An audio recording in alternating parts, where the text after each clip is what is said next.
play these guys. Got my shot. Got this. Hope I get the cards. I prepare for this day. One time. Breathe. You never know when your time is going to come. To rise above the rest. To seize the opportunity. To be crowned a champion.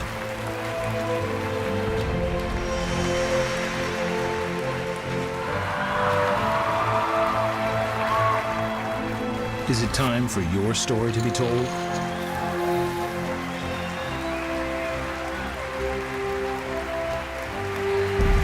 The World Poker Tour.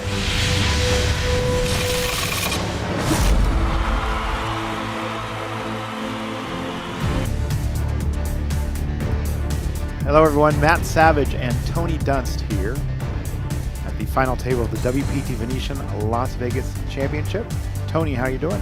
Doing well. It's good to be here. We've got a very talented final table today, vying for over $800,000 up top in this 5K buy-in at the Venetian.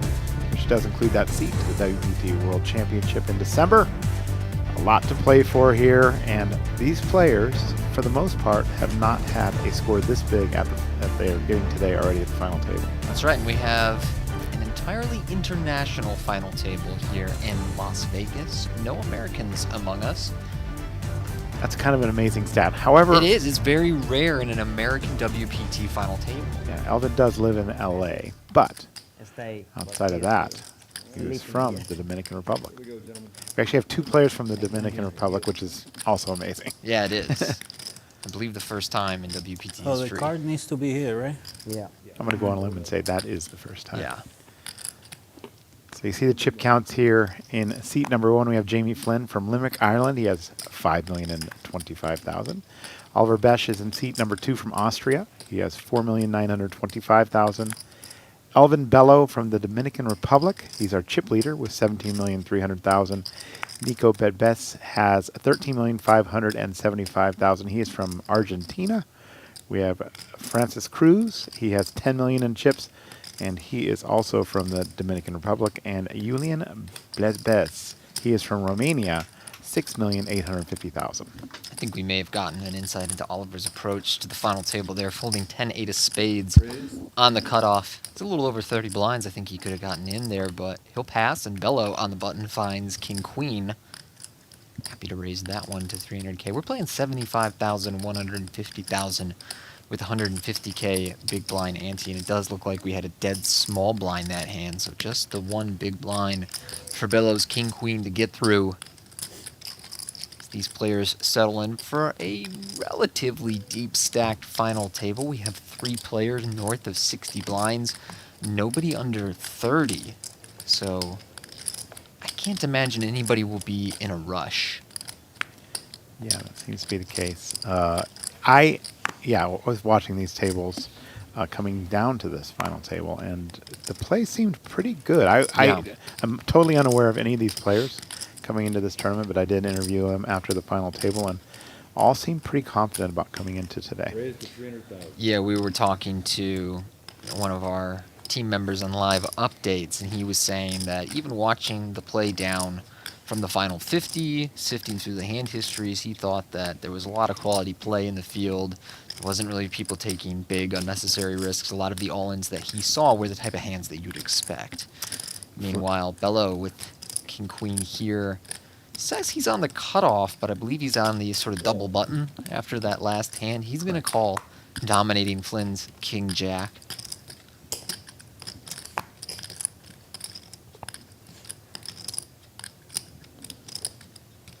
Francis Cruz with 10-9 in the big blind. And he's going to make the call as well.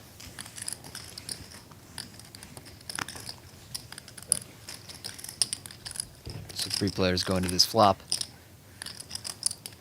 And it is 8-8-7, a decent board for the 10-9 of Francis Cruz. He also has the 10 of spades. I don't know if either of his opponents will be that inspired to bet this flop, but I think Cruz has an interesting hand to check raise some of the time. Interesting that Jamie Flynn in this hand from Limerick Island owns a poker room, and it's actually called Doyle's Poker Room. Yeah, which is for a moment there I was like, wait, Doyle's Poker, didn't that place go out of business years ago? You know, think of the online room. A 5 of clubs on the turn.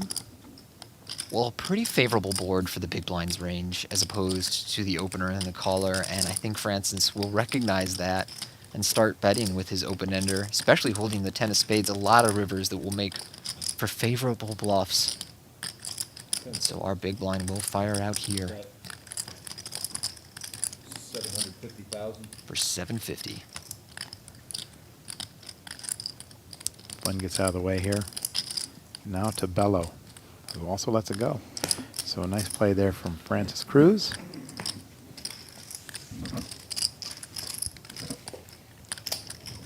Got to make sure to take those pots when the opportunity presents. When you're calling with some of the lower hands, lower cards out of the big blind. Those low boards going to be even more favorable at a final table where players make fewer calls pre-flop with that part of the deck. How are you? Having me up. Very Cocktail services here. And we were talking before the final table about how I like that our players have some real chips to shuffle, play, and build with here. You're not as much of a fan, man. Not as much of a fan. I think it slows down the game a little bit, but we do have the action clock in play here, so it shouldn't be an issue. But yeah, I like it to make it a little easier for the dealers and the other players to see how many chips the other players have, and also for the dealers to be able to count those bets. Now, with the action clock that we do have in play, clock's a big topic this summer, Tony. It is. It has been a very big topic this summer between Martin Cabrell and Will Kassouf terrorizing their peers over the course of the summer. Action clocks, time banks have been a frequent subject at the table. We've had him on the World Poker Tour, I believe, for 7 years now. And, fine-tuned it over the over time, but start off with 15 seconds pre and go to 30 when we're on the bubble, and then at the final table it's just 30 all the way through. And those time banks now do accumulate, so they can have a potential of having up to 20 time extensions at this final table. I'm not sure who has the most now. They should be keeping them out in front, but it looks like Iulian right here does have a fair amount of them. And he's going to call the 200,000.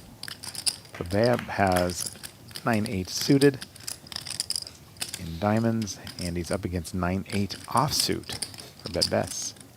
So we'll see how this hand plays out. I always like these hands, talk about that all the time, where both players have the same hand, technically, and see how it plays out. Position matters in this case. Betbese is on the button. And not a bad flop for him to follow through.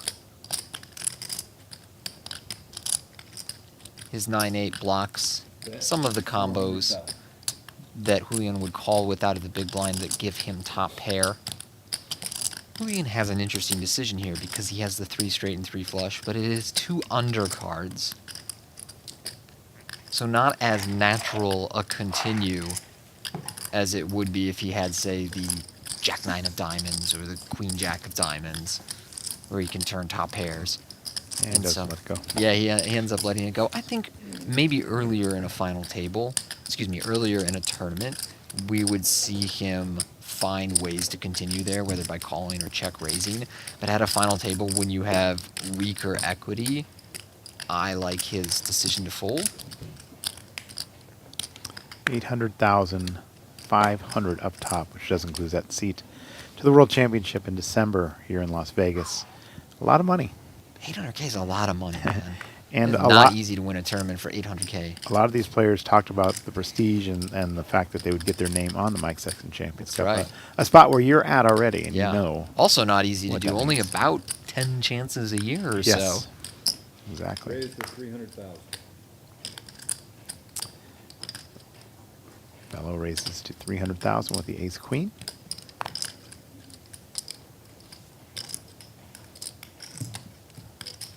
play gets out of the way. And Flynn with king 3 here. Are you defending in the spot? Tony? Definitely. You defend most suited hands heads up at a final table. The stack sizes around the table will influence how wide you get.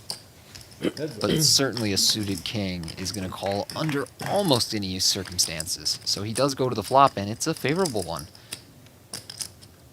Top pair for Flynn. Check. Just the ace-queen high for Bello, but a board where I imagine he'll be continuation betting almost always. See that club gold patch. He did win our last longer. He won a seat to that world championship for wearing that patch this week and registering for club gold. So congratulations on Bello already. His week just keeps getting better. He'll be back here in Las Vegas in December. And he does bet to 300,000 now. 10 seconds. Position. Call. And the call from Flynn.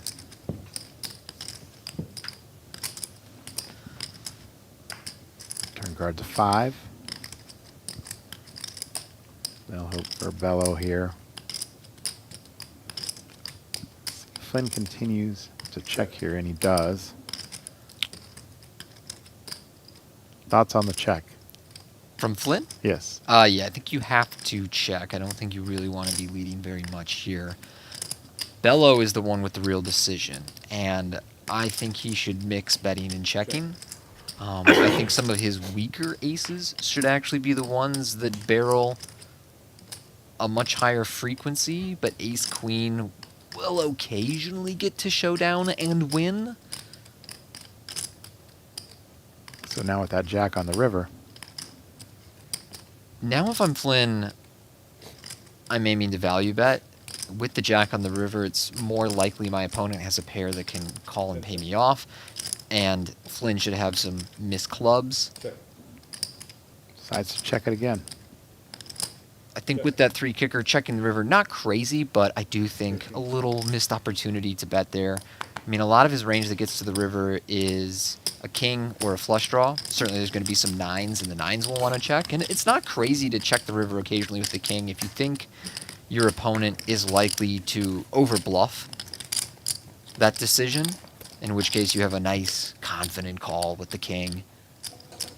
But in most cases, I think Flynn will do best by betting the river himself.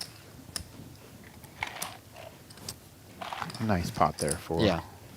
And look, Jamie? at final tables, exercising decisions that allow you pot control and lowering variance is really never going to be a bad approach. There's such a strong incentive to just keep pots small, lower volatility, lower variance, and try and ladder up.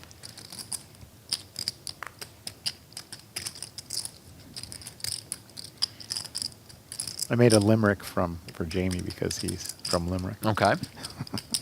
There once was a sharp Jamie Flynn, whose bluffs were pros pale and grin. He'd raise with pure air like he just didn't care and show rags and still pull in the win. It's not bad for something you threw together this morning to honor a man's last name. Or sorry, not his last name, his city of origin. I just didn't know that limericks did not actually originate in Limerick. They originated in England. So who wrote the first limerick? Who was the guy who was like, don't know. I'm inventing this thing, it's called a limerick. Maybe Doyle Brunson. Who knows? Oh, it wasn't quite that old. Well, heads up between two players sharing cards, and they both really nail this flop. It is Jack 10, 8, 2 pair for Bösch, top pair, and an open ender for Francis Cruz. Bösch just decided to check there. And it's now up to Francis Cruz. Bet 250,000. Does bet 250. Decision time for Bösch between calling and raising. What's nice about raising the 10-8 is you unblock the top pair. It's going to be some of Cruz's most natural continues. I don't think the check raise is mandatory by any means here, and it's also nice to have really strong hands that you can call down with. You're going to get some runouts where it starts to get dicey, and being able to comfortably call the turn and river. King comes on the turn. Cruz with a close one here. I like the decision to check. There is some merit to betting, but Oh, now. I like the check back, and 2 pair, however. yeah, not the run out Bösch was hoping for. He'll check one more time. Cruz will check 2 and take this one down. 10s and 8s. 2 pair. Bösch can't love that.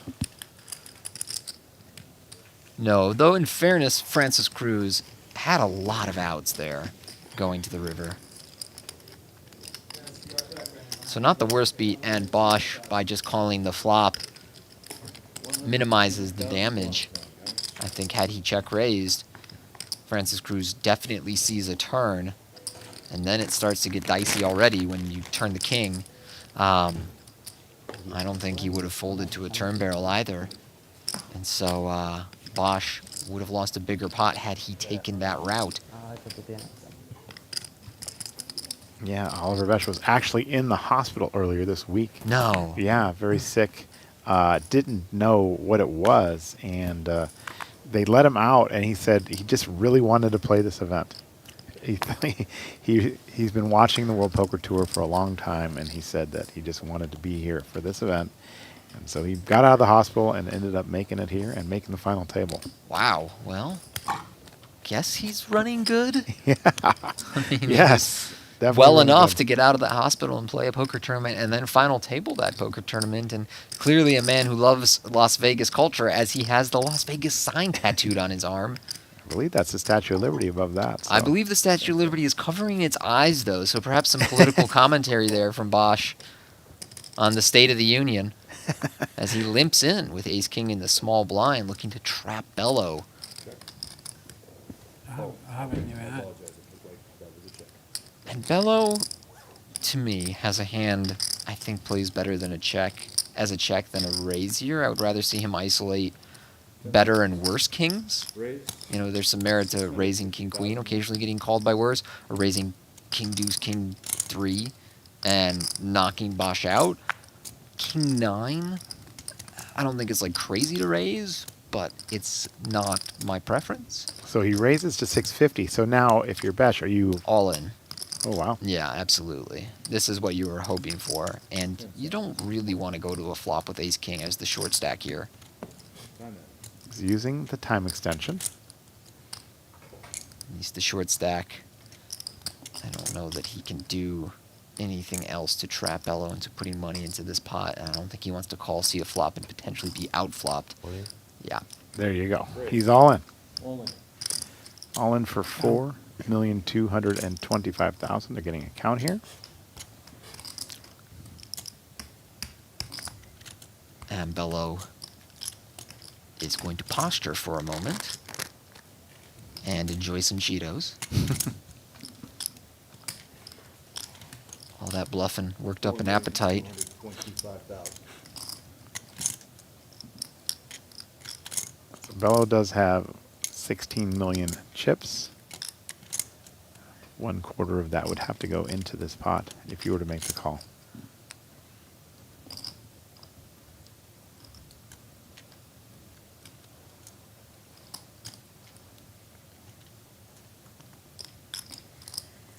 Ten seconds.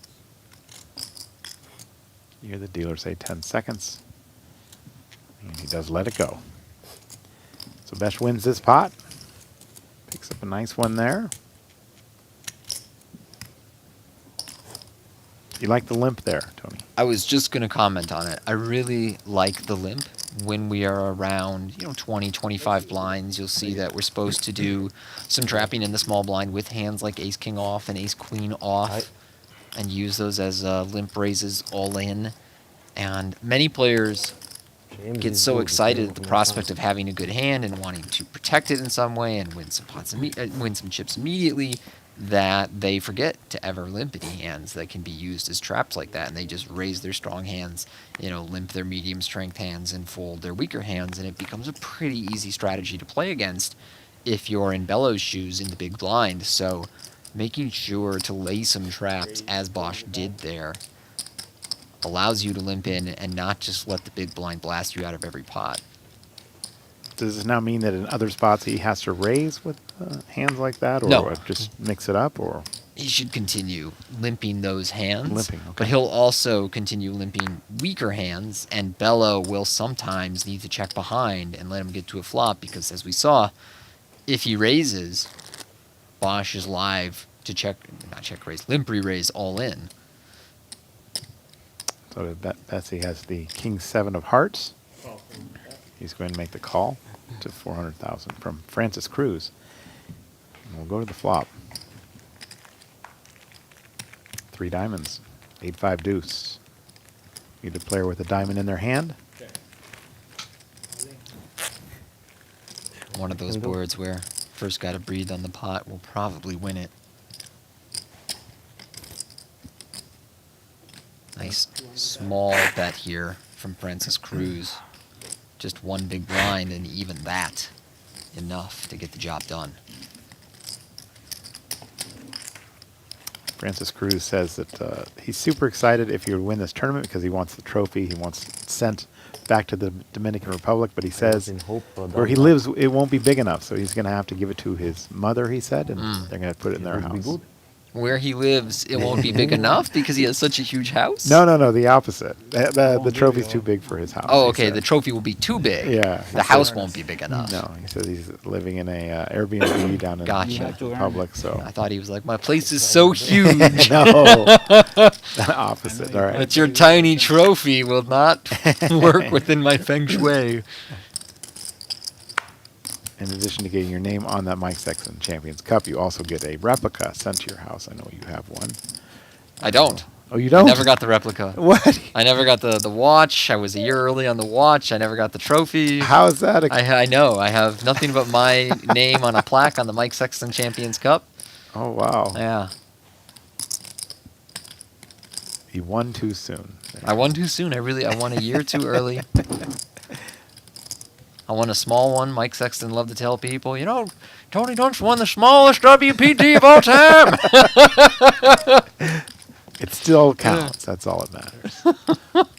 Betbese with ace 10 of clubs does limp, and we get the check behind from Francis Cruz. Now here, Betbese's limp in the small blind, I think, accomplishes something different, which is these two are among the chip leaders, fairly deep stack. Betbese should be limping almost everything he wants to play here. He wants to have a very low variance strategy against Francis Cruz. Both players flopping a pair here. Aces for Betbese and Jack 6 for a pair of sixes for Cruz Peña. Enough to make him continue with a bet of 200K. We'll go to the turn. It's a Jack, 2 pair now for Francis Cruz.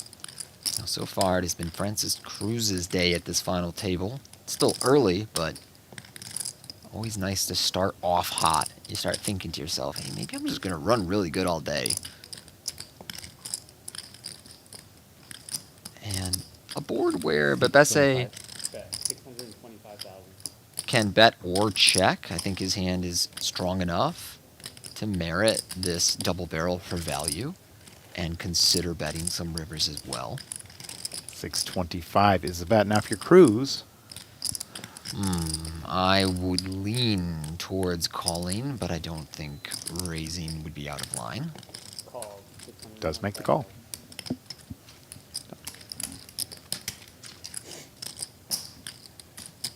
Yeah, I like that call from Cruz.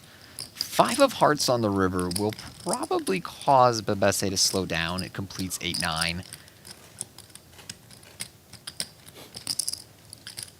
He might put in a small value bet as well, basically like a blocker to try and get calls from worse aces that he's worried could check behind. Yep.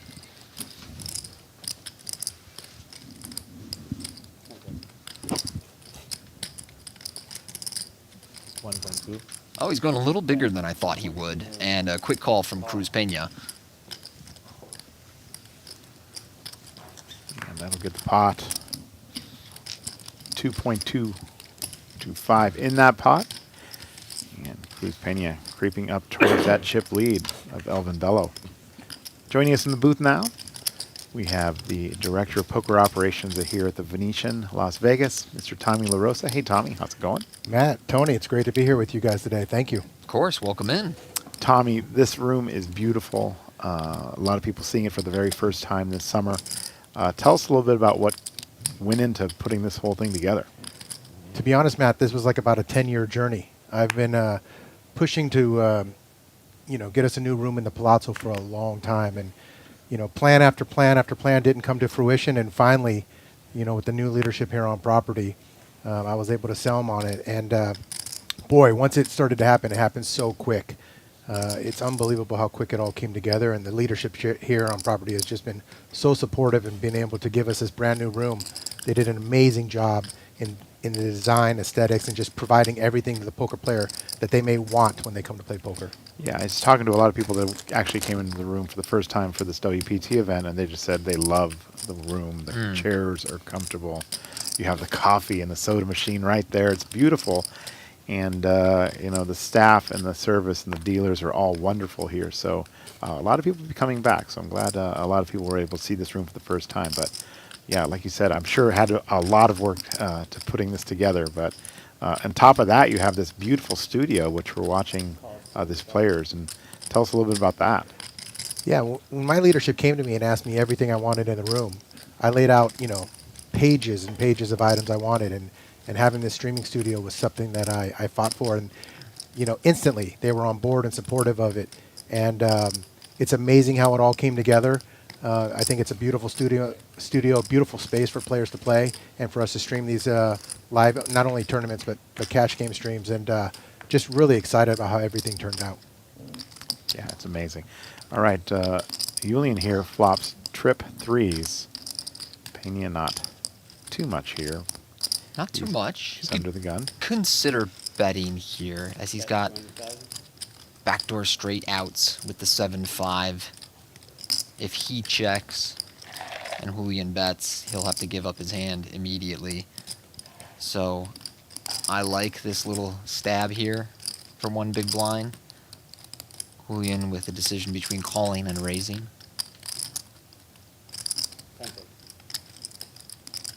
Does make the call.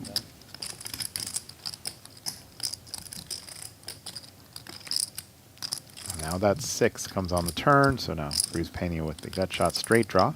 And that will likely inspire him to continue betting.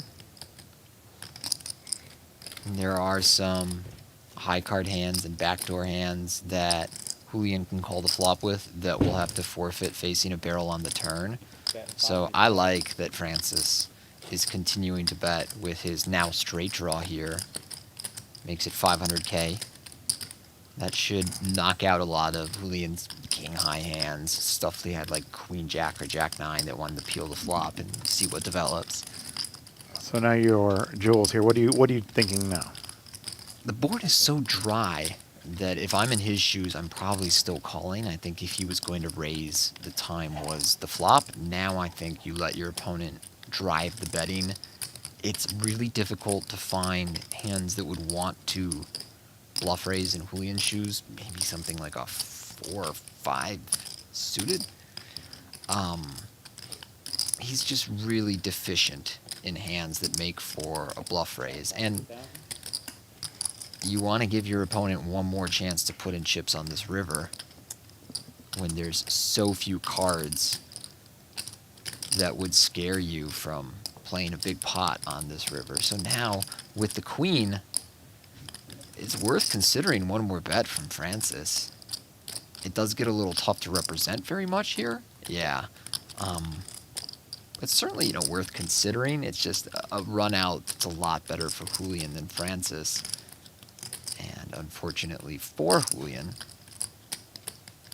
He's not going to get a call. yeah, he's not going to get a call. But he did maximize how much he got out of Francis by just playing this passive.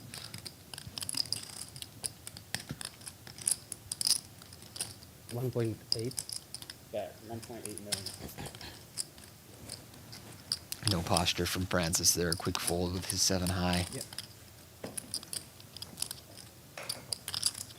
So the slow play works out well for Iulian.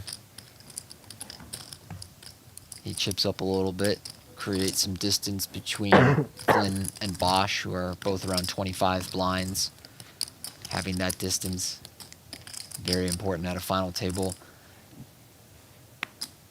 Tommy, another thing I appreciated about the room is not only is it a new room, but it feels to me like a new philosophy as well. The embracing of influencers, content creators, people who want to film things around the room. I remember in the past, especially with the cameras around the casino, it could be a sensitive subject, but now it feels like there's really an embracing of the content creator culture. Yeah, for sure. That's one thing, you know, this new room has been able to give us is just all new energy, right? All new vibe, right? And we've wanted to embrace the poker community and show them that we love them and that we're here for them. And yeah, part of that was speaking to content creators from around the world, right? To come in here and let them do their thing, right? Which they do very well, and showcase what we're doing here in the Venetian Poker Room. So yeah, it's a completely different mindset than what it's been years and years ago.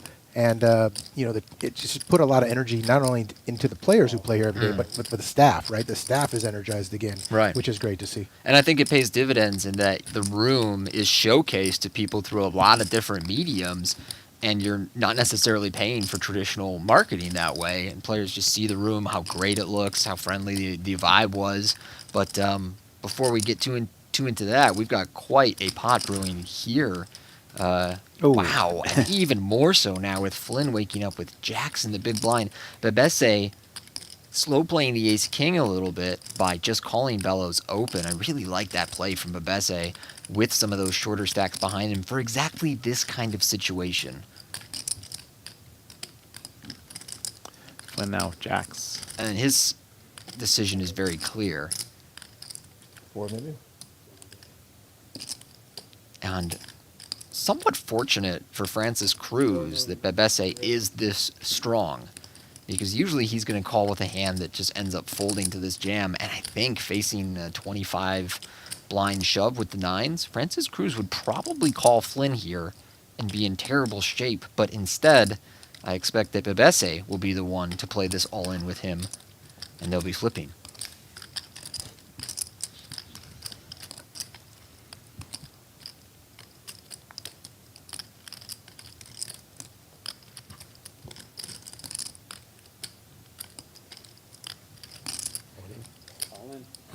Away he goes. And the call. Jamie Flynn all in here with the jacks up against the ace-king for Nico Betbese. See, we saw 2 kings get folded. King 10 of spades folded, and there was a king jack in somebody's hand that was folded as well. So Flynn in better shape than usual here.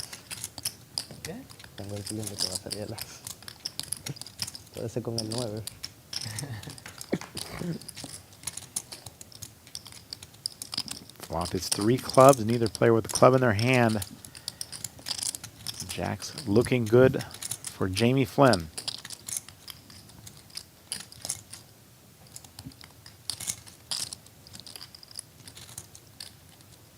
Well, a stoic all-in from these 2 players. Oh, ace of clubs. My goodness. Still a possible split pot here. So I think it's off. 5th club were to come on the board. The chop is fair? Well, Flynn not being greedy, just asking for the chop. Betbese wants the brick. Will he get it? Yes, it's the 8 of hearts, and the ace-king for Betbese will eliminate Hey, who you Jamie got Flynn outside in there? 6th You heard place. that? Yeah, you A heard short that? final Yeah. table appearance for the man from Limerick, but nothing I think he'll lose sleep over. No, he does have a good week, taking home 169,000, his career biggest score. Okay. Good luck. Did play well this week. I'm sure we'll see him back at another WPT final table. Huh? And we're down to 5. 5th place pays $220,000. Ahí te cuido en esa. I think the button's here. Tommy, any plans coming up Oh, for he's watching me, but from what you're heaven. doing in the room, or just continue to do some more? You can be sure that Yeah, we don't stop, right? Yeah, So I have the very Deep nice, Stack man. Showdown, our August schedule starting August 1st. So my current Deep Stack Championship series, which is runs concurrent to the WSOP time, that runs through July 31st, and then we pick right up the almost a next day chap with right our there. next Showdown Yep. schedule. We start cash game promotions in August again. So yeah, we try not to stop. We try to keep it going 365 days a year. Nice. It's nice to have the support of the ownership group here. I'm sure you enjoy that. No, the leadership here is amazing, right? They're putting 1.5 billion back into the property, and they're just so supportive of every department here on property. It's great. Wow, that is a huge number. I mean, some of these casinos cost about 1.52 billion to build in their What year entirety. your father died? Yeah, the leadership What year? here has made quite an investment since they've been on property, and from the new restaurants to the new shows to we're redoing all the suites in the towers. It's amazing the work that they're doing on property. Which it was a beautiful property to begin I with, agree. right? And now you put Watch 1.5 billion back into He it. throws It's it it's for been me- amazing. for me every time. If you haven't checked out our new He food used court, to play a lot Via of Via, domino. it's also amazing. It's on the Yeah, he Venetian liked gaming them. floor. Alright. Unbelievable. Do they have a Yeah. hand roll place? A hand roll? Yeah. No, but they have amazing Howlin' Ray's chicken place. Okay. Unbelievable restaurants we have in Via Via. 3 players seeing this flop. Everyone sharing outs. 10-9, 10-7, and pocket sevens. Going to a flop. It's ace, queen, deuce, all spades. 2 of our players with a spade in the hand. Betbese has the highest.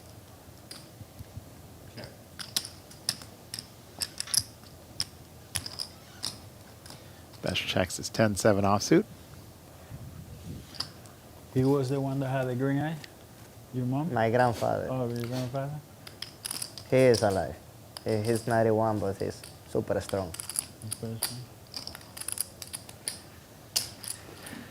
That's 275,000. Bet of 275 from Nico.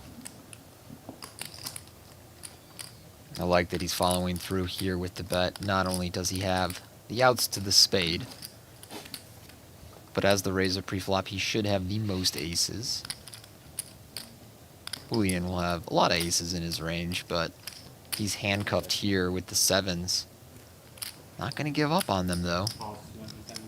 Bösch in the big blind. I do think Bösch could have saved a little money pre-flop. He probably wants to be a little bit stronger before taking a flop 3 ways at a final table. But he gets out of the way. And with the jack of clubs on the turn, Betbese picks up some outs. Now an 8 or a king would give him a straight.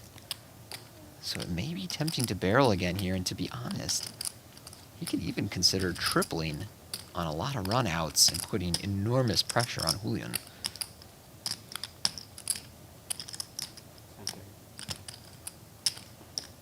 $650. Yeah, 650,000. Betbese did take the chip lead after that last pot, and looking to expand on that now with a bet to 650. This is a very tough call for Very tough call. Iulian here.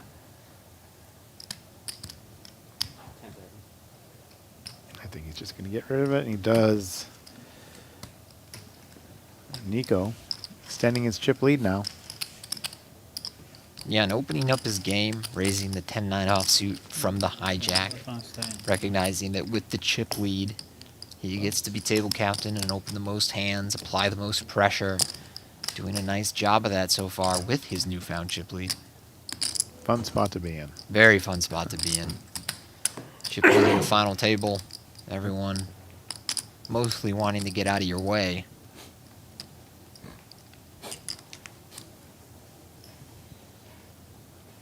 Yeah, I really enjoyed the parking here, Tommy. It's so easy to get to the poker room. It's beautiful just come in that Palazzo side and just go right up the elevator straight into the poker room. Yeah, that's one of our greatest benefits for the local players and for people from out of town who have their own car. I mean, you can literally be in your car in 60 seconds, or you can be in the poker room in 60 seconds. It's amazing. And you can get on and off the 15 so easily from that parking lot, which is huge. There's no driving up and down the strip, having to turn left across Las Vegas Boulevard or something like that, Yeah. you know. You just get off the 15, you turn right into the parking lot, and you're upstairs in a few minutes. Yeah, we've tried to think of everything a poker player would want up here, and I think we've done a pretty good job. Yeah, I agree. The little things in a poker room go a long way. Honestly, even something like just the drink dispenser where, you know, sometimes if the staff is overburdened and there's a lot of players in the room, it could be a while to get a drink and you're waiting, and having just the option to take it yourself. Little things like that really go a long way when you're locking in for 8-10 hours on the table. King 8-8 on the flop here. Iulian with pocket threes here. Suben rápido la ficha. No ganas mucho. Bello checking. Sube mucho ahora. No, la ficha. Tú ganas un par de small I pairs. can't say I love Julian's open here. These small pocket pairs don't play very well at final tables, especially on a lower medium stack. It's going to work out just fine for him here, but if you study final table poker, you see a lot of these small pairs just end up folding pre-flop unless like you're the chip leader and you get to boss everybody around. And the fact that Bello is defending as wide as Jack 4 offsuit actually makes the open even less profitable because the big blind is going to be fighting you for these pots, and it's so easy for your opponent to just, you know, flop a bottom pair, flop a middle pair, call one bet, get to showdown. So I do think Iulian right now on this stack size should actually look to avoid too many opens pre-flop that feel borderline. 30 minutes left in this level, as you can see. Poker Atlas was another project you took on here, 14. Tommy? 7-5. Yeah, Poker Atlas has been amazing. It's so many benefits for not only the player but for the staff alike. Speeds up things, makes things so efficient for the staff working the event, which in turn just makes the event better for the players who are playing. So Absolutely. can't say enough positive things about Poker Atlas. Our live updates team loves it. We know where everybody's sitting at all times. And we have a hand developing here with Francis Cruz, Jacks versus Ace King for Bösch. Yeah. What's the size you like here of the raise? You could make it 1 million, or you could go all in. I think having 22 blinds, it's a close decision. He's going to make it 1.2, I think he said. Yep, 1.2. Bello here, King 3. And it's going to be a remix, same hands, different players. But I think Francis Cruz will probably move in here and force Bösch to flip for his tournament life. It doesn't feel great in Francis's shoes when your opponent 3-bets to 6 big blinds off of 22 because he's usually not doing that with hands that fold afterwards. That's why I think Bösch should go a little bit smaller. Does go all in, and the call's made. Jacks versus Ace King. Oliver Bösch is all in here. Last time, the Ace King took it down by hitting an ace on the turn.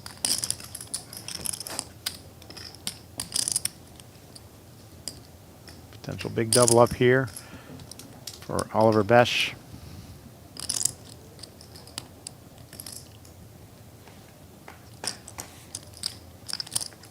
Ace right in the window. With the King of Clubs as backup on this monotone flop. Not looking good for Cruz. You only one out? No, but It's the they're gonna Jack play of the war Hearts on the turn. It's specifically never easy. and no They club play on the war river. And then my 2 outs alive.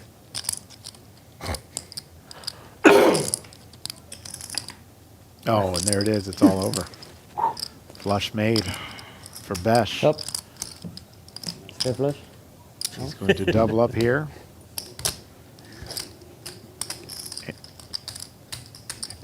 Okay.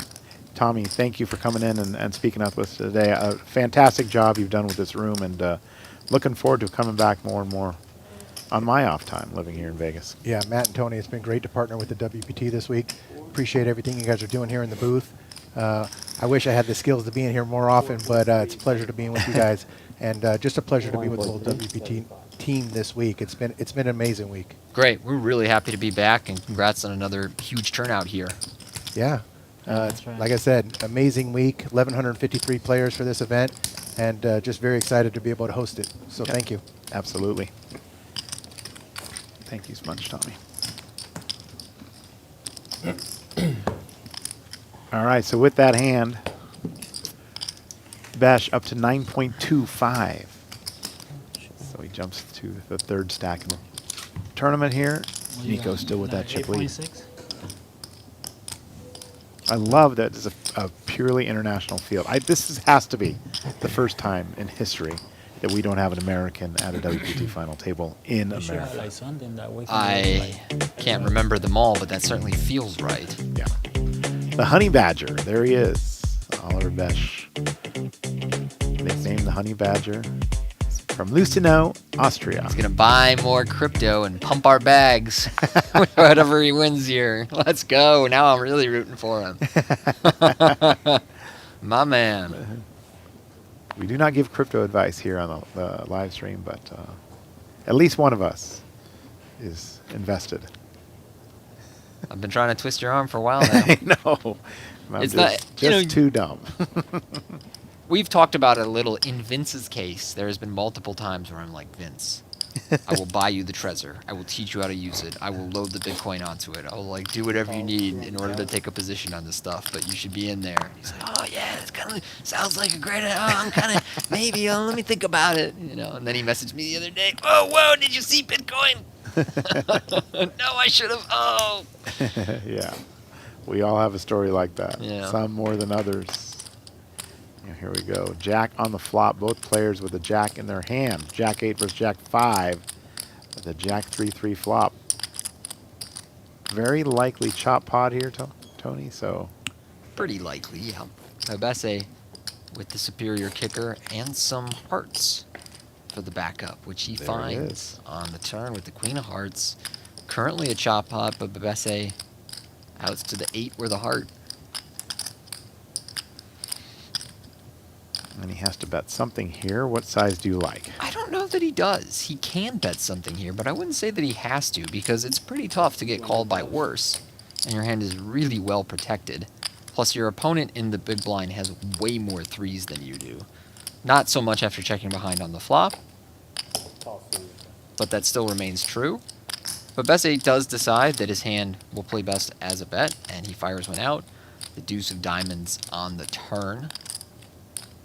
Irrelevant to this board.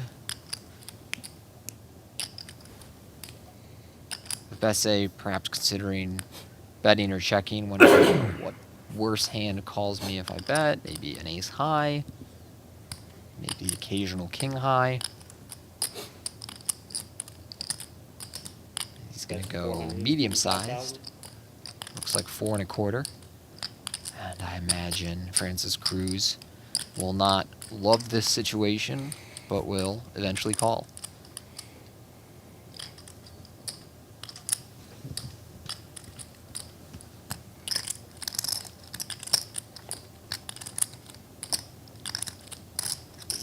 That is right. Does make the call. These two will chop it up.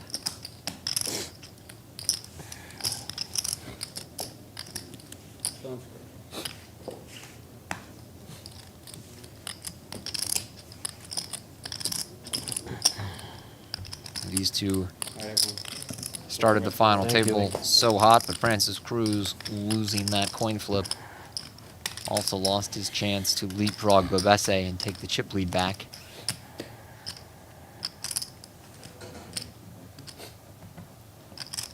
So now the final table more evenly distributed. But Betbese remains the man to beat, as our 5 players chase the over $800,000 up top here at WPT Venetian. Amazing prize. Yes. Someone called it summer saver. Like to think 800K does more than save your summer. I would too. If it didn't, you had a pretty Yeah, bad summer. Pretty bad summer. Raise. All right. 400,000. Bello here now with King 10. Bello hasn't won a pot in a while. Do you get frustrated in a spot like that? When you started the day as a chip leader, you haven't won a pot in a while. No, I get bored. Yeah? You know, if you're in a session, especially especially at an 8 or 9-handed table and you just go card dead and nothing happens for 3 hours, I absolutely get bored. At a final table, 5-handed, you get to see enough hands that hard to ever be bored at a final table. You know, you're just at the on the edge of your seat, watching every pot play out, knowing that it can impact how much you take home. Nico now makes a call here with Jack 3. Do you like that call? Absolutely, yeah. We talked before about defending most or all suited hands out of the big blind when it's heads up, even at a final table. Beautiful flop for Bello, making trip 10s with some backdoor draws. Not that much here for Iulian. Yes, he has a 3 straight and 3 flush. But again, the kind of hand that perhaps earlier in a tournament you could mix some check raises in with and barrel on turns that provide some outs. But at a final table, I prefer his prudent strategy of folding. Good fold there for Nico. Can you bring me a Perrier, please? Perrier? Yeah.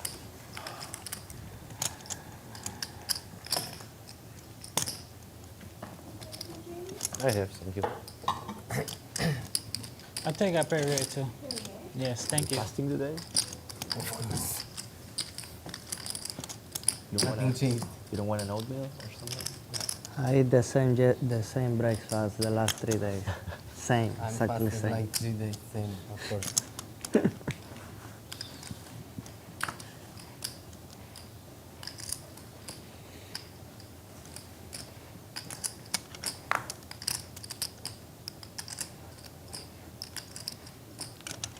Betbese right back to work with the King 6 of hearts. 400,000. Raises to 400K. Cruz Penny folds his 5 deuce suited. Blebea with the 6-3 offsuit lets it go. And now Bösch with ace-7 in the big blind.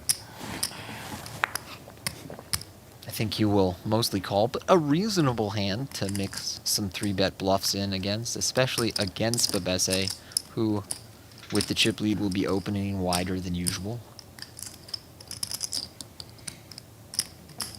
Call. There you go.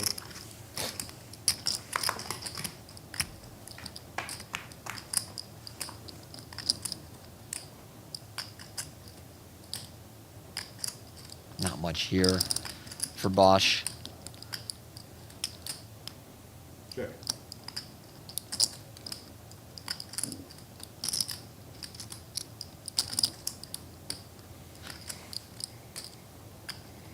Does check it now. Nico will continue. That 350,000. Makes it 350. This hand should be over.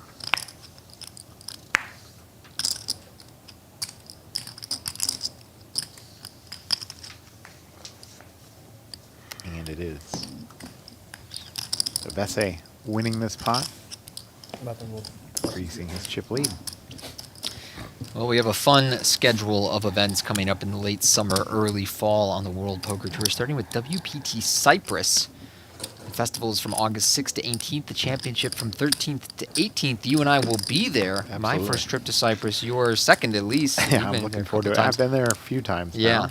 now. But from what I hear, beautiful property, right in the middle of summer, great swimming weather. Gonna bring your swimsuit. Oh, It's yeah. It's going to be hot. I can't I will wait. be out in the pool every morning. Then we have WPT Prime Taiwan. The festival is from August 6th through 19th. The championship, the 14th through 19th. You've been to that stop as well, right? I have never been to Taiwan. However, I am going tomorrow to You're Taiwan. going to tomorrow. My Yes. goodness. I will be going to Taiwan tomorrow. I'm actually doing a Tournament Directors Association summit alongside the World Poker Federation, which is a group that's coming out of Brazil, and really doing a lot of stuff to try and make this a global sport. And so I'm excited about that. We'll be talking about tournament directors' rules, about different situations that have come up in Asia, and I'm excited about it because they really love poker. And Asia is, to me, the most emerging market for poker, so I'm excited about that. Yeah. All the events that we've had in Asia have surpassed my expectations as far as the size of the field. Yeah. I did WPT Cambodia about 18 months ago, and I was blown away at how big the field was as we watched this pot develop between Francis and Bello. Bello with a pair here, pair of eights. Cruz Pena with the gut shot straight and the overcards. I think this board is so favorable for Bello's range from the big blind that he should be betting this turn. His hand wants some protection, wants some value. I would prefer to see him bet here. Maybe some of the lower 8s and 6s could occasionally check, but once this flop goes check-check, I think Bello should have a pretty high betting frequency on the turn with pairs, straight draws, flush draws, and instead he elects to check, and it's going to work out just fine for him. Pena bets pretty big here, yeah? Yeah, 900K, I think, to discourage some one-pair hands from seeing the river. But Bello with King 8 feels he has enough to continue. So Francis Cruz trying to find Exactly that. that on the river. I was going to say Queen, Jack, or 10, but the 10 is best of all. Unfortunately for him, Bello does not have the 7 that would lead to his winning a big pot.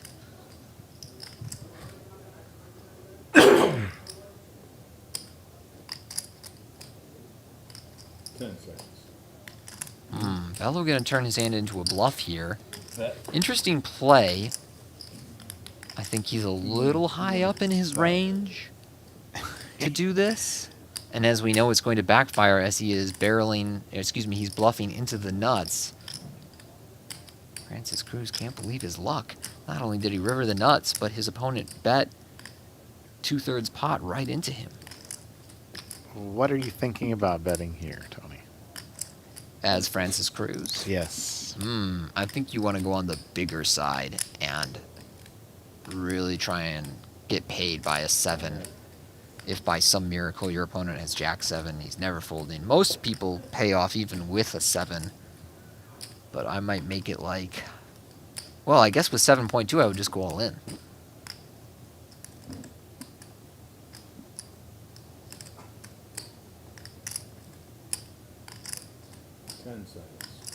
$6 million. Raise. 6 million. Effectively all in. And you're just hoping that he has a 7. How much you Yeah. got behind? And Bello, again, in a spot where he One, may want to posture for a moment one, before folding. and 550. 1,150,000 behind is what he says. 10 seconds. Going to get a time extension thrown in here. With those, you get another 30 seconds.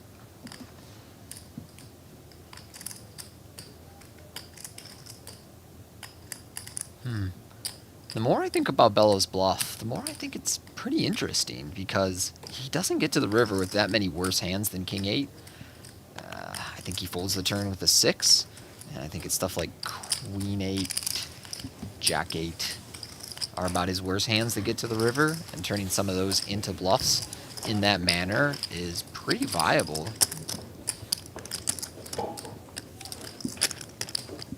I guess perhaps the best hands would be to use our clubs.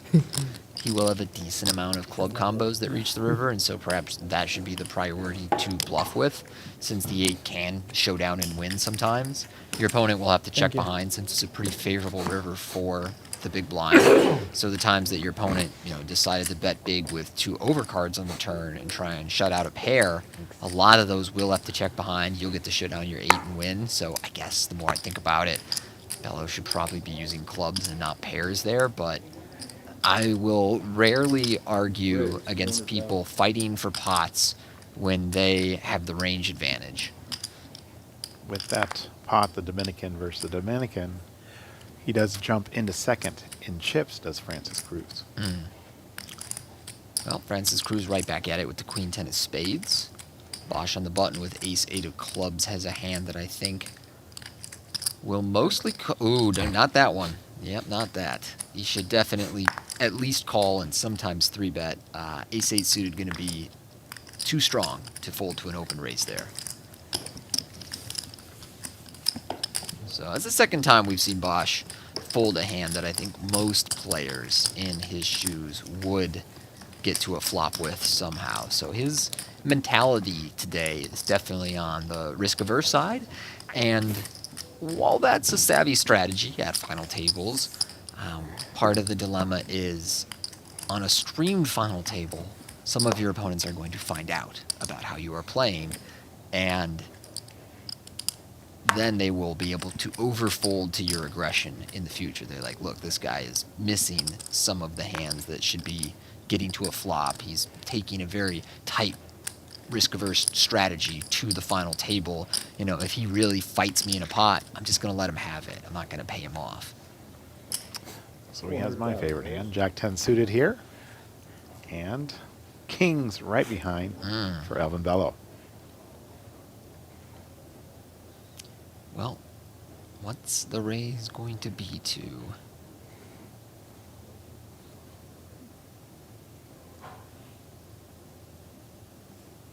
Does that tell you anything as a player when you look back again? I mean, at this stage. Raise, 1 million. Not really. No? Okay. Something to watch over time, but Francis Cruz now with the king 6 of hearts in the big blind. Just taking a beat. And back on Bösch, who has a hand where, again, earlier in the tournament, we can talk about going to a flop. At a final table, I think he probably should fold, and he might. I don't know. He's cutting out calling chips, so it looks like no, but I'd rather see him call the ace-8 suited to an open last hand than call the 3-bet with Jack 10 suited this hand. Okay. Oof. And the flop is a set of kings versus the open end straight draw and bottom pair. Pretty disastrous flop for Bösch. Going to be really tough to get away from a hand with not only this much strength but possibilities. I mean, you're usually behind Bello on the flop, but you're going to have to pay off 1, if not 2 bets, depending on the sizing. You can see the consternation in his eyes, even though he's covered his face here. Comment. Does check. You need? Check. So he did lose the time extension there. He did have He a little checked? more time.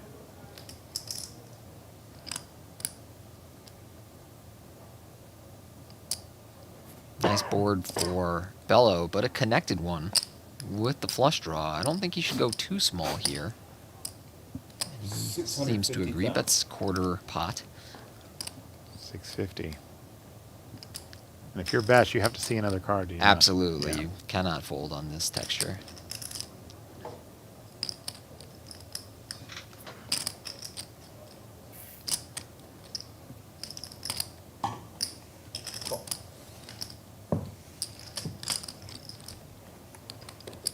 Large pot brewing.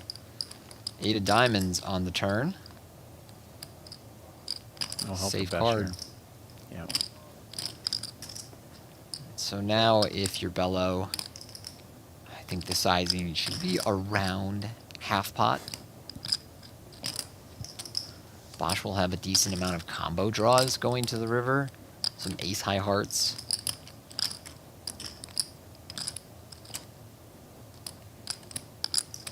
Some 2 pair. 2.7. 2.7 million. Bello gonna go more in the territory of 3/4 pot, and that may allow Bösch to get away here. Honestly, I'm not sure you'd even call half pot, but He does let it go. that's sizing enough I to make felt the very decision good clear there. for Bösch. King 6 of hearts. What's happened? Put him some money.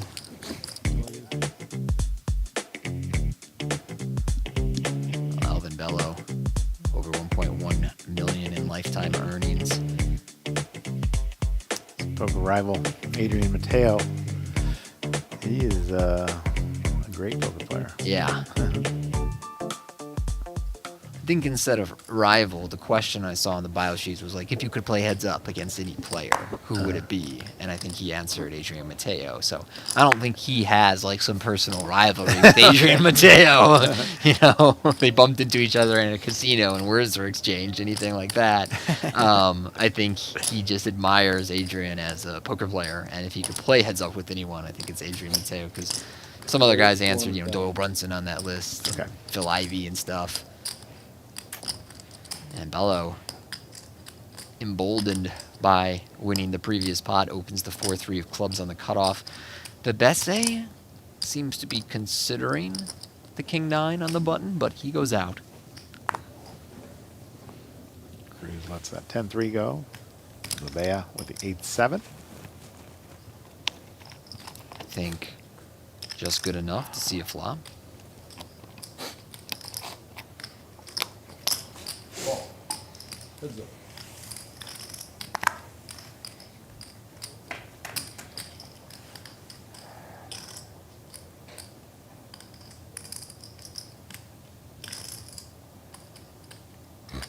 Check.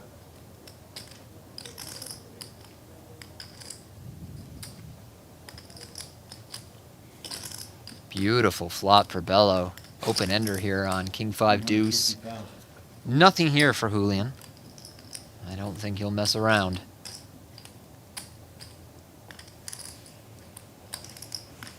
Just let it go. Bello now back to about 15 million in chips. 14.4.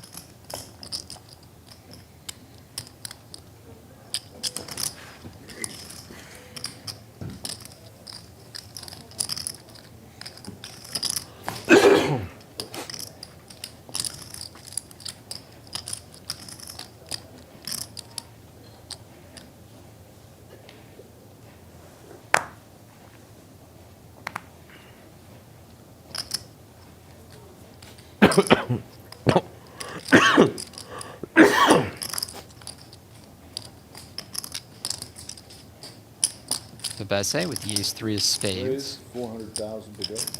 Up to 400.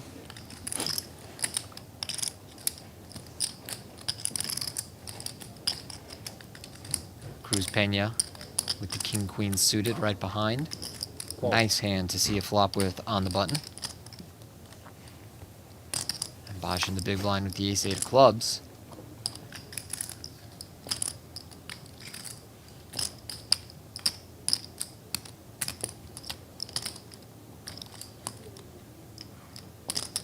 We'll make this a three-way pot.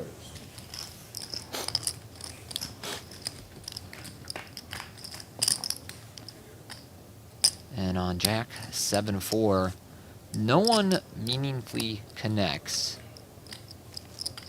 Betbese has backdoor draws here. Cruz Pena the same with the overcards. Bösch really with nothing.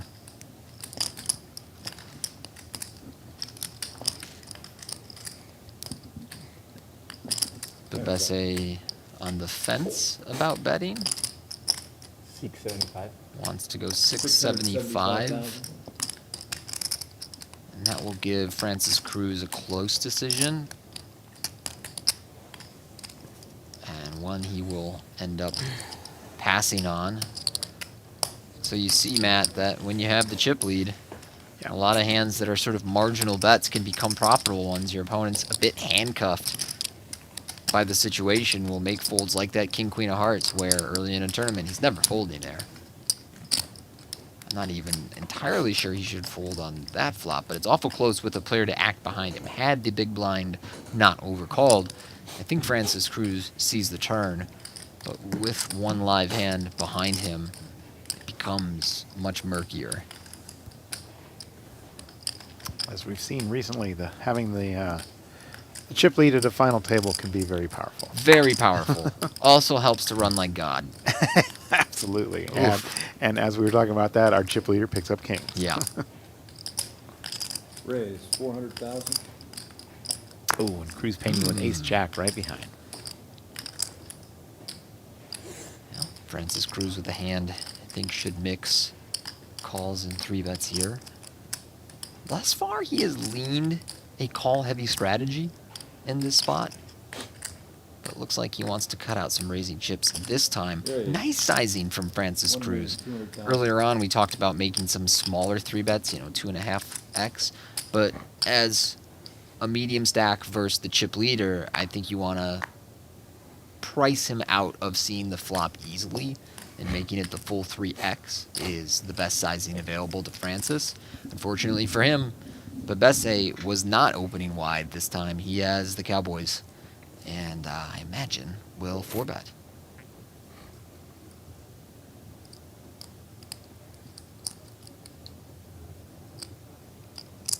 $10.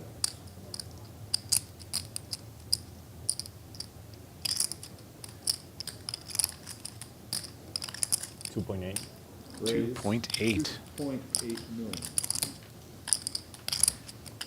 And if you're Francis Cruz, you can get away from this hand. Hands over now. Yeah, right. Even if you think Betbese might be 4-betting light more frequently than usual, I don't think Ace-Jack is the hand that you can make a stand with. Yes. Terrifying. What if that got rule to call? Oh no. Yeah.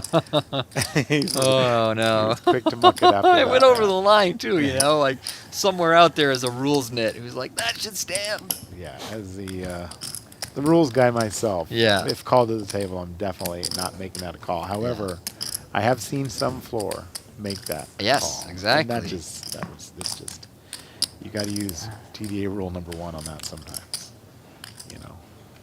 It was an obvious attempt to fold, but just knocked his chips over.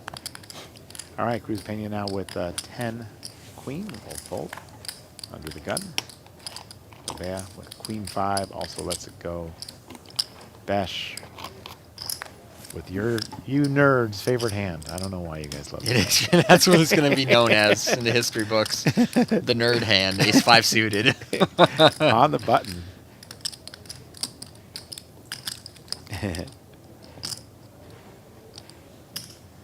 It's only because I'm an amateur and don't know what I'm talking about, but for sure 400,000. You guys are all playing this hand. I mean, you're right that anybody who studies poker a lot ends up playing some big, ambitious pots with that hand. So I understand why it has that reputation. And that'll work. That raise does work. Bösch takedown pot.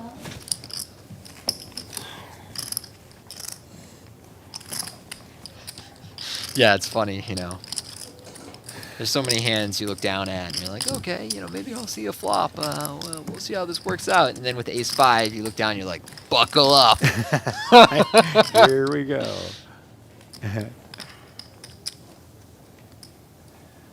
All right. They have a 10-6 under the gun. Lets it go. And Jack 7 also in the muck.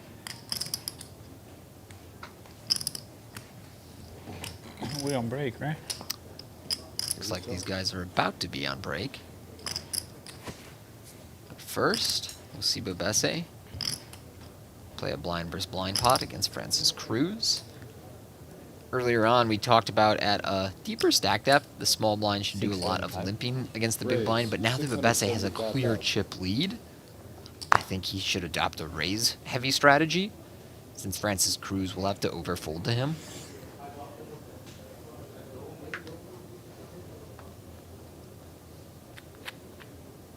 And Francis with a borderline hand here, 10 seconds. but one that will take a flop. Heads up. Queen 3 versus 8-7. And the flop is open-ended for Francis Cruz on the 5-5-6 flop. Betbese with queen high. Usually this would be a really favorable board for the big blind, but because Betbese is going to widen his opening range, he connects more with the 6 and 5 part of the deck than usual. 10 seconds. So he can also up his 425,000. continuation betting here. He will fire 425. This time, though, Francis Cruz has kind of nailed this flop with the 2 overcards and the open ender. Call. He does call.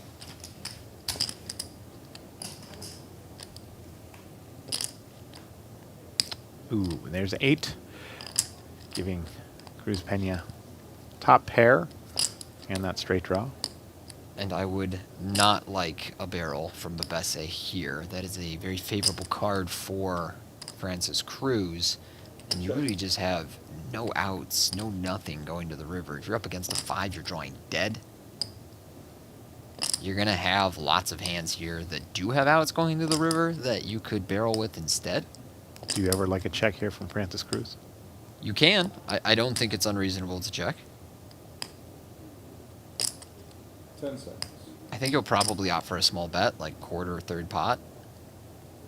Yeah, Bet, he's going to bet 700,000. right between those two. But you could consider checking. It's just, look, you have a nice hand with the possibility of making a better hand that can barrel the river for more value, so I like the bet. We'll go to the break. Betbese storming out to a big lead. We'll have more from the Venetian coming up after this.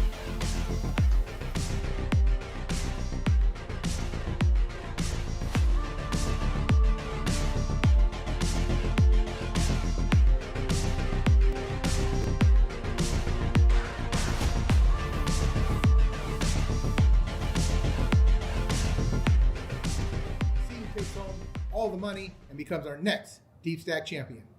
If you enjoy watching high-stakes cash games from our Venetian Poker Studio, join us July 23rd and July 30th at 6 o'clock on our YouTube channel, Venetian Poker Live, as we host a 100, 200 no-limit hold'em game with a $20,000 minimum buy-in.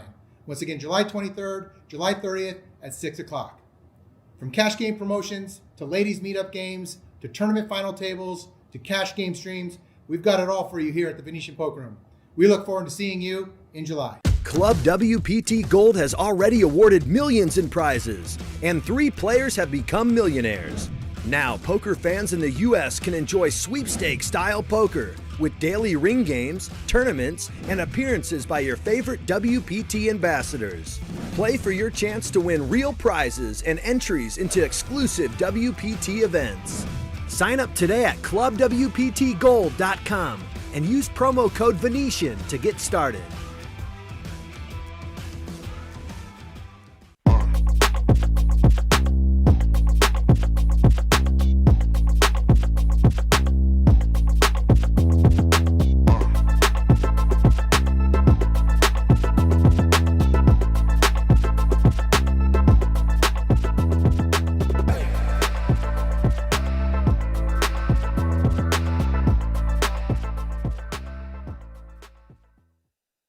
Trusted online poker is back in the U.S. with the launch of Club WPT Gold.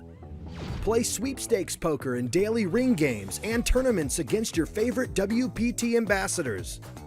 At Club WPT Gold, you play with 2 virtual currencies, gold coins for fun and sweeps coins, which can be redeemed for real prizes. Get sweeps coins for free with gold coin purchases. Sign up today at clubwptgold.com and use promo code Venetian to get started.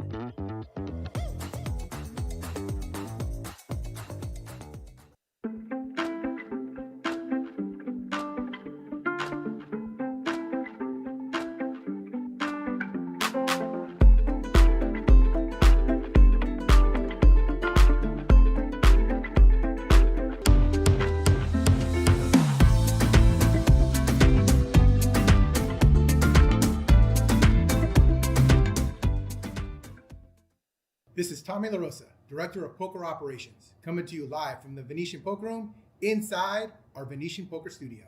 Cash game players, we've got the promotion for you this month. The card of the month is sevens. Flop quads with pocket pair of sevens in your hand and you'll take home $500. Turner river quads and you'll take home $250.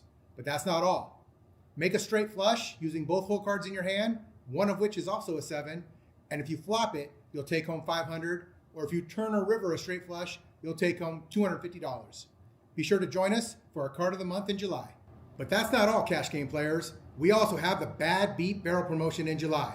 If you have aces full of kings beaten by a better hand, you'll get to go to our drawing drum and grab an envelope with a cash prize anywhere from $250 to $5,000. That's right, take a bad beat and you'll be rewarded inside the Venetian Poker Room. Ladies, and don't forget to join us July 19th from 5 to 9 p.m. as Jamie Kerstetter hosts a 1-3 no limit hold'em ladies meetup game. Those games are full of energy and a lot of fun. So ladies, don't miss out. Join us July 19th from 5 to 9 p.m.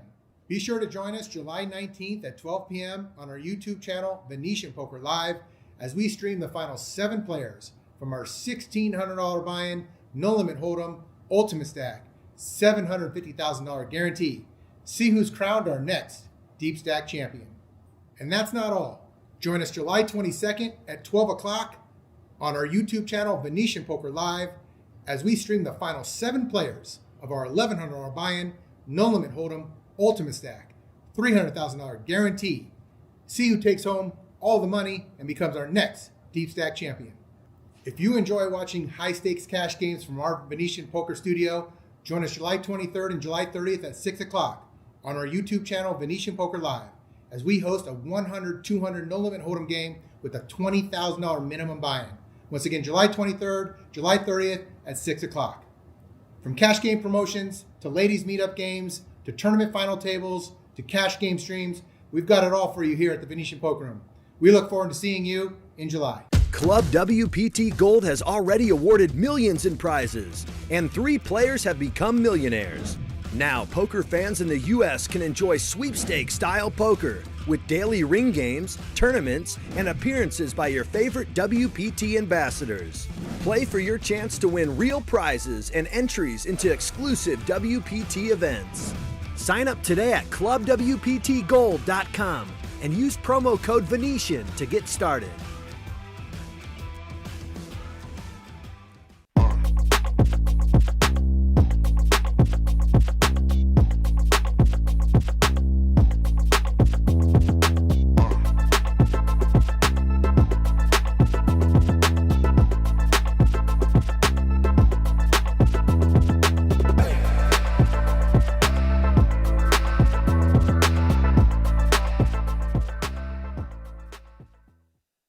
Trusted online poker is back in the U.S. with the launch of Club WPT Gold. Play sweepstakes poker and daily ring games and tournaments against your favorite WPT ambassadors. At Club WPT Gold, you play with 2 virtual currencies, gold coins for fun and sweeps coins, which can be redeemed for real prizes. Get sweeps coins for free with gold coin purchases. Sign up today at clubwptgold.com and use promo code Venetian to get started.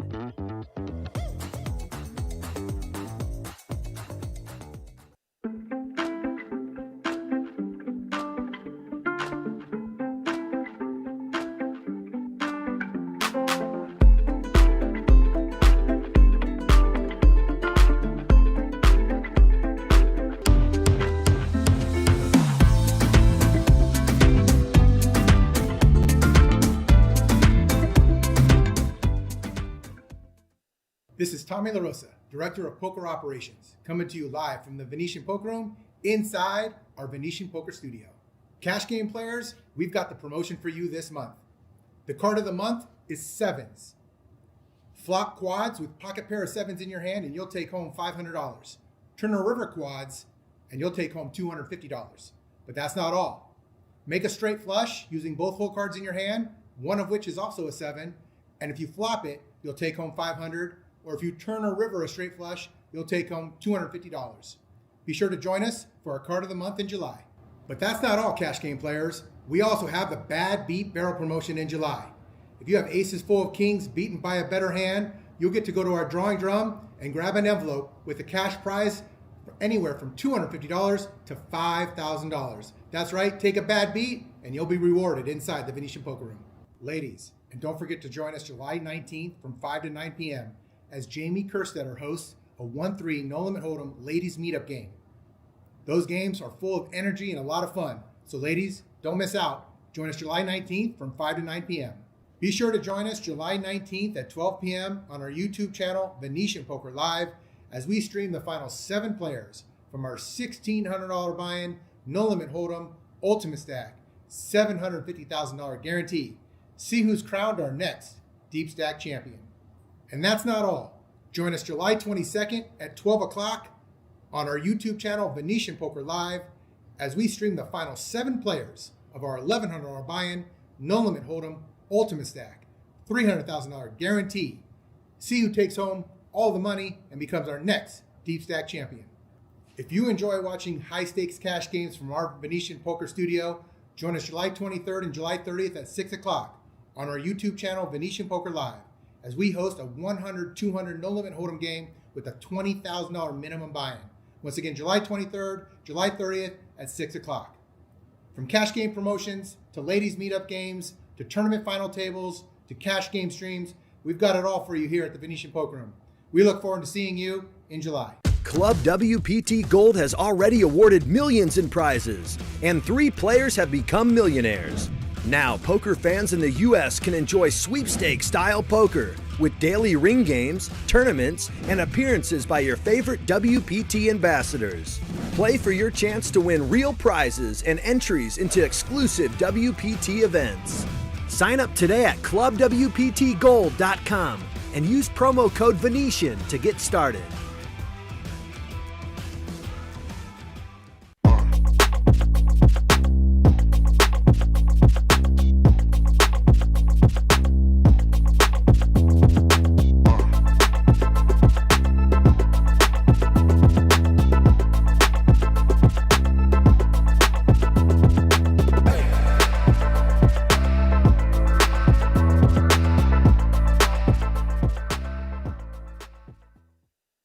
Trusted online poker is back in the U.S. with the launch of Club WPT Gold.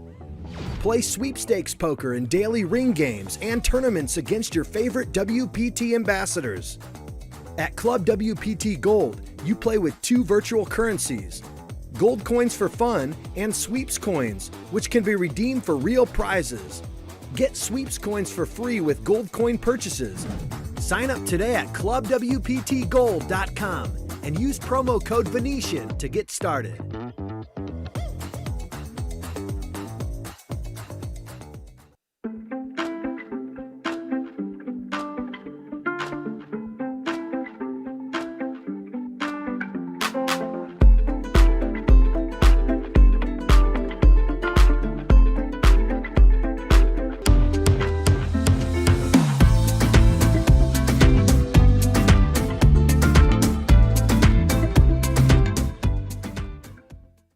This is Tommy LaRosa, Director of Poker Operations, coming to you live from the Venetian Poker Room inside our Venetian Poker Studio.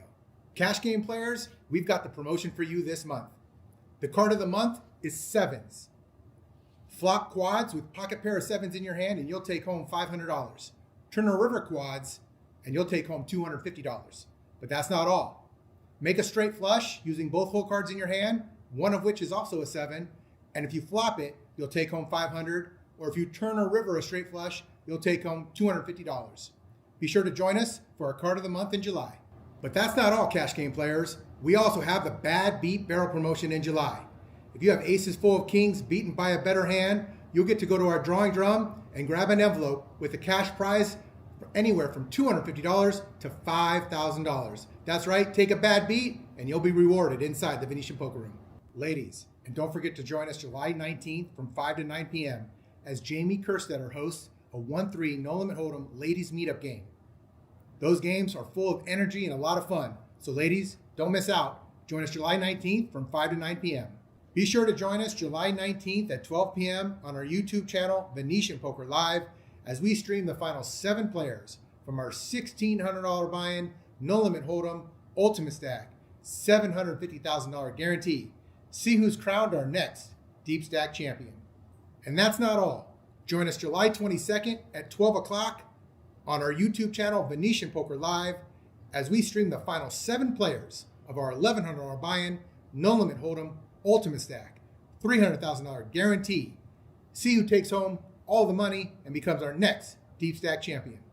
If you enjoy watching high-stakes cash games from our Venetian poker studio, join us July 23rd and July 30th at 6 o'clock on our YouTube channel, Venetian Poker Live, as we host a 100, 200 no-limit hold game.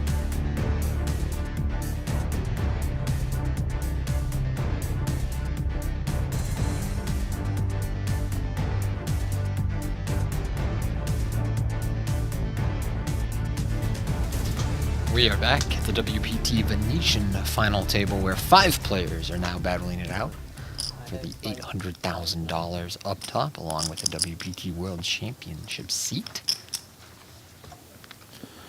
Players started fairly deep in this tournament, Tony. What do you think of the 125, 250 now? Average is?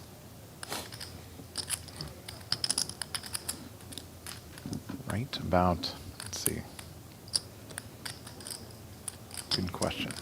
Looks like they're under 40 bigs now. Still a lot of play to be had here.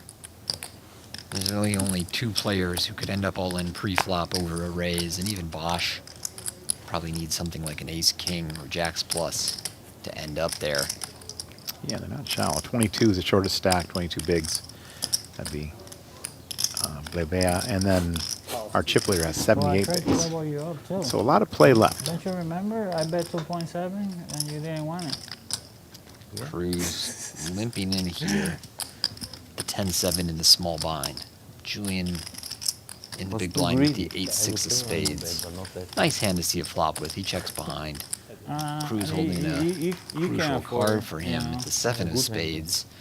And it is 10-6-7, so both players making a pair with a backdoor straight draw.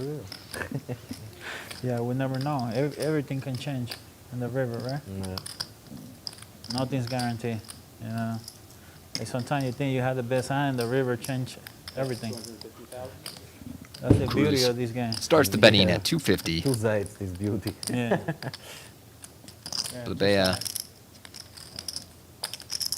will need to see a turn.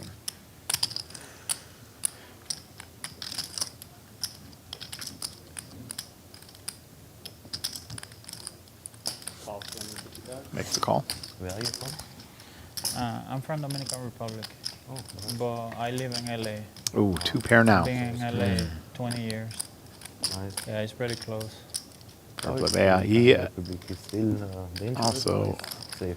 opens up a gut shot It's straight not draw dangerous, you know. Inside the hotel. Francis The Cruz. hotel is fine. You know, you can go as a think tourist, you know, and Francis have a will good check. time. I'm not sure. And It's close. Be fine, but it's like everywhere. You cannot go to bad places here, you know, because you know Yeah. anything can happen, you know. Yeah. He does check. The reads are spot on today, Tony, as usual. But there's good Yeah, places. and most of nice the players places, at this and- table and bad places that have a pretty you know, professional demeanor that and they approach. see just to see your color, you're gonna, you know, you're gonna get robbed. And now Iulian has a great hand to The bet. children very good. Brazil, Brazil is more dangerous. Yeah, Non-stop robbery. 850. just to get in, you know, to the wrong places in Brazil, Yeah, it's bad. I by mistake because my navigation didn't. And work Francis this Cruz Yeah. The car with both has children enough back. hand to see a river Yeah. here. I'm sure he doesn't love this That's not situation, but he had top pair on the flop. He has a Well, gut shot you going to didn't the see on river. the news that Iulian somebody can still have GPS draws was, going to the river. So he lost does and make they the went call. to the favela and the lady got killed. River's yeah. an ace. I didn't see. Yeah. Yeah, was by mistake. There was military police. My navigation didn't work, and the phone This was is a really good card for Blebea, on yeah? battery. And It is a I good didn't card know for the way Blebea. to arrive at this Copacabana It's one and that Yeah. misses all the Yeah. draws, and so when So Francis advice, Cruz and has there's the machine has a that hand that says, can call, Move. Oh, yeah. What the fuck? And I go exactly wrong there. he may feel Yeah. that since they've They- all missed they on the want money, river, too. he should call more often. Yeah. But it is what it is. This is the best country, you know. United Yes, it States, was, it's it's great. the best country. You know, I love my country. You know. So you'd like to over see him here, put in a like, bet feel here. safe, you know. Oh, he needs to bet. 2 million. That's 2 into 3. about half his remaining chips. I like that sizing. And this is not an easy decision for Francis Cruz. There are both diamonds and hearts that can have missed combo draws. You know, stuff like a Jack 5 of diamonds. Or the, you know, 10-4 of hearts. Well, not that, because Francis Cruz has the 10 of hearts, but, you know, the 9-4 of hearts.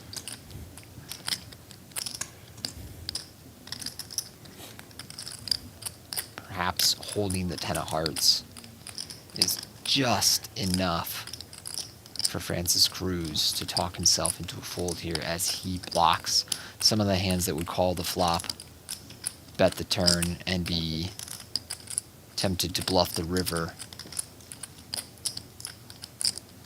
I think with the 10 of clubs and a 7 of spades in his hand, Francis Cruz would have a better one to call with. But in these wide range blind versus blind confrontations, it's easy for people to get to the river with unmade hands. And using those time extensions means that he is seriously considering calling here. Yeah, absolutely. This is not a posture.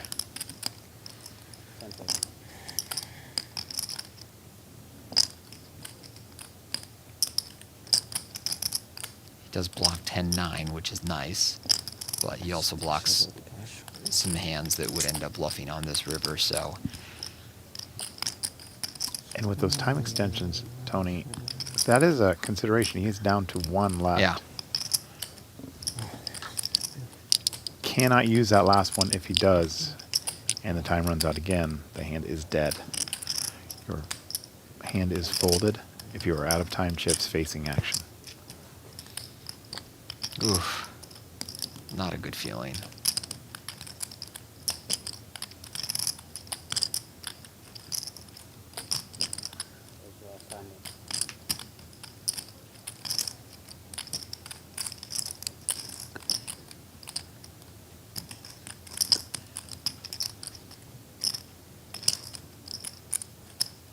Definitely been over that last time extension. He's going to have to throw that in.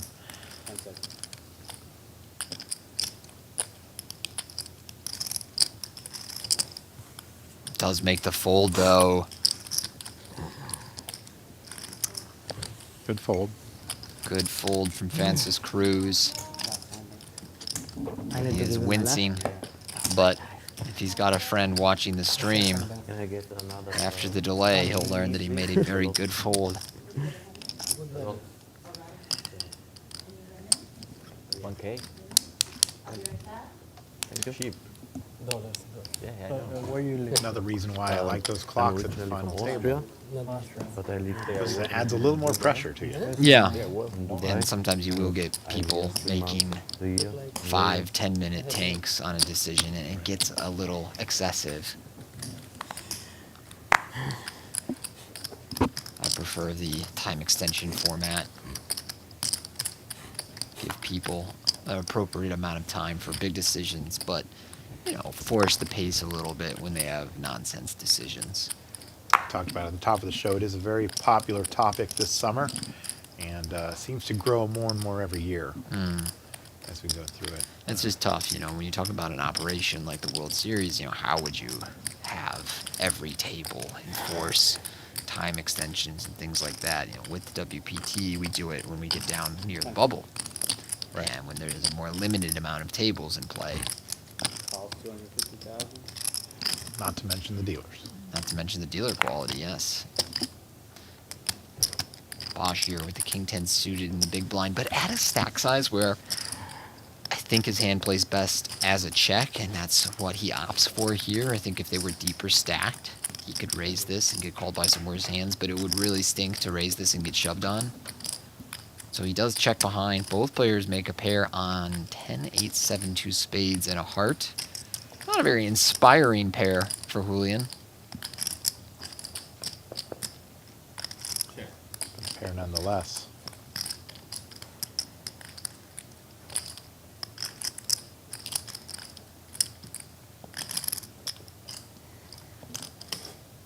That's 350. And if you're going to call with 7 deuce, out of the small blind. Aren't you calling this one as well? Yes.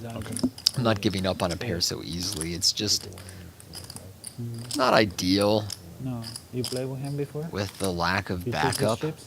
for ways to improve. Okay. I'm here for the revenge.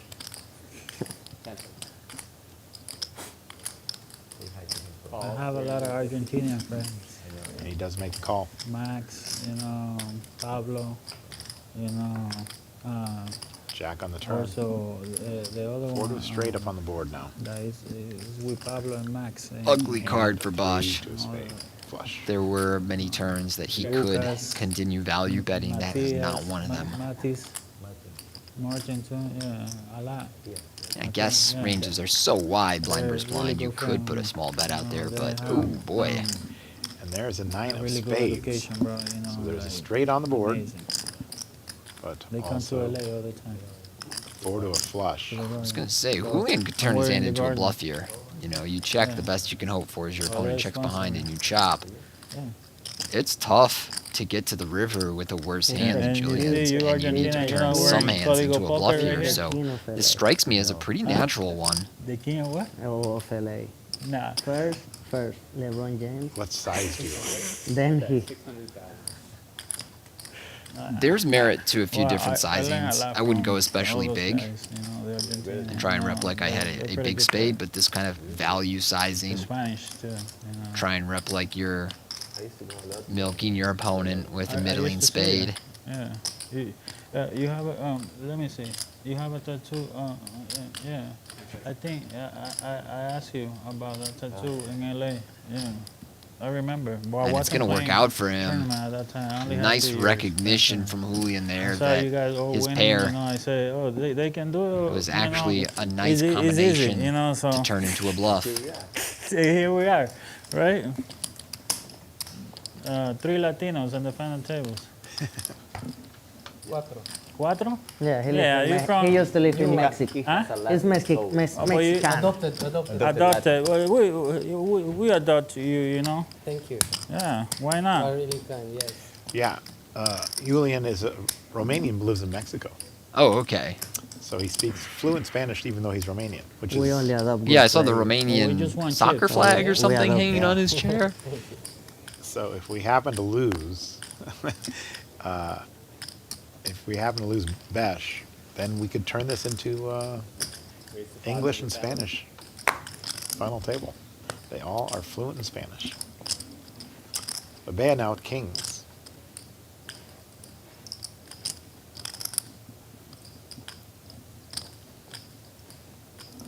Cruz raised to 500,000. Now, these two being around 30 blinds deep, I'd like to see Blebea go under the 3x sizing, maybe make it like 1.2, 1.3. So 1,400,000. Very 1.4. close to it. Close. 1.4 and Bello now with ace queen. Bello strikes me as a guy who looks for reasons to get involved more than reasons to fold. So I won't be shocked if he puts in a 4-bet here, but what's difficult is that any 4-bet seemingly commits yourself to calling a shove from Julian. And that's what Bello is thinking about right now. If I were to 4-bet to say 3.5, 4, am I priced in to call a shove from Blebea? He hasn't really been 3-betting very much. Do I want to play all in with ace-queen? Do I simply want to fold and retain my stack? So it seemed like a very good fold to me. From what we've seen at this final table, yes, but I get to see people's cards. That is true. Yeah. I think if Blebea were deeper, 4-bet folding would have some merit. And it looks like he did 4-bet? Am I seeing that correct? He like click 4-bet? It's a very strange sizing, I believe. No, he called. Oh, he raised. Oh, okay. No. I was going to say, that looked like a raise to me. He did raise. He did raise. A very clicky sizing, I believe. 1.4. 1.4. It looks like 2.350. Yeah, the absolute minimum. 2.3. Well, final tables in ICM poker is so strange that you can use some really small sizings and still have fold equity. I do think Bello should probably go a little bit bigger than this, out of position. So do we now see a 5-bet? I think we should. I don't think Iulian should call this hand and see a flop. Aces would be a nice slow play, but I think kings should just move it in pre-flop. Usually when you get 4-bet like this, you're getting called.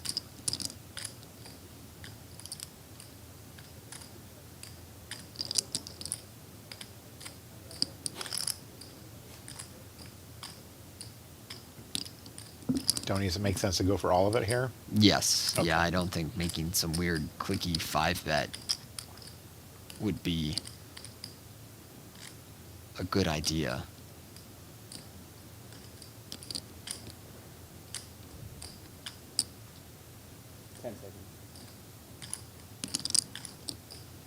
That said, Yes. I've never played poker with Bello. Raised to 3.2 million. Yeah, he's going to re-click him. 3.2. Maybe he thinks Bello is a guy who would either call pre-flop and get himself in an unnecessarily big, weird situation, or 6-bet jam. I mean, most professional poker players would not make that play. This is the biggest final table of Bello's career. I'm not sure what his approach will be. I don't know too much about how he played in the lead up to the final table.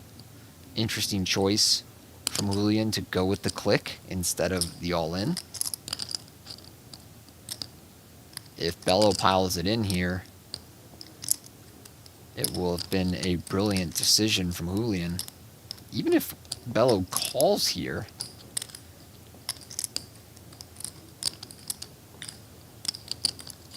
it could work out really nice for Iulian, but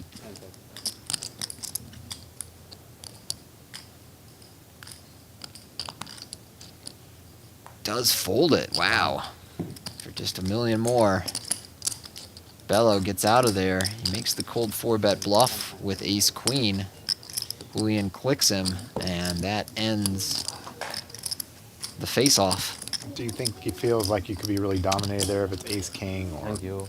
king? I mean, yeah, nobody ever clicks 5 bets without the nuts. I don't know. It's a very strange hand, Matt. But we were talking about our upcoming events earlier. We got through WPT Cyprus and Taiwan in August, but we've also got WPT Australia coming up in Sydney, Star Casino in Sydney, September 18th to October 1st. I'm really excited to be going down there for that. We've got our first WPT at the Prime Lodge in Texas. I'll be there for You'll that. be there for that, October 9th through 13th. Very exciting, partnering with the Lodge. And then October 17th to November 2nd, the Bay 101 Shooting Star is back in the Bay My Area. home casino for many, many, many years. That's I started right. working there in 1994, Tony. How old were you in 1994? I was 10. You were 10 years I was old. 10. That's when I started working at the Bay 101, and now you'll be a shooting star. That's in right. October, so- Oh, I'm excited. I always really enjoyed that tournament. The greatest fandom I have ever seen around a poker tournament is found at the Bay 101, where on day 1, day 2, you know, the rail is 2 or 3 people deep just watching all of these stars of the poker world. Absolutely. We're bringing back a lot of the old school legends, Who else you got? like yourself. Well, we're going to bringing in our 4-time champions, Brian Altman and Darren Elias on the Okay. World Poker Tour. But we also have Phil Helmuth coming in, and David Williams, who says that that's his favorite term of the year always, be coming back, an old school legend. Yeah. And we have, I have to look at the list again, but Mike Matiso will be there. Another old school. I player. saw James Carroll and Jesse Aganima. Right? They're considering. They're considering it? Yeah, we're still talking about getting them in. Jesse might have a conflict, so. Oh, okay. Yet to announce that yet, but yeah, 2 good guys from the poker world. 2 good guys from the poker world who had a lot of spotlight this summer. You could say that again. 2 longtime grinders. James Carroll, I'm trying to win. Did he win that event in the past? Yes, he is a did. 2-time champion. That's Yeah. correct. 2-time WPT champion. One of them at Also, the Bay 101. One of Correct. those years when it was like a massive first prize, 7 figures or something. Ted Forrest won there as well. Speaking of old school legends.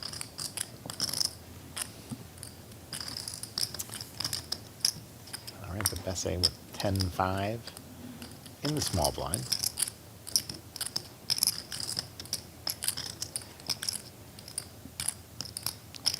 We've seen him play very aggressive with this chip lead blind versus blind. 10 seconds.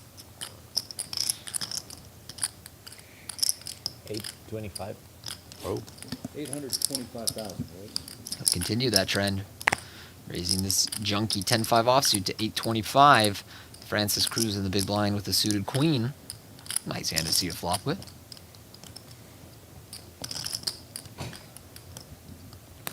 and he is out of time extension chips. Again, so if he gets down to 0, that's it. His hand's dead. Heads up.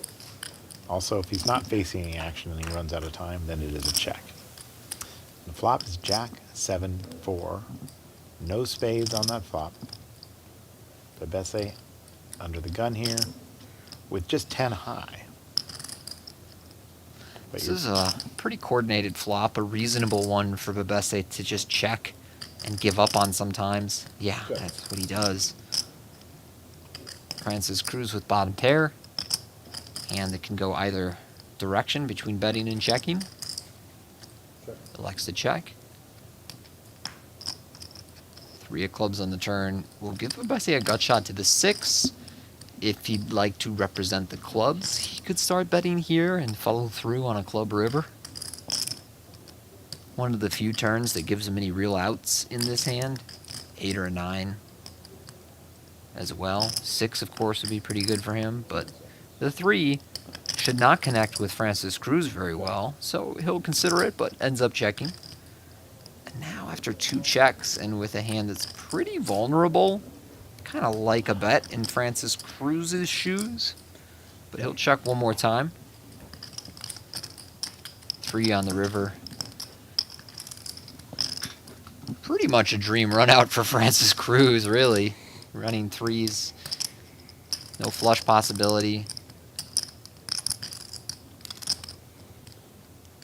you wouldn't like to see Betbese continue on that flop? On the or flop, turn? I liked his check. Okay. It's just such a coordinated board. Your opponent has a lot of hands that are going to continue there, and there aren't many turn cards that are natural barrels for you. This bluff on the river, pretty reasonable. He has a hand that never wins at showdown. He needs to bluff some of the time, but this is not going to get through. This was the dream run out for Francis Cruz. He's just going to eye this bet for a moment, make the call, and be very pleased with the outcome. And I go for it. So even picking up that extra 1.5 million or so for Francis Cruz is big. Gets him back in 8-figure territory. Really 3 players essentially tied for 2nd place right now. Betbese, our clear leader. Bösch, our clear short stack. But at 125, 250, nobody's desperate. Francis Cruz from Santo Domingo, Dominican Republic. Total live earnings over 3 million. The person he'd like to play most, his poker rival, Iulian. Don't I've know never that heard. person.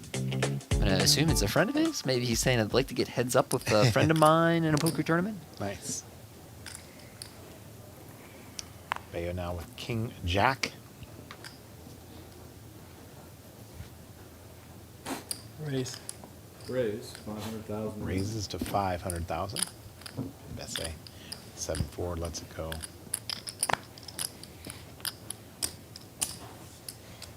Cruz folds. Bello with 10-4 in the big blind. Also lets it go. Bello takes this one down.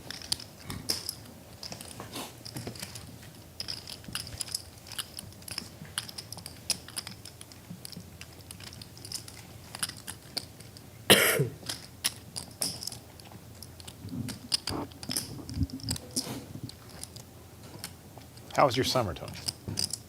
Not bad overall. I only played a couple of live poker tournaments. That's the way I prefer it these days. Online, I had been kind of bleeding out for a while leading up to the summer, continued to bleed through the summer, and then last week had a couple of scores that got me basically back to even for that period. Oh, So that felt pretty good because I was starting to run out of cash, and I was like, oh, I'm gonna have to, sell some assets just for that to have a poker bankroll. First time I'd done that in a while, and I was like really, really close when I had a couple of scores online. And so now I'll have some cash to work with going forward into a stretch where there will be some live poker. I'm going to play WPT Cyprus. I'm actually going to go to EPT Barcelona after that and play what is one of the larger events on the schedule. And then I will go to WPT Australia, which should be a fantastic poker tournament. You and I did the commentary for that last year around and watched, I believe, James Obst, an old friend of mine from Australia, take it down. 875. Iulian here with the pair of 10s in the small blind makes it 875. Bösch will fold his 9-7, so a quick pot there for Iulian, who's on a nice run here. Yeah, some great events coming up on the World Poker Tour, and I'm telling you, Tony, when you see the players in Cyprus, you're not going to believe it. I don't know, You think man. you've seen it all by now. I promise you haven't seen WPT it all. Korea was with some wild stuff. This is going to top that somehow. Okay. yes. I did commentary there last year. I don't know if you were there with me, but I think you might have joined at some point. But I did it with one of the locals, and he said, yeah, I bought in 14 times, and I never cashed. And I'm like, whoa. What? 14 times? This was the $1,100 prime, but still, wild.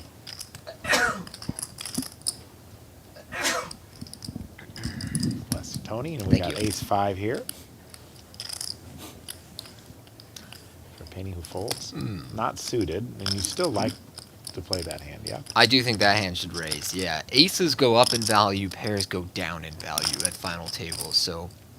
if he had raised pocket fours, I wouldn't have liked it so much, but I would have liked to see him raise the ace-5. If he were a bit shorter, I could see folding it. But, I think Bello has been loose out of the big blind, but not very aggressive. Bösch has certainly not been very aggressive. I think they are pretty much the ideal blinds on this table to be raising into and feel that you're not going to be facing a huge amount of pressure. And as we can see, the cards that would have got through in the 7 deuce and 9 deuce. Yeah. King, Jack, 8 on the flop. Rainbow. Bösch now with the worst hand in poker, checking. And Bello with position here. Will make the bet. 250. And even if Bösch doesn't believe him, he still has to fold.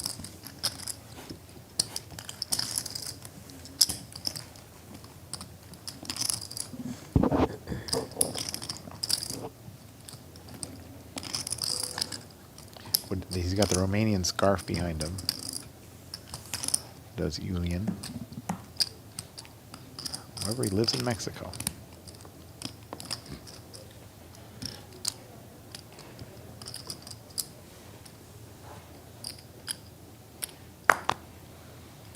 Painting now with 7s.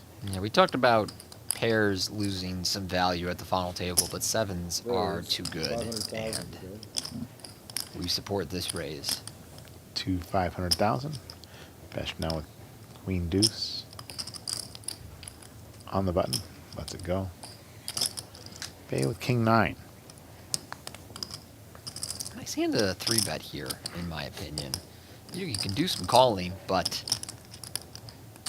with Bösch on a shorter stack and as a medium stack versus another medium stack, I think Bello should mix 3-betting and calling here. There's a high priority on having an ace to make that kind of play, but a little bit of a missed opportunity there. Bit shocking. Seems like he has played hands like that previously. Might be licking his wounds a little bit after the ace-queen versus king's hand where he lost, I want to say, 2.3 million in the pot. Right. Betbese does follow through here with the 6-3. Flop 10, 9, 7. 2 diamonds. Or 10, 9, 4, excuse me. 2 diamonds. A board texture where usually the pre-flop raiser should continuation bet, but the kind where your 7s, especially with the 7 of diamonds, is one of the top hands I would consider checking behind. Oof. Oh, and what a beautiful turn card for Cruz with the set of sevens. Betbese really just with the gut shot. Double no, actually, gutter. excuse me, double gutter. That's Yeah. right, a 5 or an 8. Yeah. And a board that should be pretty favorable to the big blind. So I expect Betbese to start betting here. And depending on his sizing, Francis Cruz will have a really interesting decision. It's like 650. Yeah.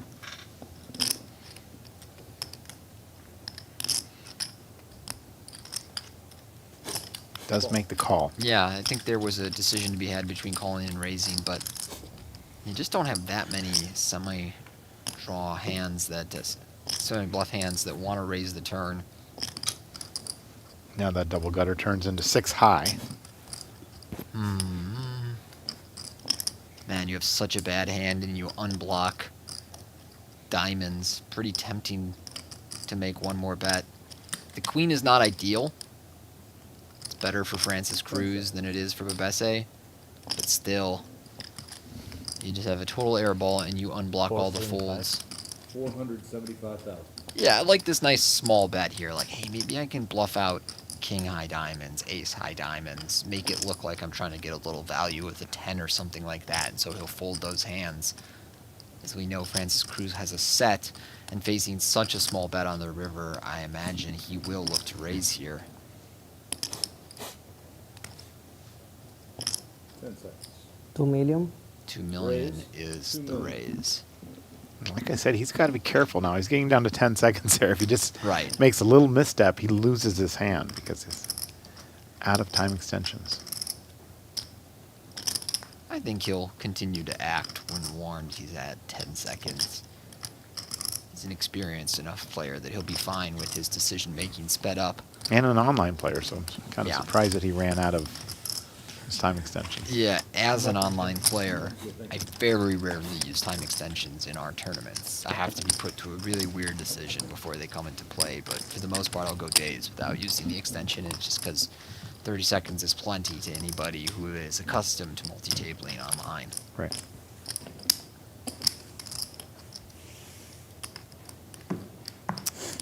Is that Argentinian jersey on the back? Yeah, I think that is. Not knowing much about soccer.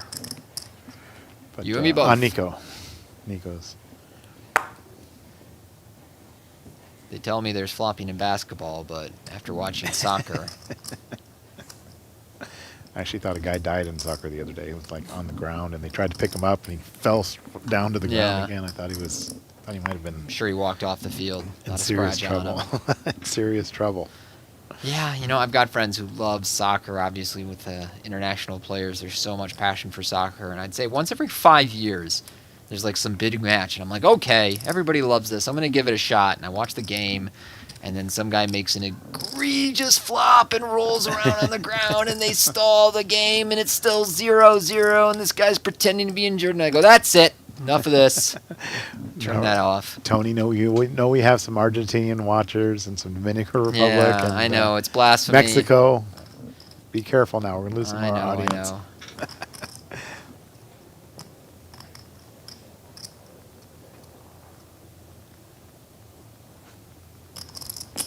Bello limps in with King Jack here in the small blind, starting to take the more limp-heavy strategy that we saw earlier when their stacks were closer to even as they are now on Ace Queen 7 2 diamonds.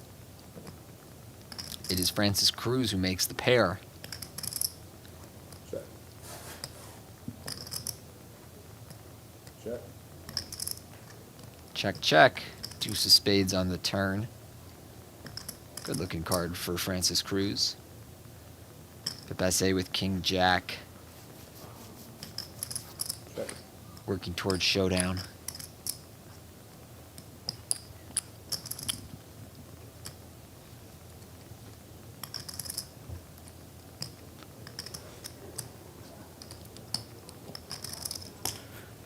Bet. 300,000. After that check, Francis will bet 300K.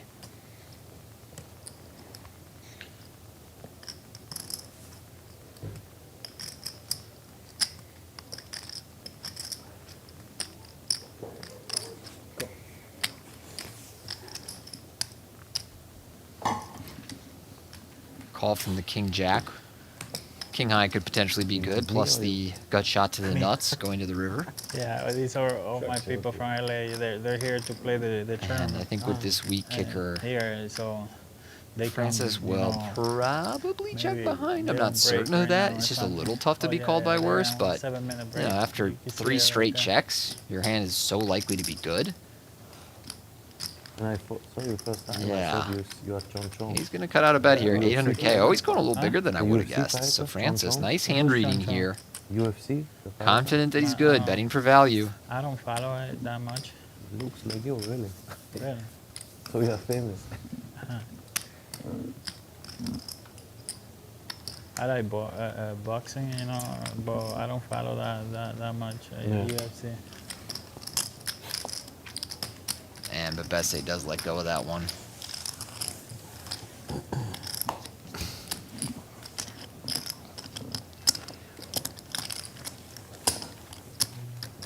Francis Cruz finding some momentum here, sneaking up on Betbese. He took a big hit with his pocket jacks, losing the all-in against Bösch's ace-king. And has steadily worked his way back to a near chip lead stack. He's still a couple million off of Betbese.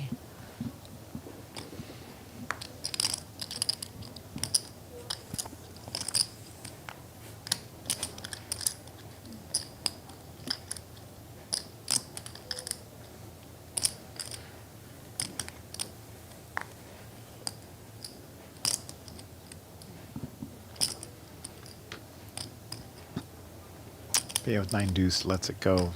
9-5 for Betbese.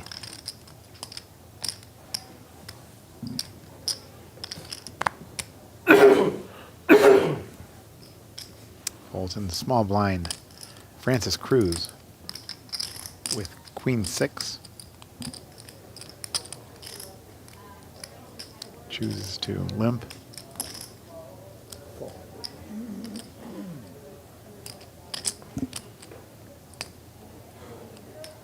And Blebea now with Jack 8 of spades. 6, 12, 13, 3, something. 10 seconds. Check. Just check it.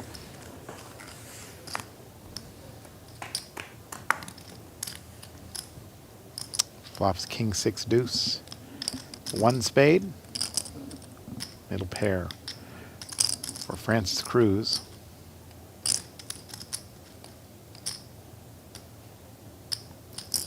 Going to bet 250. 250,000.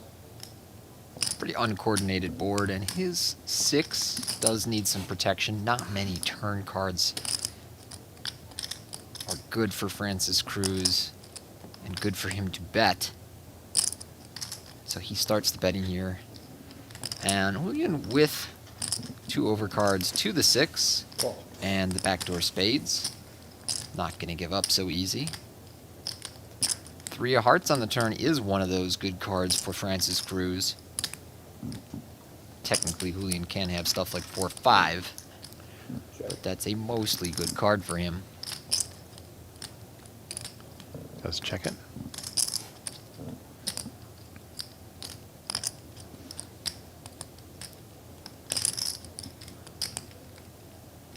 This is a low board that should usually favor the big blind, and Iulian has a pretty nothing hand. 10 seconds. Wouldn't be surprised if he wants to start bluffing here. Kind of bets on the small side, trying to rep like he has one of these pairs with the gut shot. But he's just going to check behind. King on the river. One more really good-looking card for Francis Cruz, who at this point, with Queen 6, has a monster. Blind versus blind with this little action. I think he can kind of bet big here and feel confident he has the best hand. So 1.25 out there. What will he bet? 10 seconds. Yes, I love this sizing. 1.2. Beautiful bet from Francis Cruz.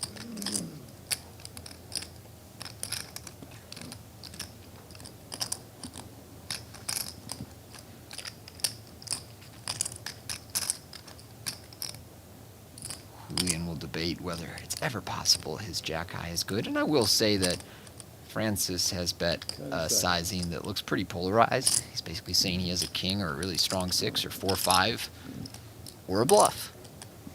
And jack high generally beats the bluffs, but calling down that wide does seem ambitious. So one more pot goes the way of Francis Cruz as he takes another step towards capturing the chip lead. Well, you went there? Please. Four players over 10 million in chips. You do it. You don't have more? Bösch. Now just about half that. Thank you. Because I got a BB blind. And I'm going to be...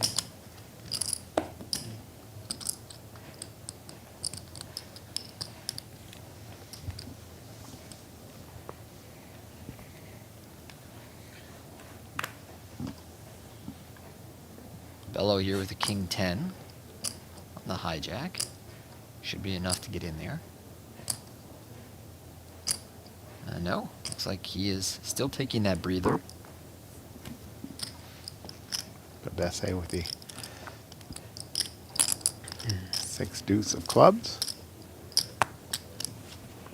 Cruz with his own 6 deuce. Now Blebea with 9-8. I think he will probably limp.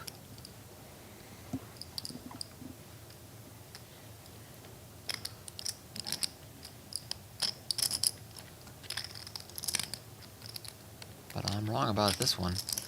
He's going to raise it to 800. Yeah, Bösch with a junky 8-5 offsuit in the big blind.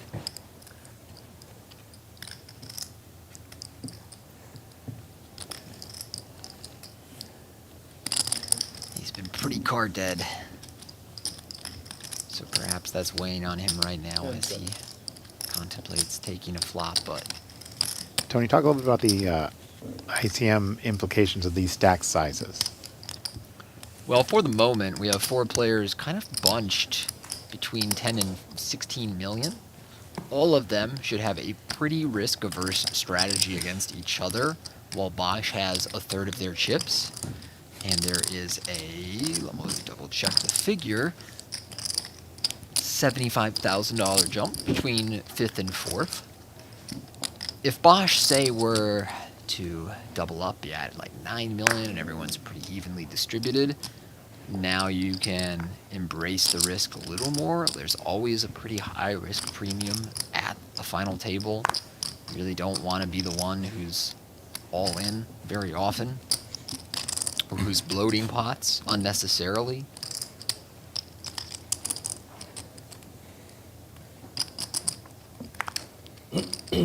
Meanwhile, Bösch can play somewhat freely. And he's gone all in. I don't really like this that much, strangely enough. You don't need to. He's got 18 blinds. It just seems a little heavy to me. I don't think this is like a losing play or anything. I don't want to argue for that. I just don't know if all in there. Well, like a lot of his middling suited hands should be shoving, but King 9 suited feels a little bit mergy to me, where you only get worse hands to fold, only get better hands to call. Maybe you fold out some really weak aces, or like a King 10, King Jack offsuit, maybe.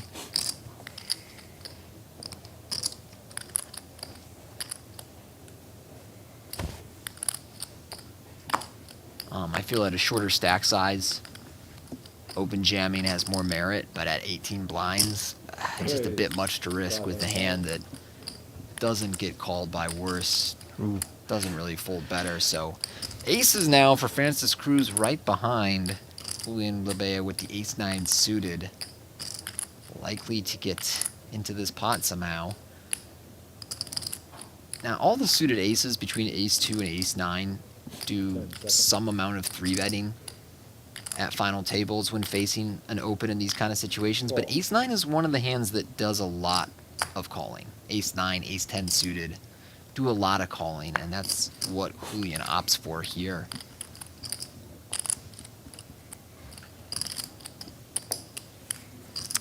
Folds. Betbese 10-9 offsuit. He's in the big blind. You want to play this pot multi-way?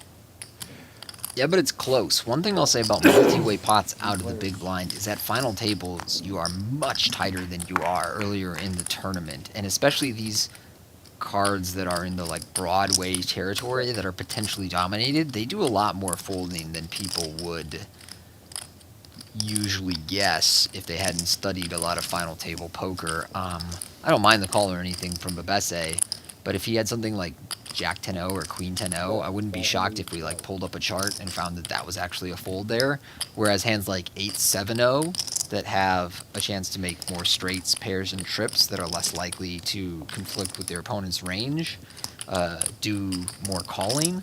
It's just so important not to go to flops dominated, especially in multi-way pots at a final table. But enough on that. We got Francis betting 500K on a board that is really whiffed both of his opponents. Blebea quickly out, Betbese quickly out, and so a fast win that does deliver a chip lead for Francis Cruz. Can you bring me one Perrier? I will join the Perrier team because they are doing so good. I need to do the same. Okay, I want one too. We need to keep with the team that are working on this table. What? We need to do the team that are working on this table. Perrier is working. Let's go with Perrier.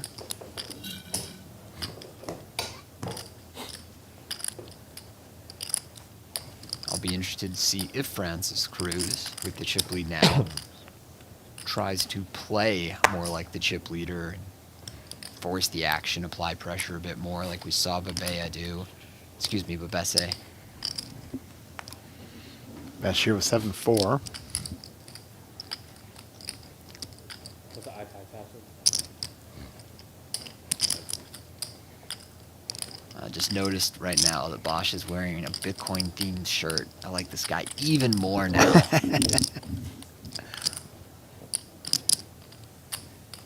What an absolute stud.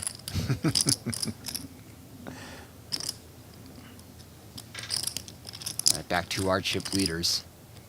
Blind versus blind. Now I think Betbese should have a really limp-heavy strategy from the small blind. And as their stacks have gotten closer and deeper, that's what we've seen him do. Francis will check behind with 6-4.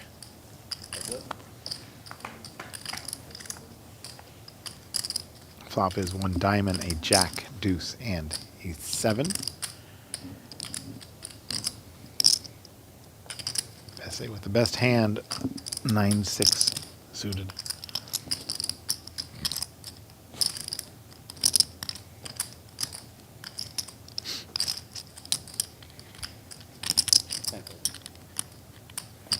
$350.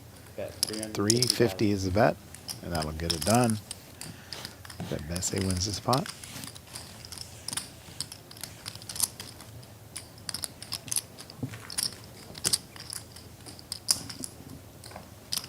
Next payout is $220,000. First place, $790,000. 100 plus a 10,400 seat to the WPT World Championship held here in Las Vegas in December.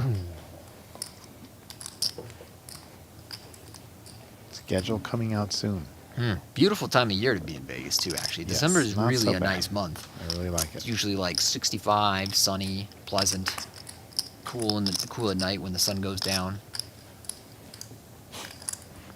Bösch and Bello both with Queen Jack here. Bösch folding his.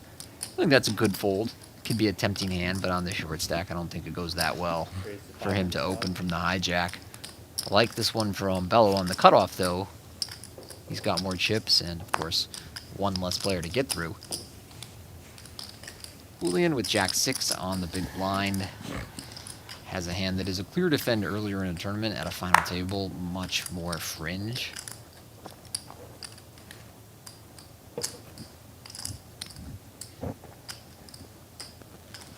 Yeah, I like the fold.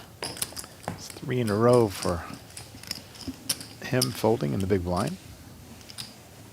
Yeah, as much defending as we do from the big blind earlier in tournament poker, once you get to a final table, you need to pull the brake.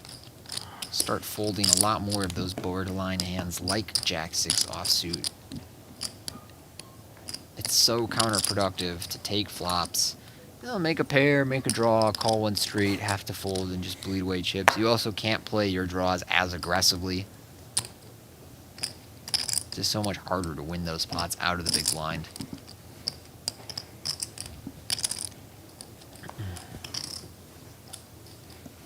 Down to Francis. Ace-9 suited on the button.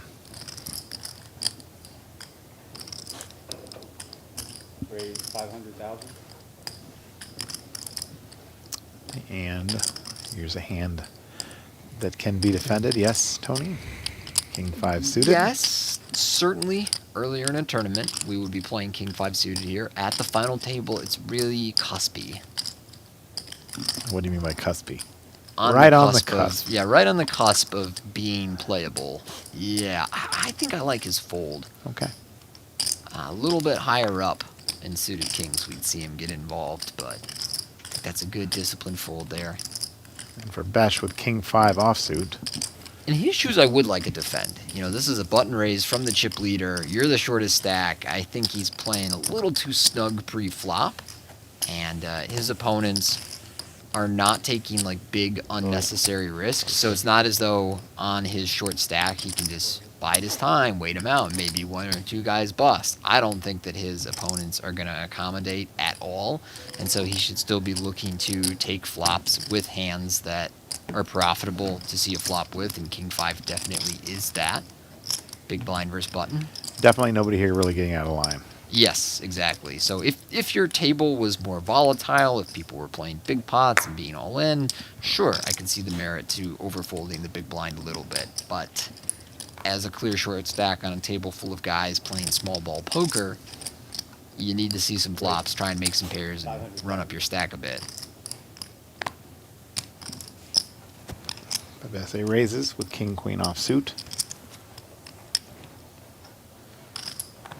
To Bösch and small blind. Whew. Close one. Under 20 big, small blind versus hijack. It's the guy who's been the most active opener, which I think is the key detail here. And you're the clear short stack. If there were other short stacks, I would like to fold, but I think Bösch should probably look to get involved there. I think, you know, final table poker is so strange. We could even talk about 3-bet folding, using that as a bluff. We could talk about jamming. He's only 18-ish bigs deep, facing a guy who's been pretty wide with his opens. I know it doesn't feel great to get that many chips in at a final table with ace-10-0. But again, I think Bösch just playing a little too tight, missing an opportunity.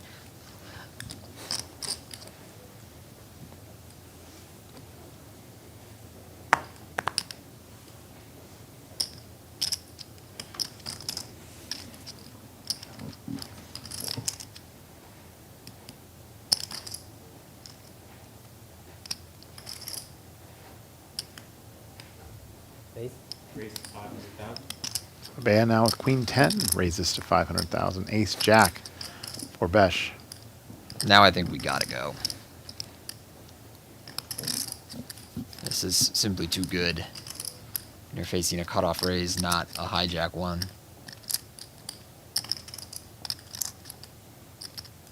I know you don't want to, Bösch, but you have to. 4 million. There he goes. 4 million. 4 million is a bet. Leaving some chips behind. Another big debate in the poker world going on right now about Yeah. Oh. leaving one or very few chips behind. Ooh, really close decision here for Betbese. It is unfortunate for him that Iulian is still to act behind with 9 million in chips. Because what he can't do is call this 4 million and then fold to Iulian, but he needs to be concerned. But he's going to go for it. All in. And a quick call from Bösch, so he'll be flipping for his tournament life. One of the 10s is dead, so that is favorable. This is how it always works. We need to flip to win the chip. You can It's do never cool as Francis is right, though. flip. This is how it works. You need to just flip a bunch and win them to win a poker Good for tournament. the TV. Good for TV. Ace Jack versus 10s. Betbese has him covered. Oliver Bösch all in for 4.35. In the hospital earlier this week. Let's see what happened on the flop. 663. Great flop for Betbese.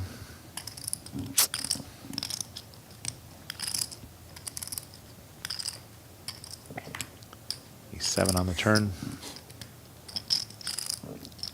Bösch down to 6 outs. And it's an ace on the Ace river. on the river. Right from the hospital room. Ooh, man. The honey badger is hard to kill, you know that? Always coming back.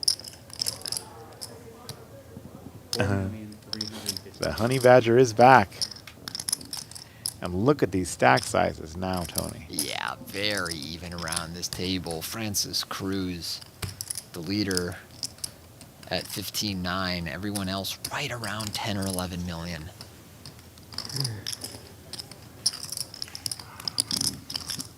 You are Settle using it in. one time already, 2 times.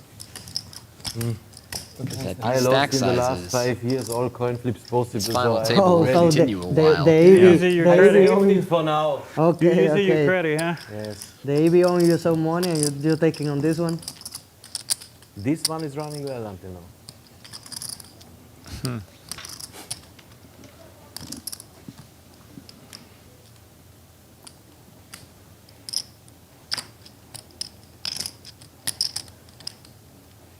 That would have left us with 4 Spanish-speaking players at the table. Tony had he been eliminated.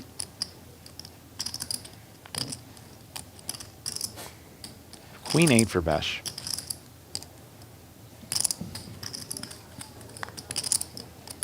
Folds.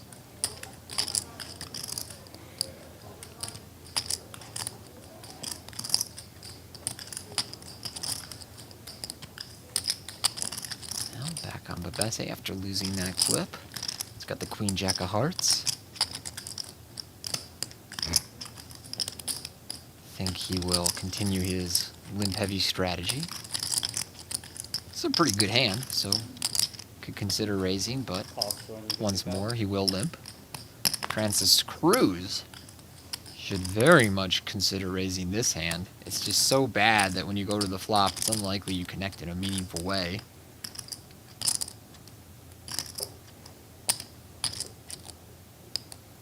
$850. Raised to 850,000.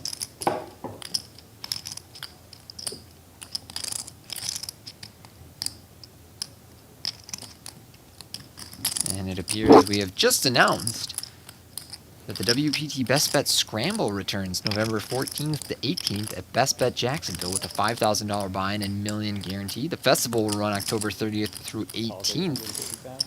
We commentated that final table Yes, we last did. year as well.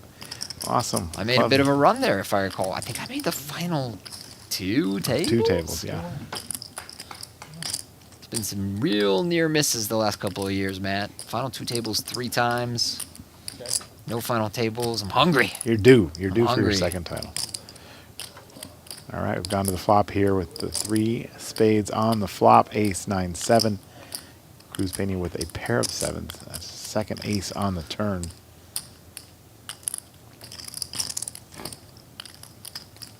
Not much reason for Betbese to start betting here. Francis Cruz might want some protection for his hand.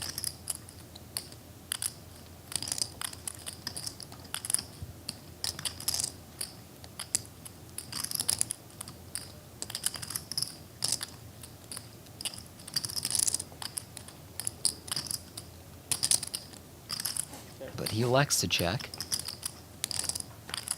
King of Hearts on the river. Yeah, but Betbese basically has the nut no pair. So not that much reason to bet.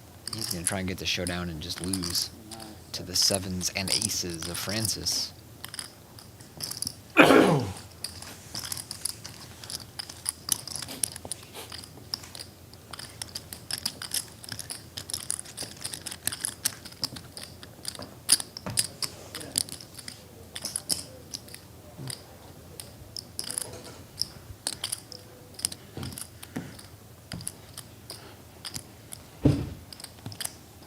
Or you want another one?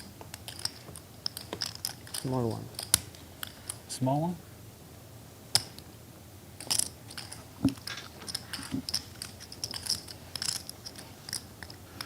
Blebea now the short stack here.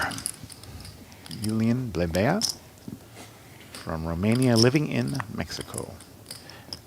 Bello now with ace-5 offsuit. Choosing to get involved, raising to 500,000.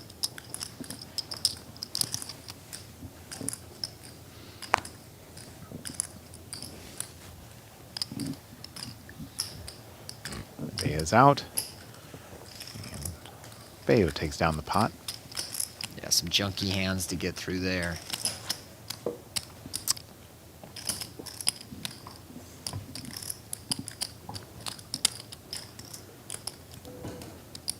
Pretty even final table for the moment. So that's 4 consecutive folds on the big blind for Iulian Blebea. He has not had any hands, but at the same time, I know I get tired of folding the big blind. Well, our chip leader has less than double our short stack, so quite an evenly bunched final table.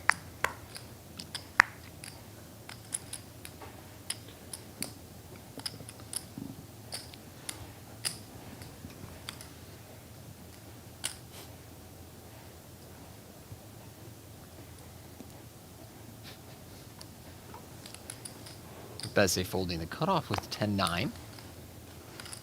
On to Francis on the button with 8-5 suited. And that'll be worth a raise. Raise to 600,000. Up to 6. Iulian with Jack-7 suited in the small blind. A little too weak to get in there. Bösch in the big blind with King-Deuce.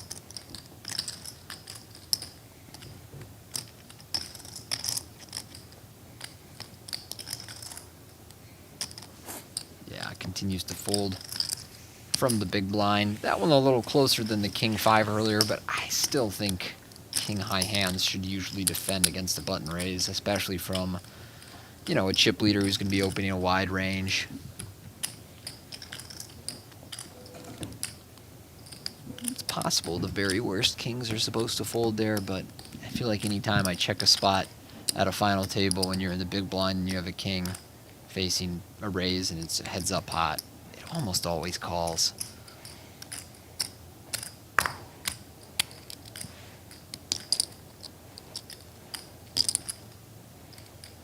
Betbese going out. Yes, well, Francis. Now Iulian with ace-8 on the button. He will look to raise.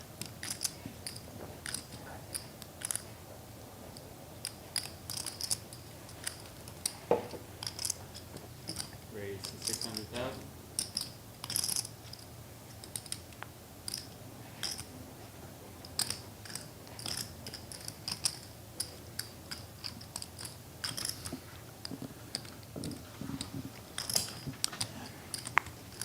Blinds are now 150,300, so Blebea has raised to 600,000, the minimum raise. Bello now with King-10. Certainly a hand that should see a flop.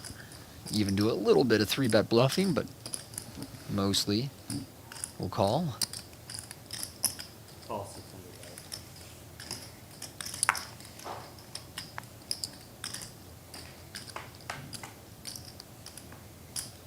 And on Jack 5-3, 2 hearts, Iulian retains the lead. Bello with some backdoor draws and king high.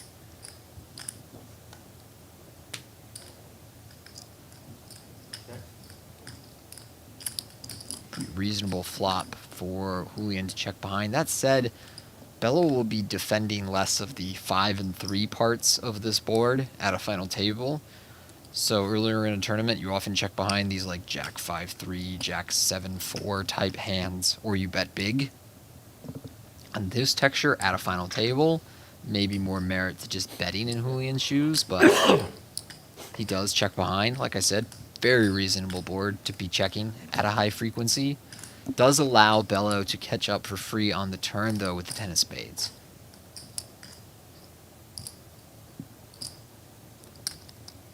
And after the check behind on the flop, King-10, looks and feels pretty big here, but he will check. I would not be looking to bet in Iulian's shoes now. Especially because Bello, he sort of reached and shuffled his chips like he was very much considering a bet and then checked, which makes me a little worried that he's connected. Again, I'm seeing cards, you know, it's easy for me to say, oh, well, that tell he just made means he has a pair, and I'm looking at his pair. But you do notice these things as you play more poker, that when people are thinking about betting, there's like sort of this instinctual reach for the chips. Does go check, check, 2 pair for Bello on the river.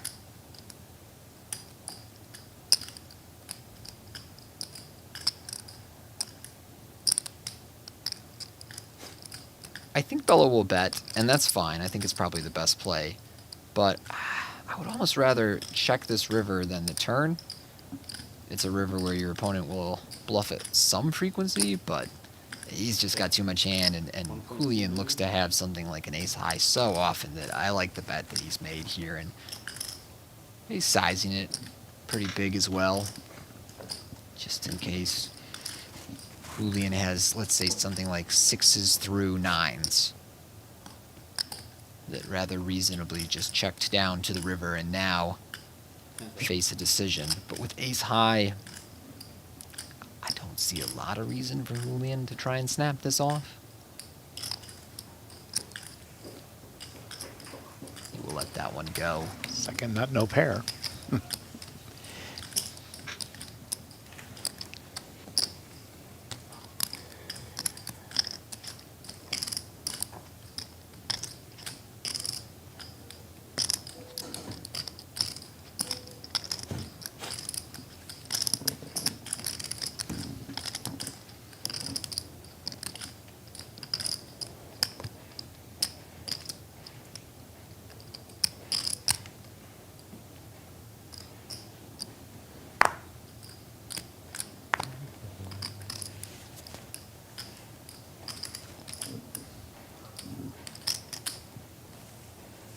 Folds over to Bösch on the button.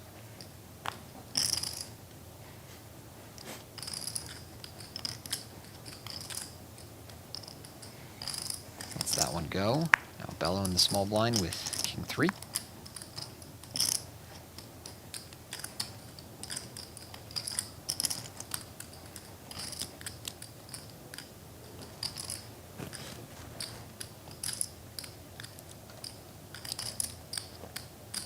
Call 250,000, 300.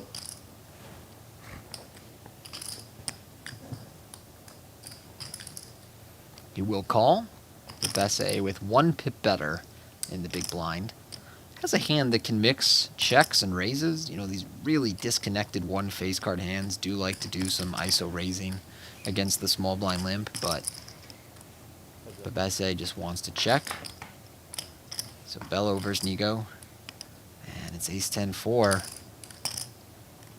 Betbese with a commanding lead now. Bello really needs to go running 3s or running deuce-5. But he wants to do the betting here. Makes it 400k. Not an unreasonable bet. The ace-10 part of this texture will favor the small blind more than the big blind. And he's going with it, so.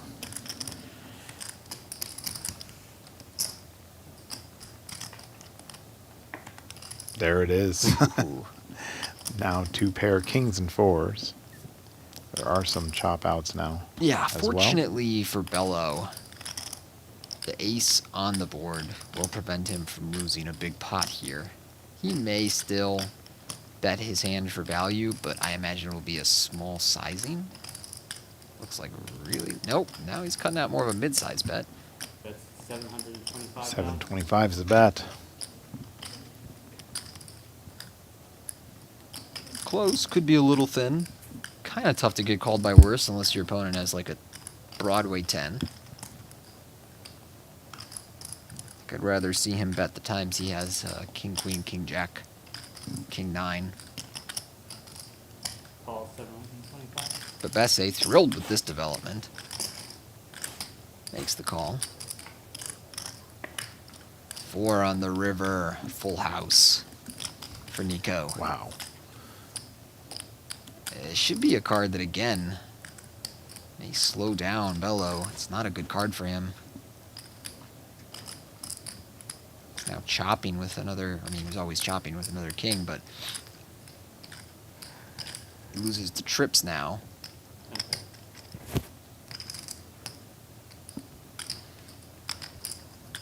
Yeah. That's fine. Check it. Check.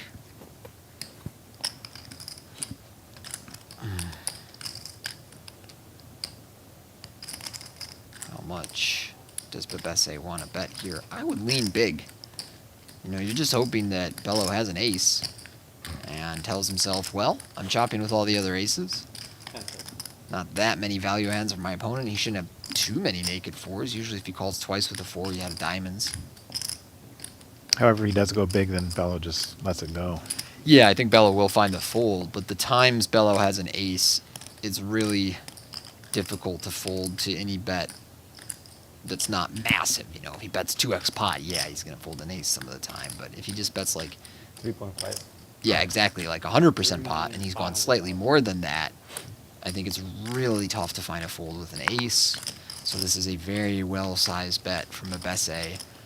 Do not think calling with a king is advisable in Bello's shoes. He doesn't even block Queen-Jack. He will have plenty of aces to call with here at this decision point, so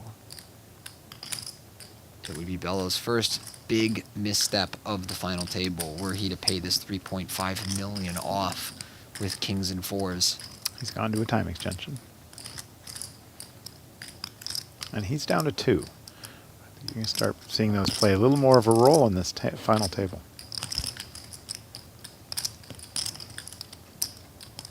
This is a big decision.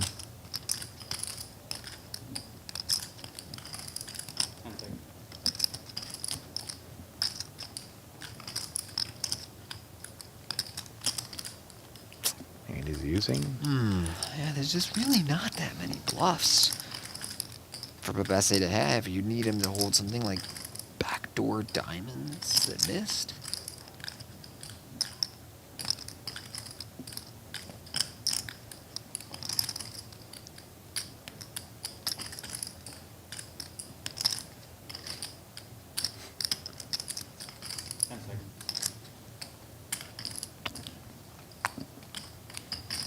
Does let it go. Yeah, good fold there from Bello. As you said, this is on a delay. So he's going to see that hand later on, but that doesn't look like Nico's giving up that information right away. Beautiful hand. Did say I had a beautiful hand. Yeah, beautiful run out for Nico.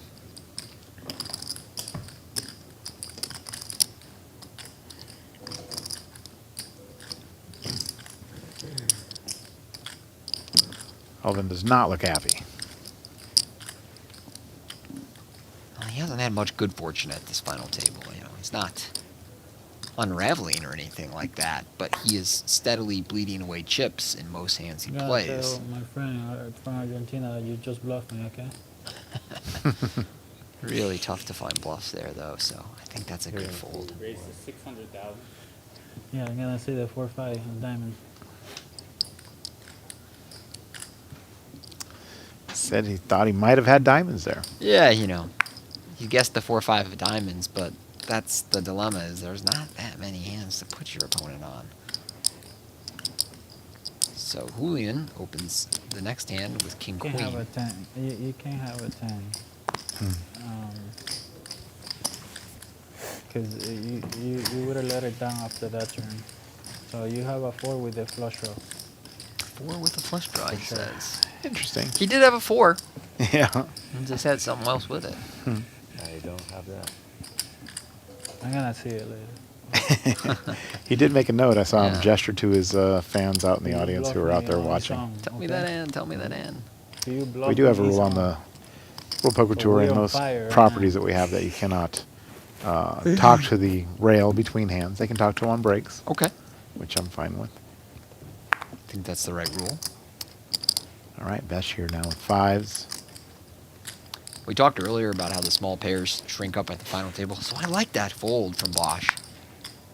I think somewhere around sixes or sevens is the right pip to get involved. I'd probably play sevens there, and if it were a softer final table, maybe sixes, but at this one, I think I would just fold sixes in issues.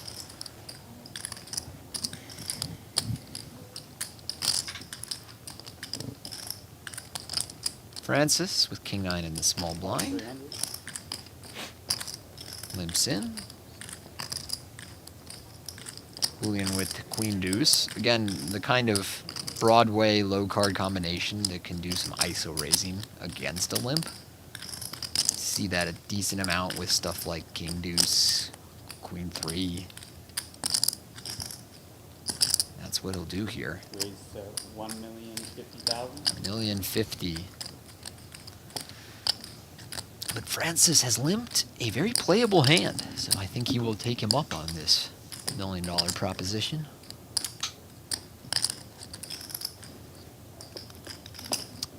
And you are correct again. Calls 1,050,000.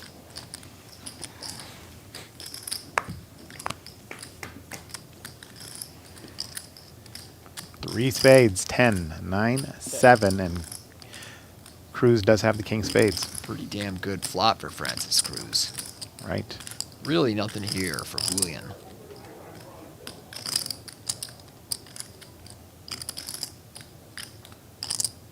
He might just check behind with this one. His texture connects pretty well with the limp call range of Francis. Not having a spade, pretty detrimental. I will say he has such a nothing hand that he may want to just stab at this once and see if he can take it, but I like the check behind there.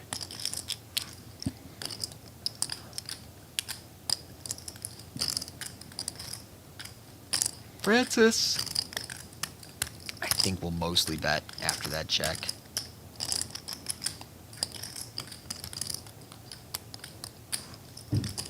Bet 650,000.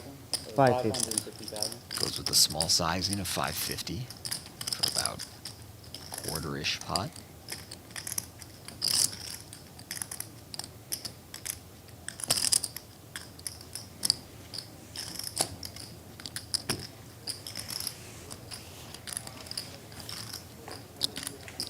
And that gets the fold from queen deuce.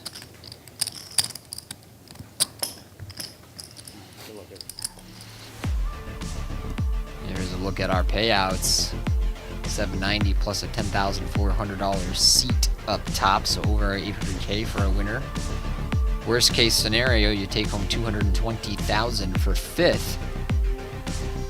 Ton of money for stake at this final table in the 5K buy-in. Over 1,100 players, I believe, 1,100 entries. Yeah, 1,153 entries in this event. Not a bad week's work, that's for sure. But none of them want that 220. They all want more. It's not greedy. Not greedy, it's just what we do for a living. That is correct. Raise 600,000. Bello, ace queen makes it 6. Right behind Betbese with a pair of 8s.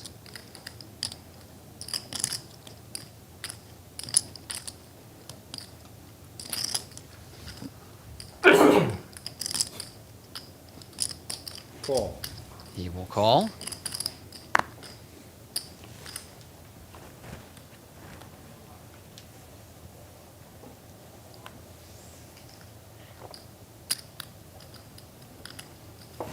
Bösch in the big blind with jack 6 is out of there.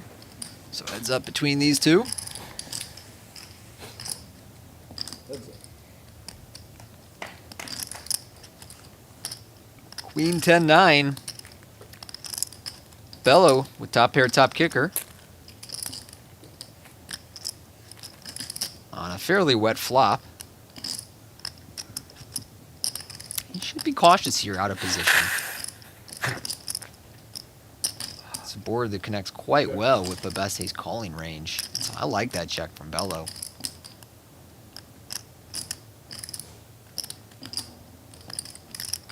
Top pair is a nice hand here, but your opponent starts piling in money, it shrinks up awful fast.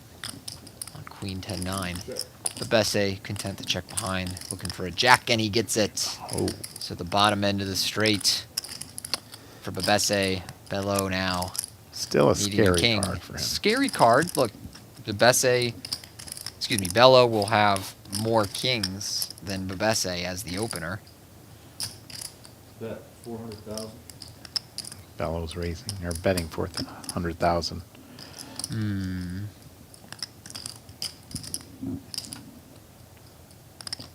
sensing you don't like that, Tony. I don't hate it or anything. I just wonder whether he should even have any small bets at this juncture. Betbese will call.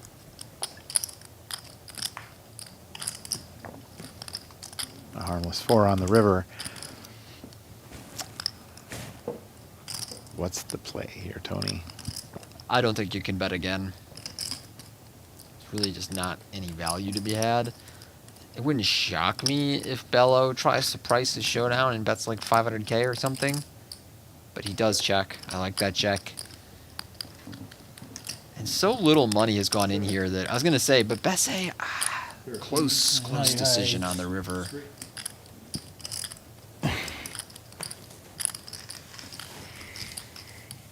Again, one of those spots earlier in a tournament, we definitely see him bet at a final table.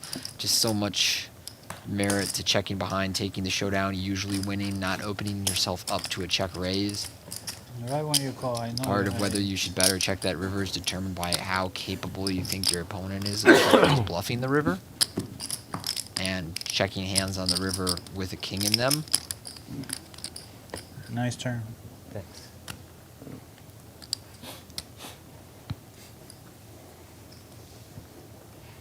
Do you think he means it when he says nice? He does not. It's my most confident read of the day. Ace King for Francis Cruz. Raise Raises to 600,000. 600,000.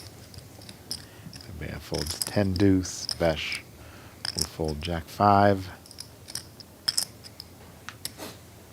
The action is back to Bello, who has Ace Queen, and we could have some trouble here.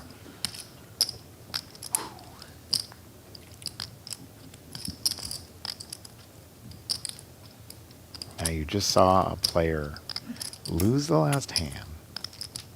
Top pair. You think he's a little steaming, Yeah, and and then Raise.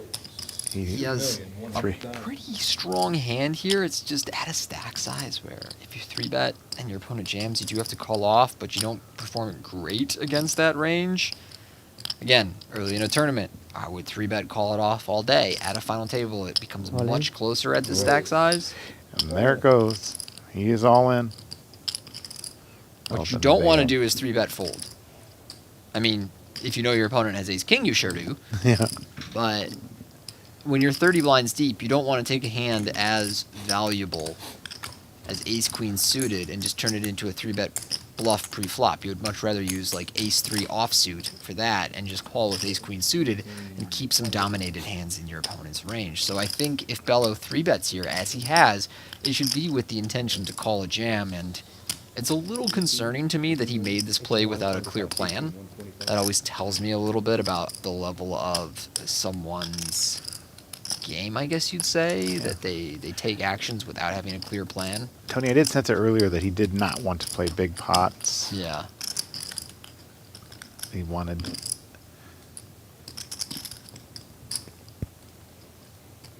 He may fold this. He might, and because of his opponent's hand, it's going to work out great for him. Wow. I just think that if you are facing a raise in the big blind with that hand, you need to tell yourself, if I 3-bet and my opponent jams, what's my next step? What is my plan? And if the plan is to fold, then why are we 3-bet bluffing with ace-queen suited? Your opponent's not going to really raise call that many worse hands at a final table. Yes, some, but not many. And so I think he would do better to just call the ace-queen suited and find some low offsuit aces for a 3-bet bluff there, and that's the kind of mistake, to be honest, I used to make that type of mistake all the time. I would take a hand like ace-queen suited under ICM pressure and bloat the pot and then be like, oh wait, now what do I do? Right. And end up playing too big of a pot with it. And I get it, because for most of the tournament, ace-queen suited is a massive hand there. You just 3-bet, and if your opponent jams, you shrug and call it off. Raise. 600. Ace deuce of hearts. Let's raise to 600,000. Now, Elvin's going to get all this information in about 30 minutes. What he does with it could make the difference. And now he has a hand that I think has tied for the short stack. You should probably just shove. Especially since it would put Iulian to a decision for his tournament life. These suited Broadway hands, ooh, don't like seeing that. These suited Broadway hands play pretty well as like 20-something blind jams under ICM. Doesn't feel very good. Right. You know, you don't really want to be all in with them. You I guess that be... doesn't make much sense to me. If, as the amateur player here, you're saying that he just folded ace-queen suited, and now you want him to jam with part of it queen is 10 suited. Is the stack depth, right? He Yeah. 3-bet folded off of like 33 blinds with Right. ace-queen suited. Now, facing an opener who has only 24 blinds, and you have like 27 yourself, when you jam, you're risking less. You're out of the small blind, which is the least natural position to be playing from, as opposed to the big blind where you can close the action. And you have a hand that fares pretty well when it sees 5. I'm not entirely sure that queen 10 suited is supposed to shove there, but I feel very confident that hands like queen jack suited, king jack suited, king 10 suited would be all in there. And I suspect that if we went and checked a chart, queen 10 suited would be all in and would at least find a way to get involved in some manner. And Betbese taking more of the approach that I recommended in the last hand, right? Ooh. His hand is, oh my goodness, what a turn card. At least it being a diamond will prevent Betbese from losing a huge pot here. If that was the 2 of clubs, he might end up doubling up Iulian. With the 2 of diamonds, even Iulian will consider checking back. I do think he should bet. I think checking back is quite reasonable. But I do think his hand, this particular 2-pair combination, wants some protection and can still get value. So I'd like to see him bet like 1.3 here. 10 seconds.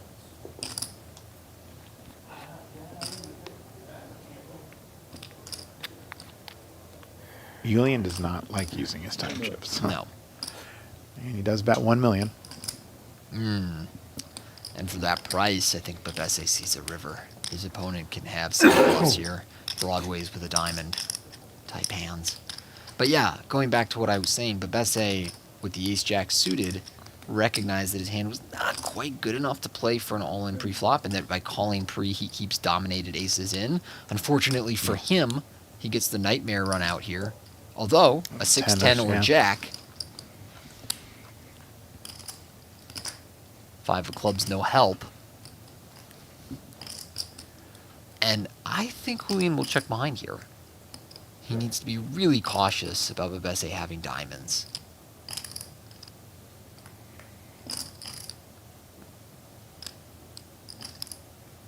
Especially when they have roughly pot to play. It's not a certainty that he checks behind, but probably checks behind. It's a close decision.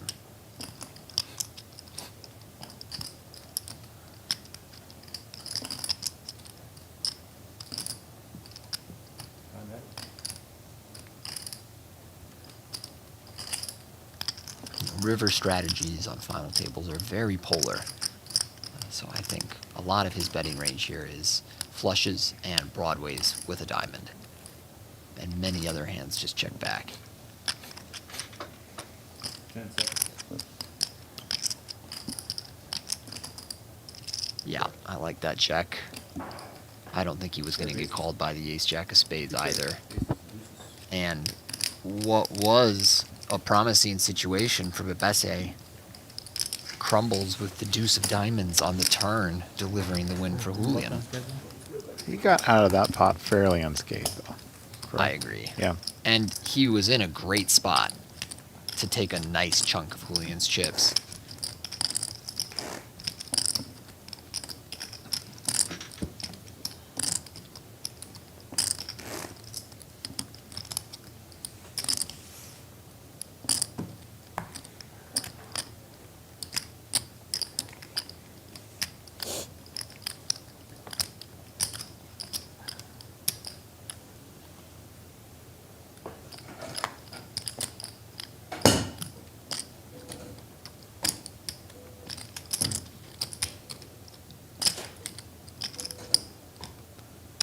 Ace King now for Iulian. 600.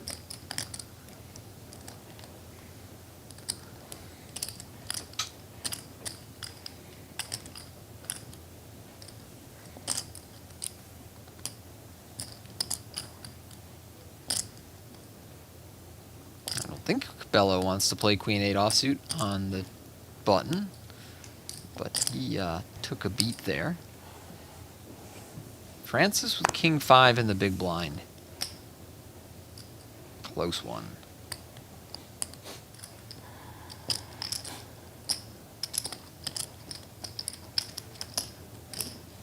Call. Heads up. Does make the call.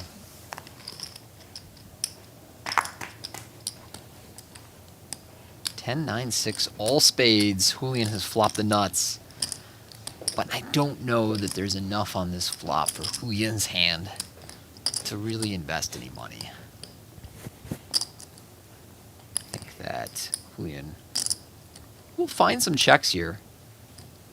As amazing as it is to flop the nut flush when you block your opponent from having the king of spades, it's a little less ideal than the times you raise like ace 5 of spades and your opponent calls, and now there's, you know, more Broadway combos out there that your opponent can put real money into the pot with. Iulian does start the betting at 350, and Francis feels that with the 5 of spades, he has enough here to see a turn. We know that's not the case. 4 diamonds on the turn. Check.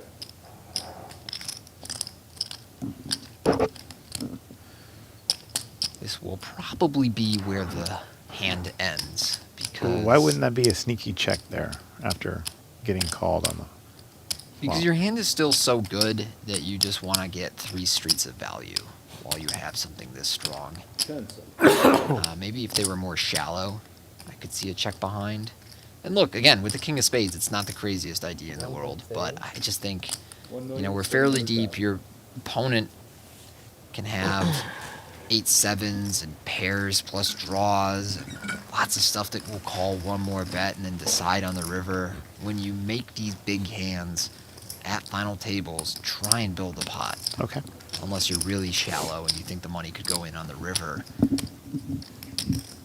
But with so much to play behind, I like that Iulian continued to barrel his nut flush. And my thinking would be that because he had called on the flop, that he has something Yes. to continue with. And look, there's a lot of stuff that can continue. You could have like a queen jack with the spade. That's not going to fold. He could have pair plus spade with an 8 or a 7, right? That's not going to fold. He could have the flop straight and just be calling down. He could even have 2 pair combos, which have no reason to raise on the flop on such a wet texture. Right.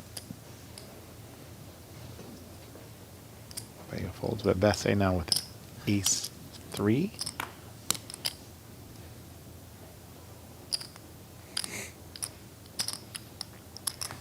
And 55 here at the WPT Venetian Las Vegas Championship. 1,153 entries started this event. We're down to the final 5 players. First place in this event, over $800,000, which includes that seat to WPT Championship, the World Yes, I need Championship, to have some Las work. Vegas in December. I guess I need to have some works. The 7 deuce, the 9 deuce, the 8 deuce. I like that fold from Well, Francis with the junk can hand and the raise small 1 blind. You're million. still supposed to fold your It's worst too bad. hands, even as Too chip bad. leader. 9 deuce. Too bad, it's too bad. told you. I need to have. I'm Latino too. I need to have I'm this. Latino too. We are friends. Yeah, I need to have this. There are better hands for sure. Yeah.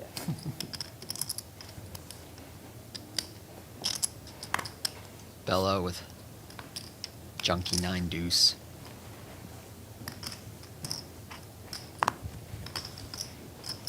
Francis with king 6 of spades on the button. Nice one to get play there. Raise.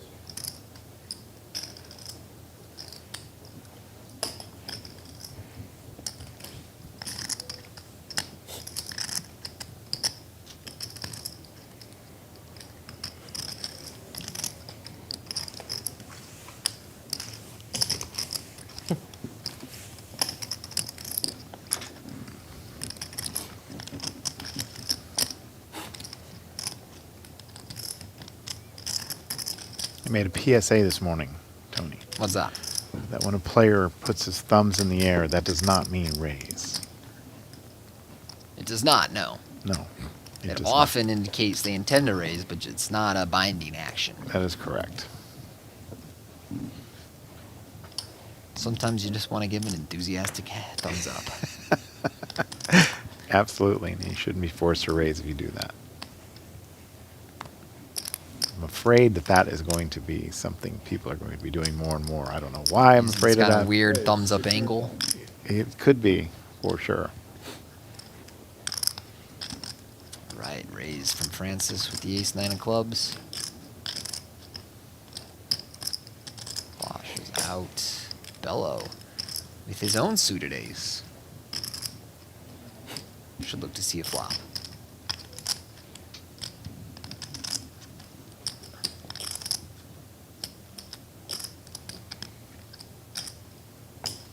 Well, heads up.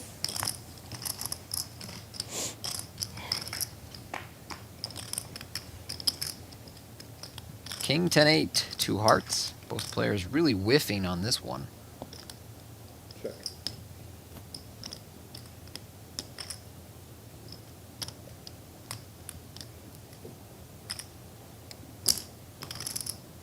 So Francis follows through with a bet of 350.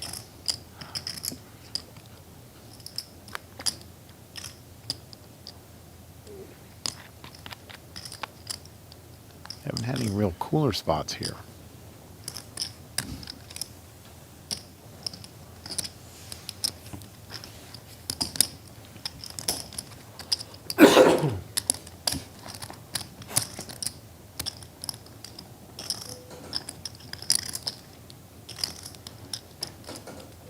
.319 local time here in Vegas. To thank you all for out there watching on YouTube or on X.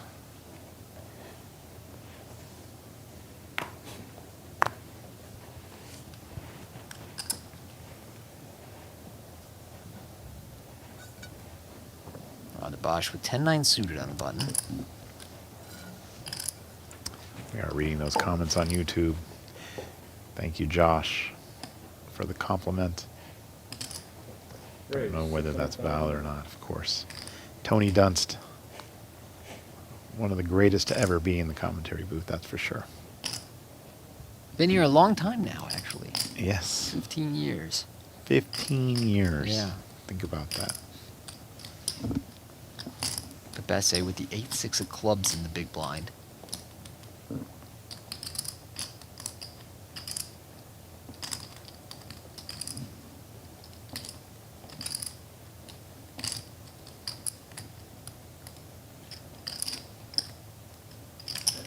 See a flop. We haven't gotten to watch Bösch play too many hands unless he was all in. Ooh, 2 pair now. Ooh, what an interesting flop. And 2 hearts and a straight draw for Bösch. Yeah, massive draw for Bösch. Betbese has flopped 2 pair and is an underdog in this hand. 450. 450,000. This is a texture that I think Betbese should really raise with his bottom 2, and I think he will raise. And then things will get very interesting because Bösch has one of the few hands that could consider 3-bet jamming the flop as a bluff. Semi-bluff, of course, but 10 seconds. unblocking the queen, I think at this stack depth, it's time to fast play, and Betbese agrees. He makes it 1.6. Nice sizing there.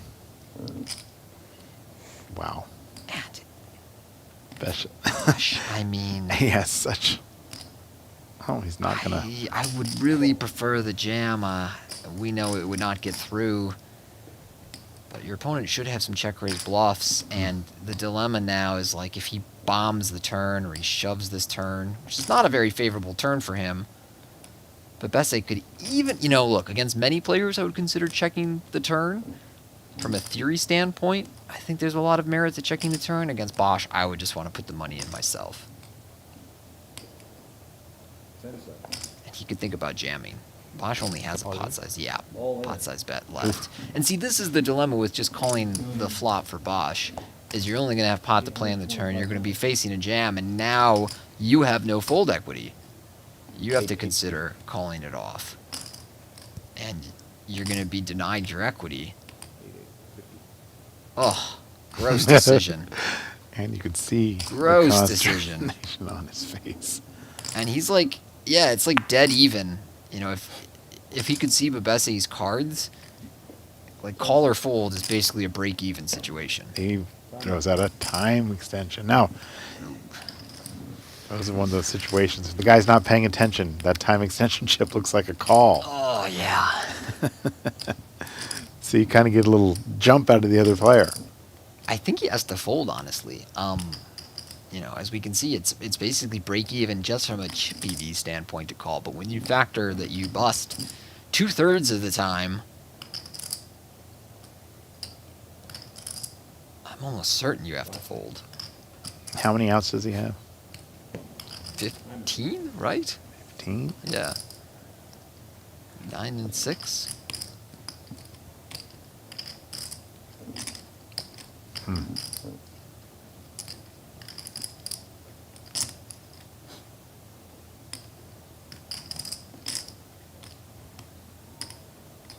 Morning.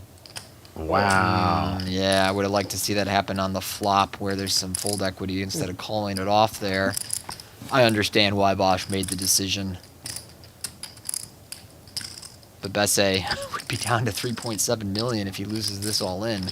Be a pretty tragic way to be knocked down to the short stack, or he could bring this final table down to 4th and eliminate Bösch.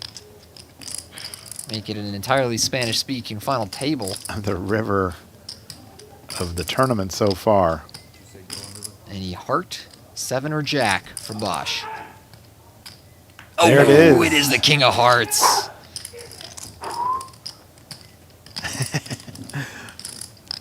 And you don't know the setup here, but they're looking through a glass wall there. Yeah, he's not just fist pumping the wall. You can see it there. That is fold. People are out there cheering. That's a tough one for Betbese. Oh, tough, yeah. Got it in so good. And had that happen, you know, just on the Yeah. flop, same result, doesn't matter. Right, had that Doesn't happen change on the anything. flop, though, you kind of understand your opponent's decision a little Right. more. You're like, oh, well, he just ripped it in with 15 outs. What can I do? But when he calls it off on the turn, it's, I'm pretty sure, not a very good call. And when you're sitting there in Betbese's shoes, you were the chip leader not that long ago. Now he calls it off on the turn instead of jamming the flop. You're just sick inside. You're just, no.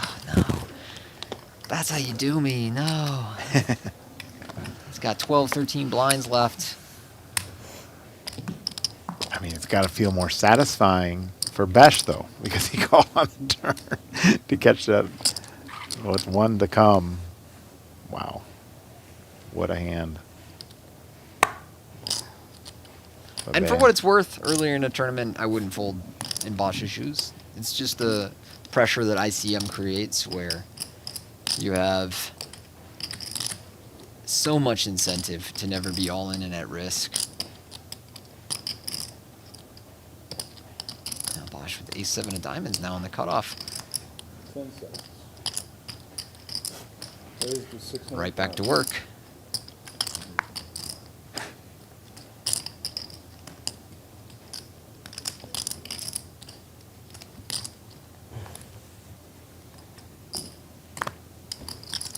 Cruz in the big blind. Going out with 10-5 offsuit.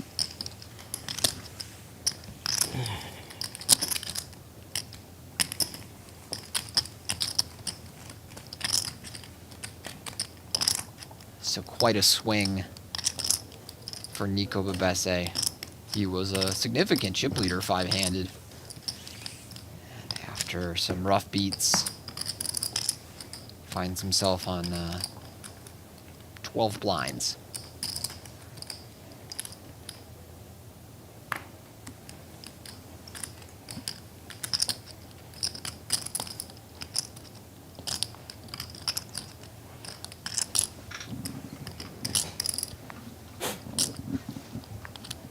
Bello now.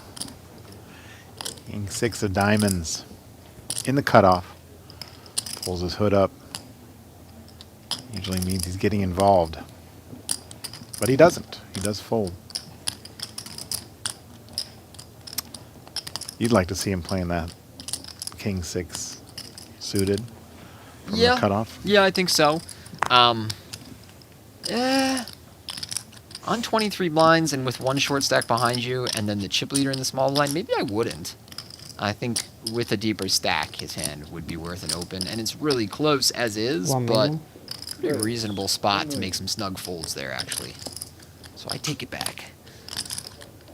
Francis will raise into Iulian.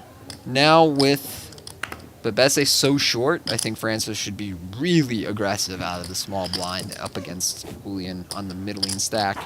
But with Jack 10, Iulian has a really nice hand to see a flop in position, so these two will tangle again. Call. Heads up.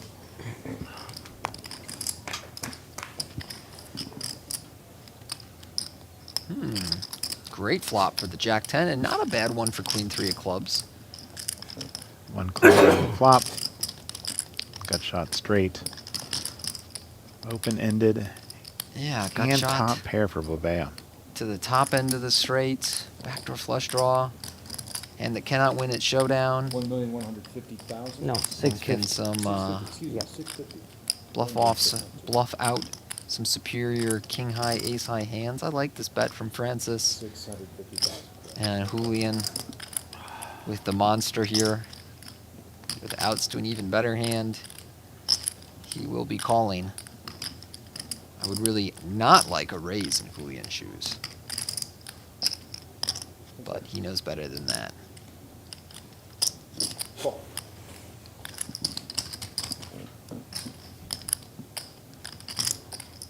Wow. Look at that card. Interesting card. It's one that is usually better for Iulian than Francis, so Francis should have a very high check frequency here, but he will have some jacks of his own, he'll have some queen jack, and not only will those hands want to continue betting, but he needs to find some semi-bluffs as well, and something like Queen 3 of clubs feels like about as good a semi-bluffing candidate as you're going to find. So he'll bet 1.4 million. Iulian says, all right, man.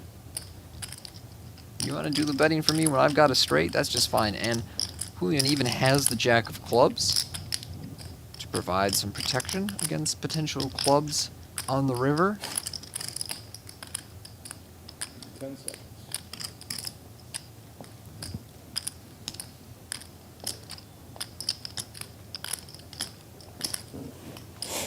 Cool. 0.4 bet and called. And the all-important river card coming up is a jack. Look at this. Wow.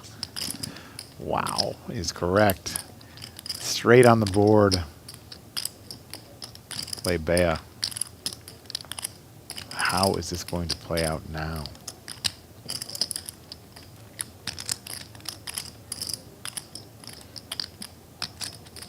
Can Francis Cruz just shove here? No, there's 6.4 in the middle. I don't think you'd want to shove. Iulian has 7.8 behind. Ooh, this 1.6 bet is very likely to get paid off. It's just like quarter pot. Iulian must be so annoyed. Dominating in this hand till that point. 10 seconds.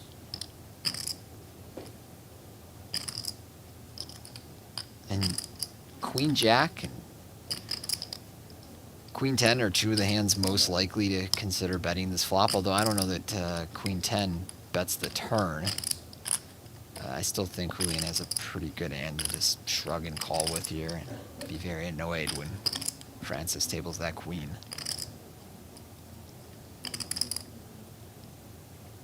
10 seconds.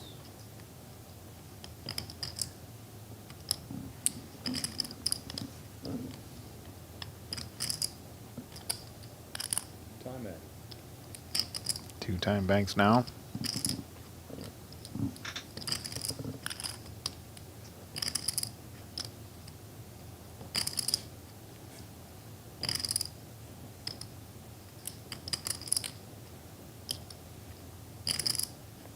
Seconds.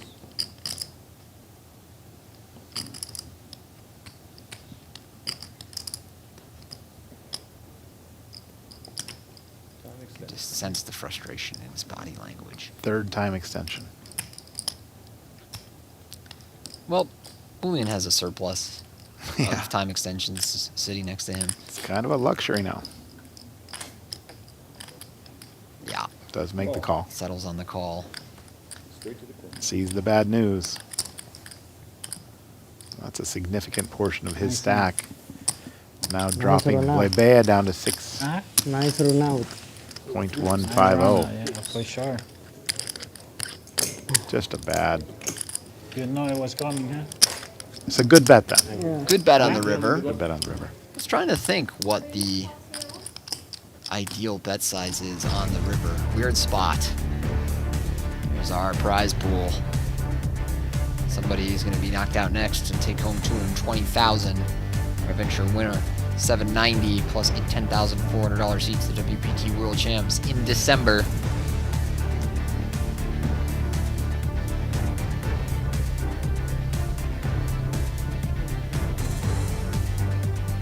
Right now, Francis, the man to beat. Full stack of greens. Had the nose and Working you can on have another. The 7. Oh, no, not on that one. And Bösch, who was short pre-flop. most of the day Pre-flop. now. Yeah. Almost the nose. 2nd in chips in a very good spot. Kind of figure out. The stack sizes are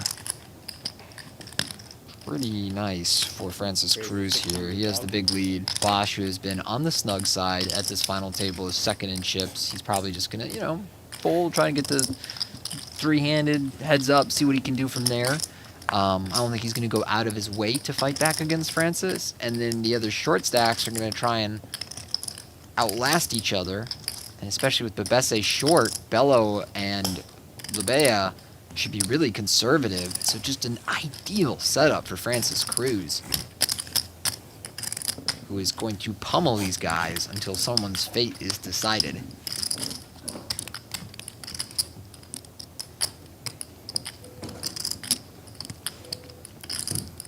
Right now we're number 4 of play here and have only lost 1 player.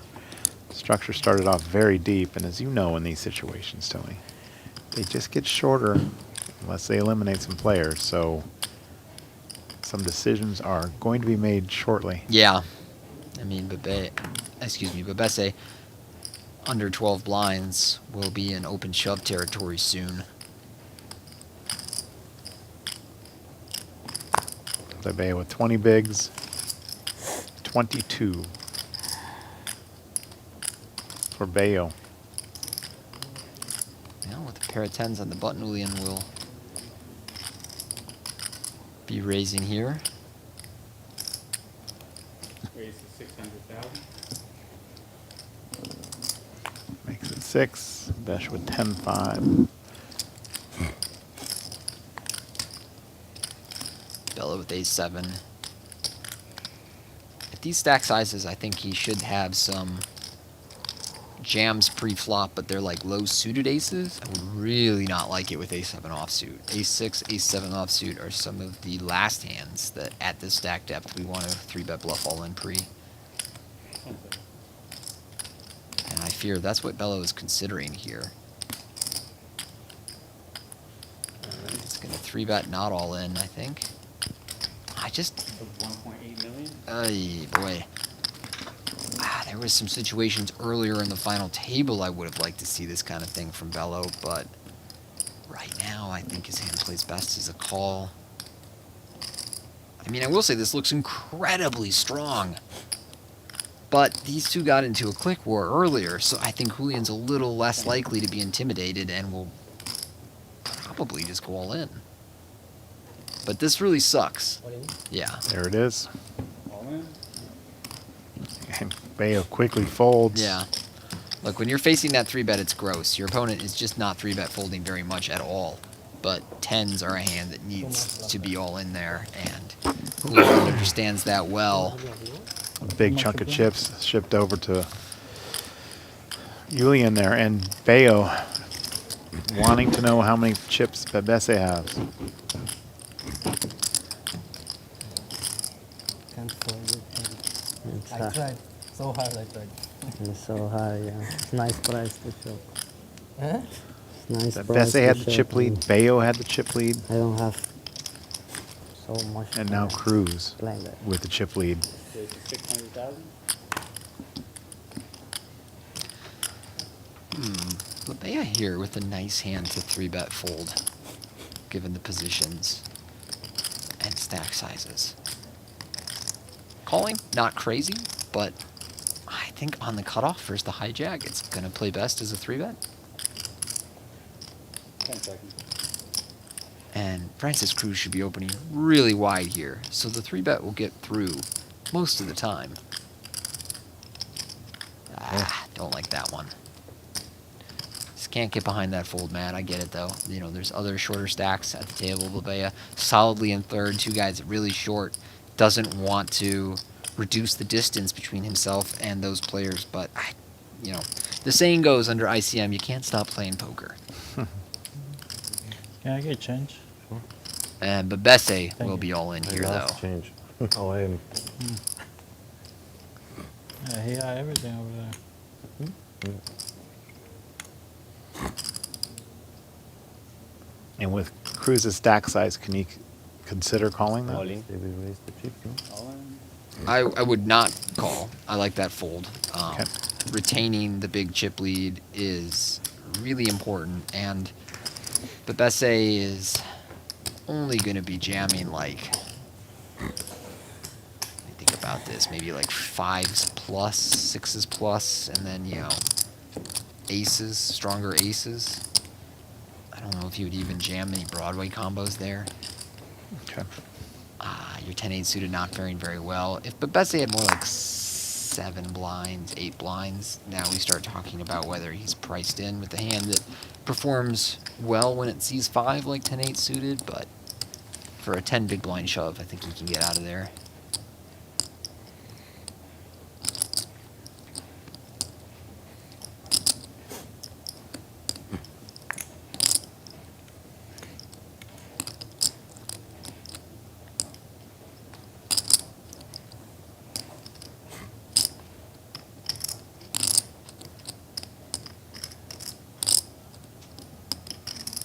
Betbese now with Jack 6 offsuit.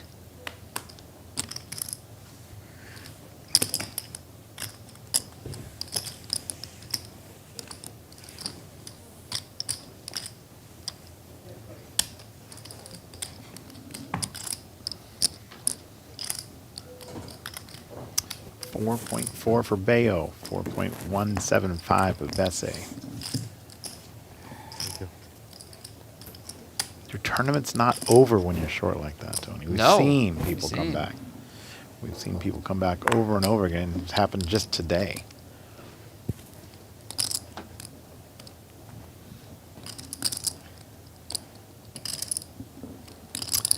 But 169,000. Excuse me, 220,000 versus 800,000. I think that's a good fold with the ace-7 from Bello there in the cutoff. He should be very snug right now. Betbese with cuspy hand on the button, holding 14 blinds. You don't want to have too many raises here that are going to fold to a 3-bet. This is right on the border. I think he would definitely raise queen 10, and queen 9 is the decision hand. He did fold. Ace 3 for Pena.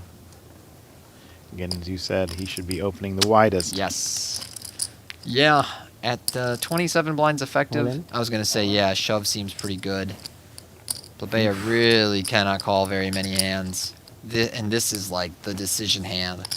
From what we've seen from Iulian, I think he'll fold, but this is really close. Yeah. Yeah, it wouldn't shock me if you wouldn't like check that hand in a solver and ace 9 or ace 8's the one you call, but I think a very reasonable fold to make as our players go to break. Still 5-handed. We'll have more coming up from the Venetian.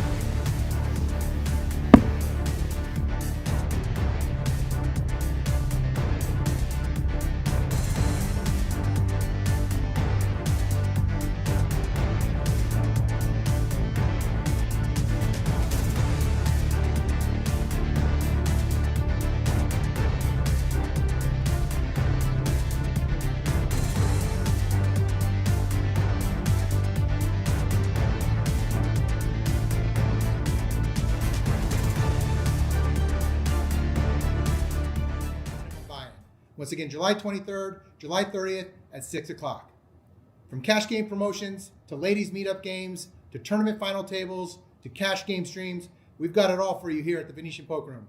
We look forward to seeing you in July. Club WPT Gold has already awarded millions in prizes, and 3 players have become millionaires.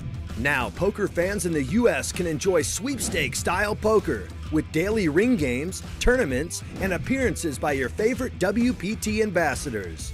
Play for your chance to win real prizes and entries into exclusive WPT events.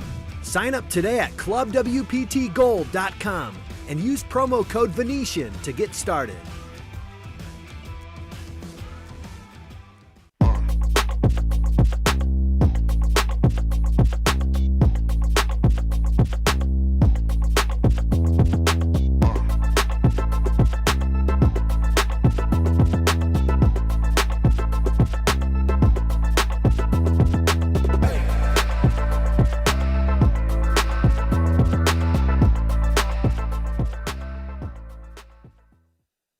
Trusted online poker is back in the U.S. with the launch of Club WPT Gold. Play sweepstakes poker and daily ring games and tournaments against your favorite WPT ambassadors.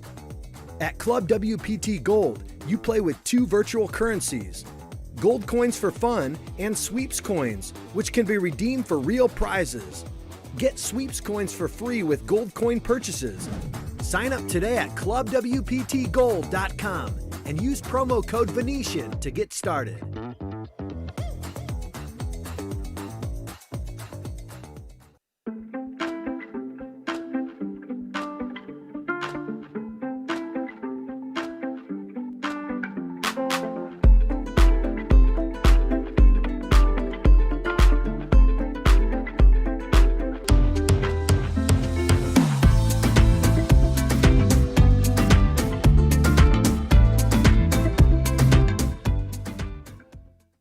This is Tommy LaRosa, Director of Poker Operations, coming to you live from the Venetian Poker Room inside our Venetian Poker Studio.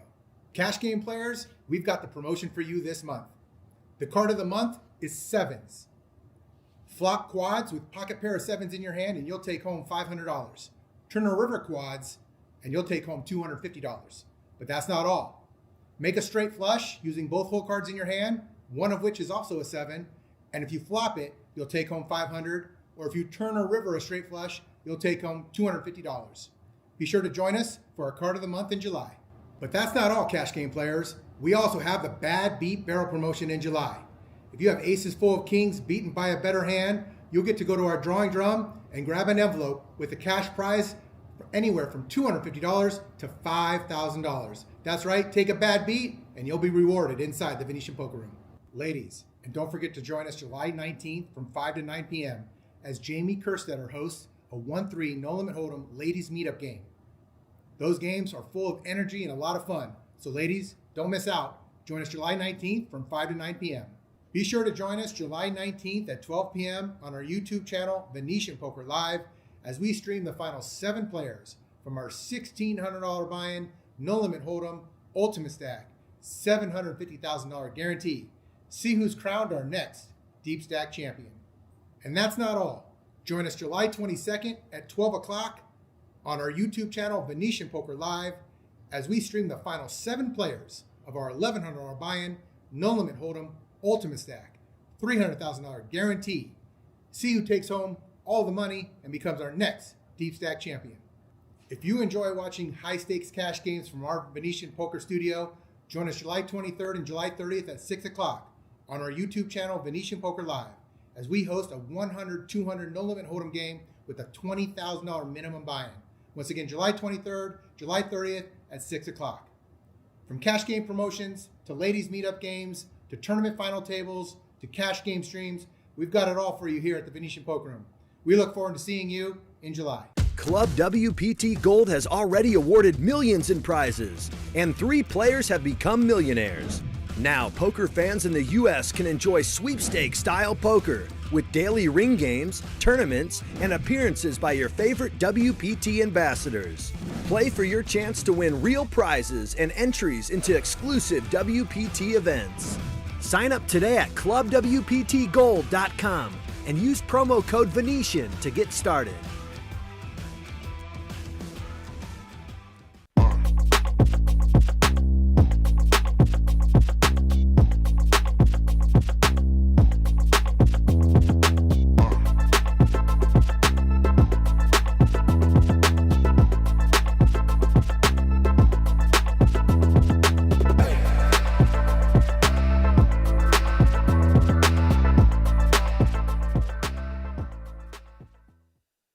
Trusted online poker is back in the U.S. with the launch of Club WPT Gold. Play sweepstakes poker and daily ring games and tournaments against your favorite WPT ambassadors. At Club WPT Gold, you play with 2 virtual currencies, gold coins for fun and sweeps coins, which can be redeemed for real prizes. Get sweeps coins for free with gold coin purchases. Sign up today at clubwptgold.com and use promo code Venetian to get started.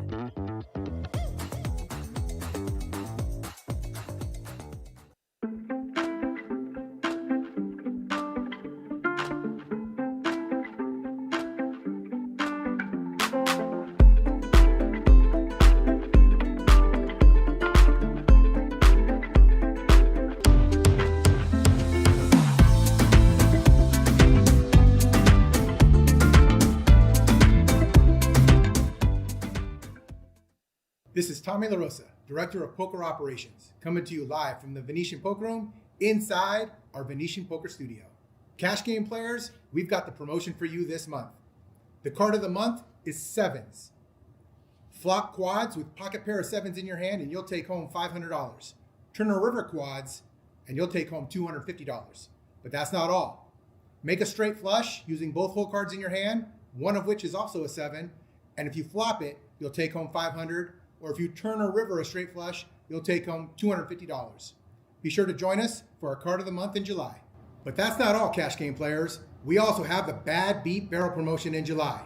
If you have aces full of kings beaten by a better hand, you'll get to go to our drawing drum and grab an envelope with a cash prize anywhere from $250 to $5,000. That's right, take a bad beat and you'll be rewarded inside the Venetian Poker Room. Ladies, and don't forget to join us July 19th from 5 to 9 p.m. as Jamie Kerstetter hosts a 1-3 no limit hold'em ladies meetup game. Those games are full of energy and a lot of fun. So ladies, don't miss out. Join us July 19th from 5 to 9 p.m. Be sure to join us July 19th at 12 p.m. on our YouTube channel, Venetian Poker Live, as we stream the final 7 players from our $1,600 buy-in, no limit hold'em, ultimate stack, $750,000 guarantee. See who's crowned our next deep stack champion. And that's not all.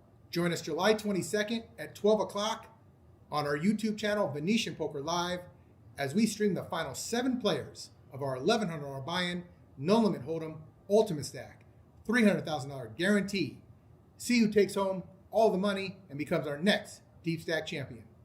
If you enjoy watching high-stakes cash games from our Venetian Poker Studio, join us July 23rd and July 30th at 6 o'clock on our YouTube channel, Venetian Poker Live, as we host a 100, 200 no-limit hold'em game with a $20,000 minimum buy-in. Once again, July 23rd, July 30th at 6 o'clock. From cash game promotions to ladies meetup games to tournament final tables to cash game streams, we've got it all for you here at the Venetian Poker Room. We look forward to seeing you in July. Club WPT Gold has already awarded millions in prizes, and 3 players have become millionaires. Now, poker fans in the U.S. can enjoy sweepstakes-style poker with daily ring games, tournaments, and appearances by your favorite WPT ambassadors. Play for your chance to win real prizes and entries into exclusive WPT events. Sign up today at clubwptgold.com and use promo code Venetian to get started.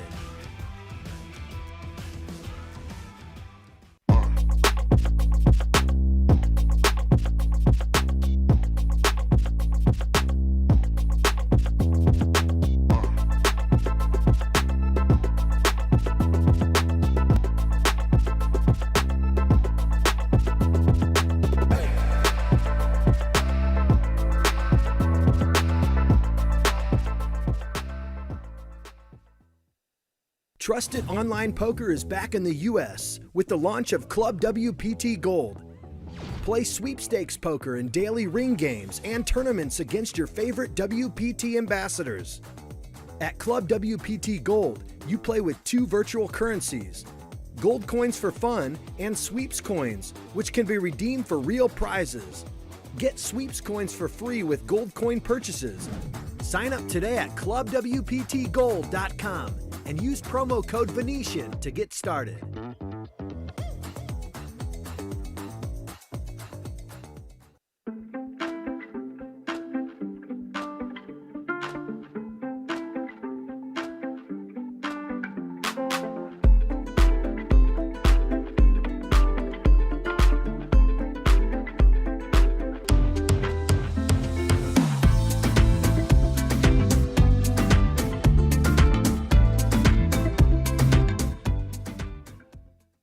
This is Tommy LaRosa, Director of Poker Operations, coming to you live from the Venetian Poker Room inside our Venetian Poker Studio. Cash game players, we've got the promotion for you this month. The card of the month is sevens. Flop quads with pocket pair of sevens in your hand and you'll take home $500. Turn a river quads and you'll take home $250. But that's not all. Make a straight flush using both hole cards in your hand, one of which is also a 7, and if you flop it, you'll take home $500. Or if you turn a river a straight flush, you'll take home $250. Be sure to join us for our card of the month in July. But that's not all, cash game players. We also have the Bad Beat Barrel promotion in July.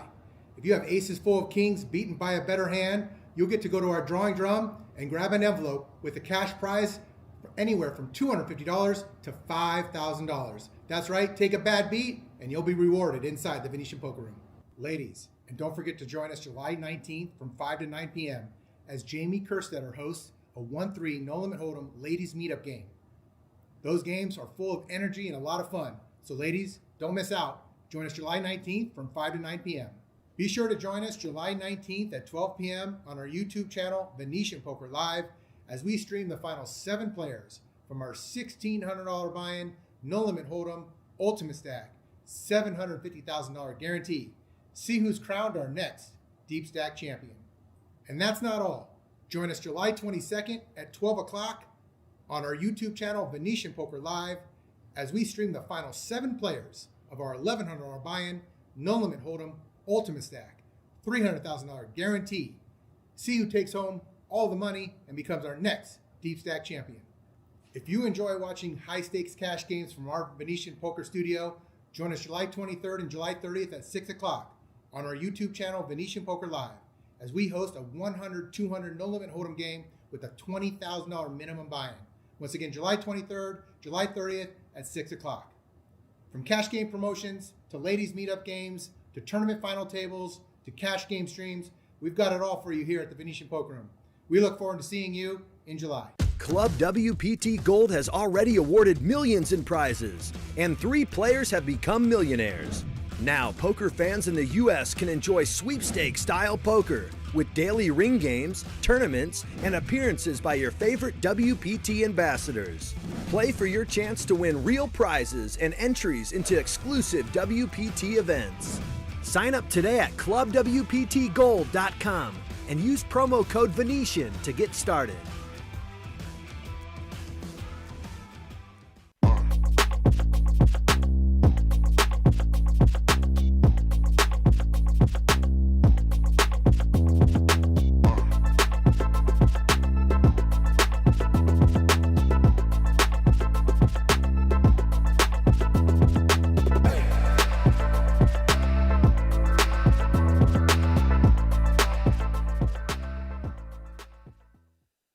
Trusted online poker is back in the U.S. with the launch of Club WPT Gold.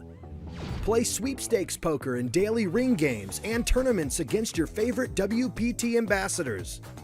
At Club WPT Gold, you play with 2 virtual currencies, gold coins for fun and sweeps coins, which can be redeemed for real prizes. Get sweeps coins for free with gold coin purchases. Sign up today at clubwptgold.com and use promo code Venetian to get started.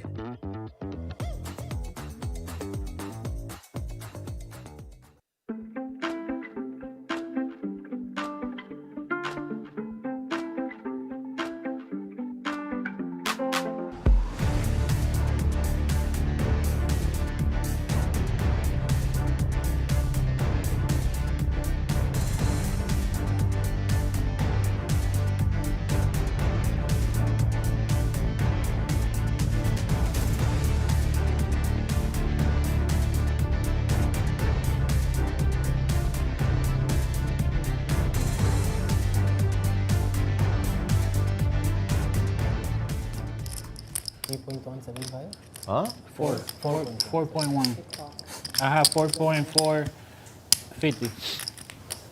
We are back at our still 5-handed WPT final table. Elvyn Bello, a pair of jacks to open our action.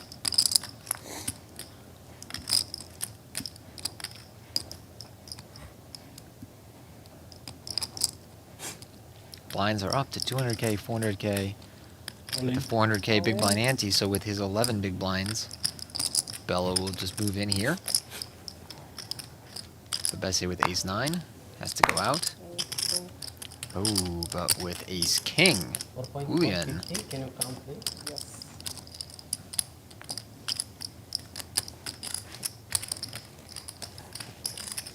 They'll likely be all in as well here.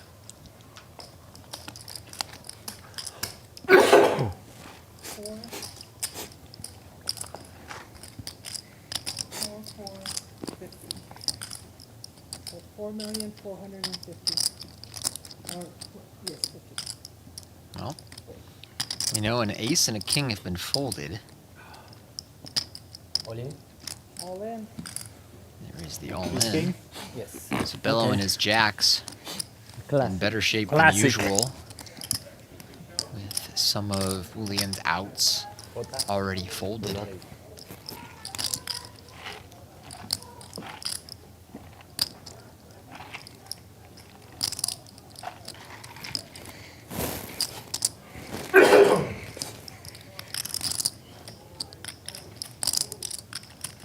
Bello a solid favorite as we go to the flop. And it is ace-4 deuce once again. Ace-king has caught up against jacks at this final table. It is the 3rd time that ace-king has won this confrontation. 10 of clubs on the turn.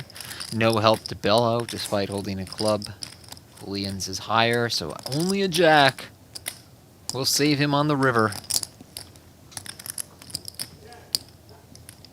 It is a 7 of clubs, and with that, Iulian will make a flush to the ace with the king of clubs to eliminate Elvyn Bello in 5th place. He's going to take home $220,000 What do you have in first day? for his efforts at this final table. A really nice run, I believe a career-high score. I had king 4. And he's asking him about the hand where he folded earlier, where Iulian had the king 4 for a full house. What? No. No, excuse me, that was actually Blebea who had the king 4. So he must have been asking about a different hand, excuse me. All the same, our players now guaranteed 295,000. First taking home a little over 800 once you factor in the $10,400 seat to the WPT World Champs in December here in Las Vegas. Here. Here.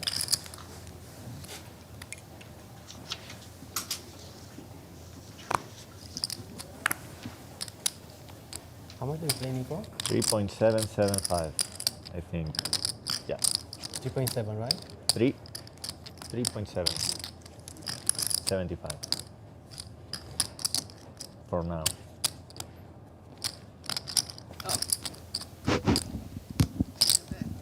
1 million.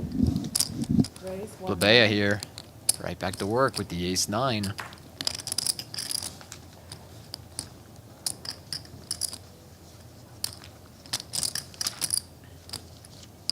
Flashing the small blind with queen-10. Staying snug. Gets out of there. Betbese with the short stack. And a junky hand. He'll have to fold that one. Well, for our online poker players out there, online poker is back in the US. You can play safe and legal poker in 46 states. No limit hold'em ring games, tournaments, and daily free rolls. The action never stops, and the game runs 24/7 on Club WPT Gold. You got the losing hand. I played quite a few tournaments on there this summer. I really like the games. The action's fantastic, Matt. I heard the level of play isn't maybe Isn't that great? So, you know, if you're looking for some soft games, they can be found on Club WPT Gold.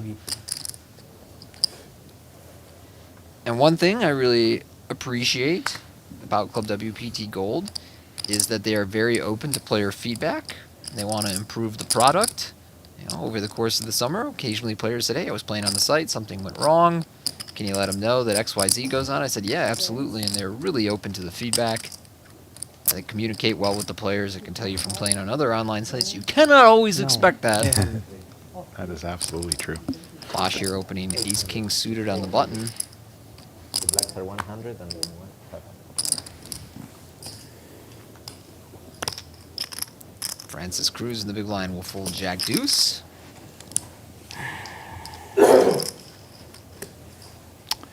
I missed the Bello bust-out hand, Tony. He had jacks up against ace-king, and yet again, the jacks lost. Oh my goodness. 0 for 3 at this final table, jacks up against ace-king. And both times, recently, there was outs folded. 2 of the outs were folded for the ace-king, like last time, and still finds a way to get there.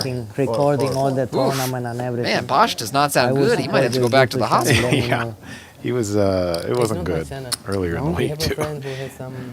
Kind of felt bad for him and the people playing with him. I was going to say, like, I don't know what you do about that, right? Like, you can't tell someone you're not allowed to play, but sometimes when a person's sick, you worry. He said it wasn't viral. He said it was something internal. Something internal, stomach-wise? Yeah, not like like his lungs or something. Ah. But it wasn't viral, he said, so. Bösch will raise once more here, now with the king 10. I love the flags up now. This is nice. How much do you play? Bösch from Austria. 14? Many Europeans move, many European pros move to Austria, move to Vienna. There are tax implications of moving there. I've spent a lot of time in Vienna. It's a beautiful city. I have as well. Very. It's, I don't know how to say it. It's the buildings are just so massive and they're majestic. Beautiful. Majestic, that's the word. Queen Jack, deuce on the flop, king 10, open-ended for Bösch. Yeah. Nice start for him here. Nothing for Iulian to fall in love with. Yeah, back in the party poker days, I used to spend a lot of time playing events in Vienna, working events. He's so funny, I should have given it to him. Spending time in the city. Okay.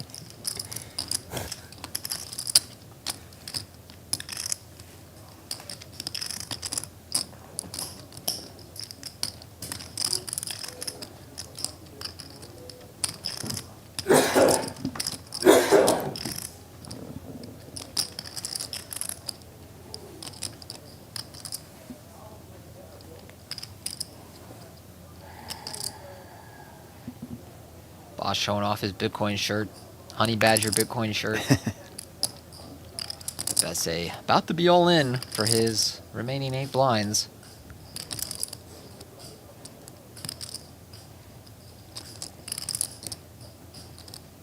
$2.6.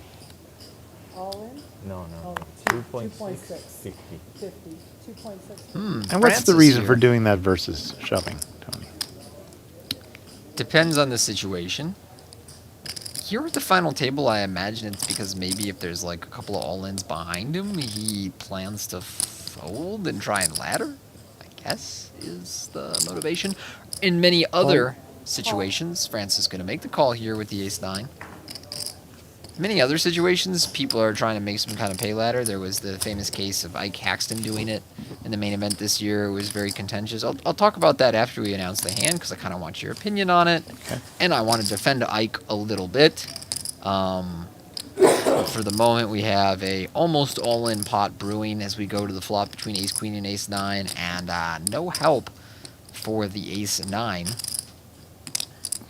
Betbese in good stead here. With he thinks he does move on in a quick call, and it is ace queen versus ace 9. But Betbese looking for the double.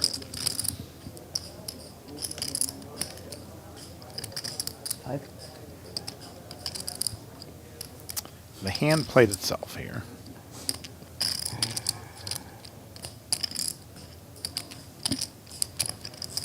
But Betbese in for 3.2 million.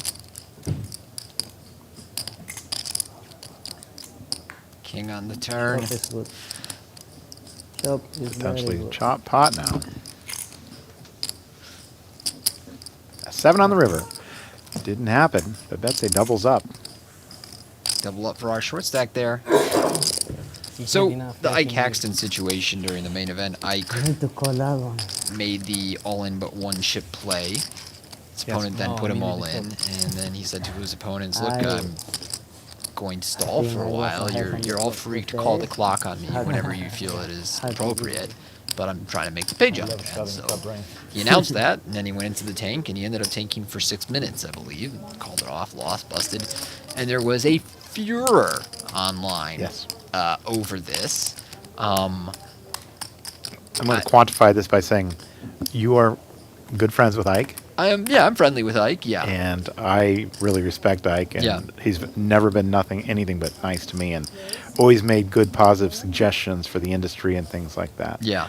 But I do understand the reason for doing it, and he surely understands the reason for doing it. Yes. And a pay jump at that spot is part of the game, but it's also maybe benefits the other players at the table by not calling the clock on the player. Right. And so for that reason, I'm all for having action clocks in play, and I think that would solve a lot of these situations. Yes. If he had to burn through time extensions that he had, I would think he'd be completely okay to do that. There are other properties that we work with that say that they are not, that those time extensions are not to be used in that manner. And so these are all different situations that are going to come to a head at some just point. Opens the door to other forms of exploitation where you say, I put in half my stack. Correct. And then there's an all-in, and now I go into the tank, and it's functionally the same thing, but where do you draw the line from people being able to use their time extensions? So there are different situations here. There are many floor people, many tournament directors that want to eliminate the idea of leaving one chip behind at any point. Okay. That if you do that, you're automatically all in. I am not on board with that because I think there is some strategy to it. But at the same time, there's other things that happen when they do that. Like players will not intentionally hide their chip, but the other players may not be able to see that one chip behind. Then they expose their cards. Then we have a situation like that. It happened just here yesterday where the player said, I wasn't all in, and therefore he turned his cards over at a turn, so he should get a penalty. And there's all kinds of different things that happen because of that one chip. So I understand the tournament directors and other players that want that to be a forced all in, but it's got to be discussed. And we talked about this at the TDA Summit last year, and we'll be talking about it again next year, and I'll be talking about it in Asia again tomorrow because it is becoming more and more commonplace for multiple reasons. Daniel Negreanu talks about it, being a angle, but an exploitable angle, the one that you would want to use as an angle if you were in that situation. There's a lot of different reasons to not do this, but there are, again, plenty of strategic reasons to do it as well. So what do you feel the best solution is? Is it to flatten out payouts? I've heard no. No? I'm not in favor of that. I am in favor of using clocks. I think that cures one part of this situation. There are many that feel like if you are throwing in everything but one chip, you do need to announce that I still have a chip behind for that other angle of people saying I didn't see that he had one chip. Right. All right, Cruz painting here with kings. We'll get back to that in a second. Don't think Iulian will take a flop here with queen 3. Yeah, I'll let that one go. So please continue. So, you know, it's a difficult situation. You know, I understand it. I understand the strategic part of it. But I also understand the other side of it, which can be misconstrued as an angle, and people taking advantage of the clock in that situation, and other players at the table not wanting to call clock on the player also makes sense. So, yeah, we're stuck. It's a problem. I mean, obviously there is some strategy as well because of big blind ante. By leaving that one chip behind, if you can get away from it, if they don't put you all in and you have that one chip, you can, you know, multiply your one chip. So there's another scenario of strategic reasoning for doing that. So I don't know. I'd like to kind of know what you think about it. I would like there to be changes made so it is less viable of a play and we see less time wasting in tournament poker. I don't know what the best solution is. I tend to defer to guys in your position. I just really hate the Ike Haxton hate online. Like, I'm really frustrated by it because to me, look, it's not just about, like, I've got a good personal relationship with Ike, this and that. Ike is one of the only players in poker history to stand up to his employer when they did something player unfriendly and tried to screw over the wider player pool and sacrificed something meaningful, probably a six-figure easy salary on as a sponsorship with PokerStars to push back on this really nefarious change in their rules that they made that screwed over their Supernova Elite players. And thanks for that, Ike gets absolutely roasted anytime his name comes on Twitter or social media because he still wears the mask, and he's voiced that he has concerns over potentially getting long COVID if he should ever fall ill. And to be honest with you, like, I know that we're basically wading into a political controversy about mask wearing, but I just don't care. Like, if somebody wants to wear a mask, it doesn't affect me. I don't want to wear the damn mask anymore. But if somebody else does, it doesn't affect me. And if somebody wearing a mask triggers you so hard that you need to go online and rant and rave about what a piece of crap they are, when really they're the only person that ever actually stood up for players to their employer publicly in poker history that I can think of, except maybe Vicky Corin, I think it's super out of line. I think it's super lame. I think if you're the kind of person who goes online to try and trash Ike because of that, you have a lethal case of politics brain. You should get your head checked. Like, you're an idiot. And I am, you know, like I said, I'm fine with the masks as long as the person's not wearing sunglasses and a hoodie. You know? Sure, yeah, that's fine. Yeah, there should not be able to completely conceal your face. Right. And a lot of that, honestly, is jealousy. The fact that he's such a successful player that people hate it. You're not hearing them complaining about all these other players wearing masks. But there's a guy in the World Series final table that was wearing a mask. I didn't hear a peep about it, and I didn't care. I think that's fine. He's within his rights to wear the mask. Especially in situations like this where a player is actually sick. Yeah. That he should be wearing. That's right, to protect other people. I mean, who plays a full summer of poker in Las Vegas without getting sick? It's like part of the tradition, you know? And so if someone is averse to that, wants to wear the mask, I get it. I personally wouldn't do it. I can't stand wearing those things. But it's like no sweat off my back if somebody wants to wear it. And yeah, if you're getting bent out of shape because somebody's wearing a mask, you need to get your head checked. Well, we feel the same way. All right. Back to the poker. Oh, the ace gets exposed. When that happens, the player gets the card replaced. That card now becomes the burn card. Which card? Ace?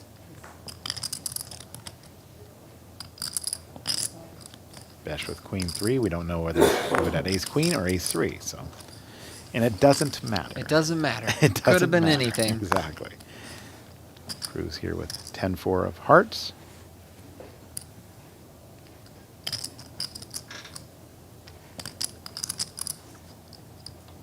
Another situation where Cruz holding the chip lead and Iulian being a middling stack. I think that Cruz should play very aggressive from the small blind. I like that raise to 1.4 with the 10-4 suited. Iulian with king queen, great hand to see a flop in position. Francis must feel like Iulian is just defending every single time. We know he's got, Jack 10, Queen Jack, King Queen, really playable hands. But he must be thinking this dude just does not want to give up his big blind.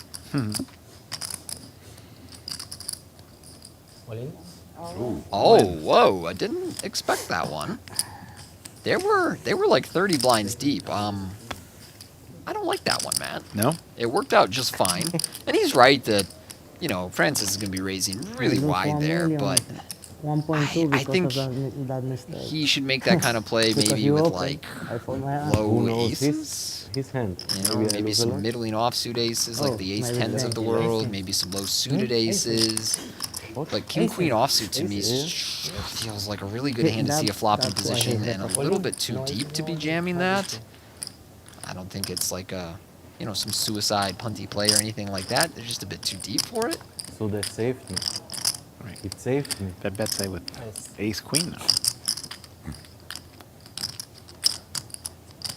8.2 million. It's come back from just over 3 million.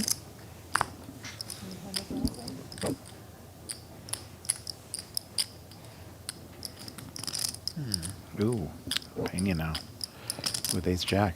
At this stack depth, I actually think calling may be the best play. Yeah, Francis will go that route. A little shorter, we could talk about 3-bet calling. A little deeper, do some 3-bet folding. Really, I just think ace jack is the right hand to mostly call, though, at a lot of stack depths. And Bösch will call with the 9-4 of hearts in the big blind. He's opened up his game a bit. And on 6-5-4, 2 diamonds, Bösch takes the lead with bottom pair, but may not find this a very easy to navigate spot. Cruz the only player with a diamond in his hand, and Betbese checks.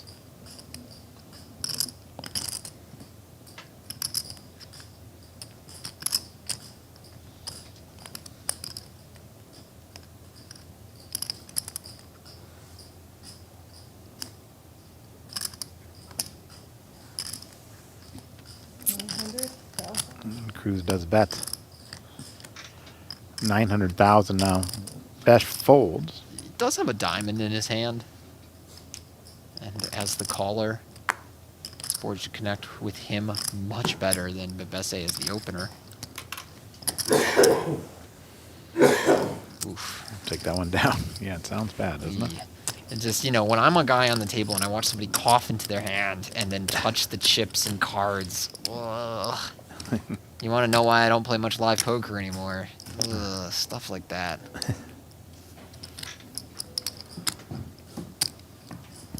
I didn't like Ike stalling for 6 minutes, though. I didn't either. I didn't like that. I didn't either. Let's yeah. Subject I change, wish but I that did weren't not part like of the that. game. Right. I understand why people do it.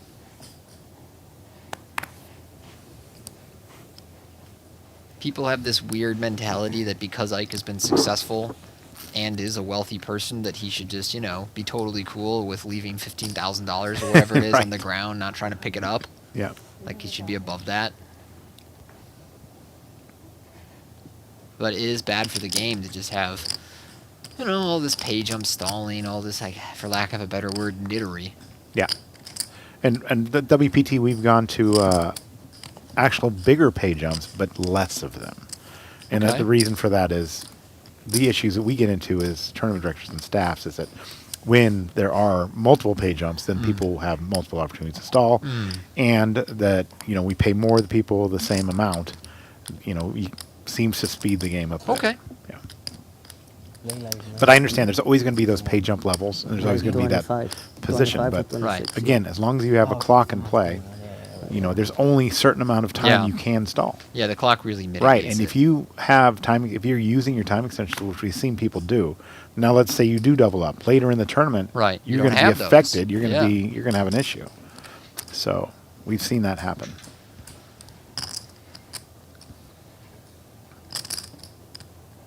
Just like right now, Pena is completely out of his time extension chip, so I don't know if it's affected him negatively. He's in the chip lead, so maybe he's used them the correct way. Blebea with ace-4. That bets a 8-5 of diamonds. Does lay it down. And These Cruz two now. About Ace-jack. 30, 35 blinds effective. I think the ace-jack will perform best as a call. Francis agrees. So in a dominating position, gets to the flop, and on 7-3 deuce, Iulian will pick up some outs to a wheel with the 5, and he has the backdoor club draw. Very low uncoordinated flop, pretty decent one for him to just bet and try and take it down. I think Francis would put up some resistance.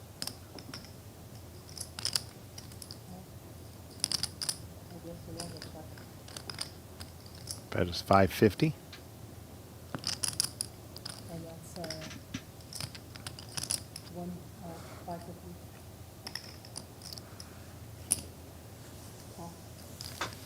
There's our call.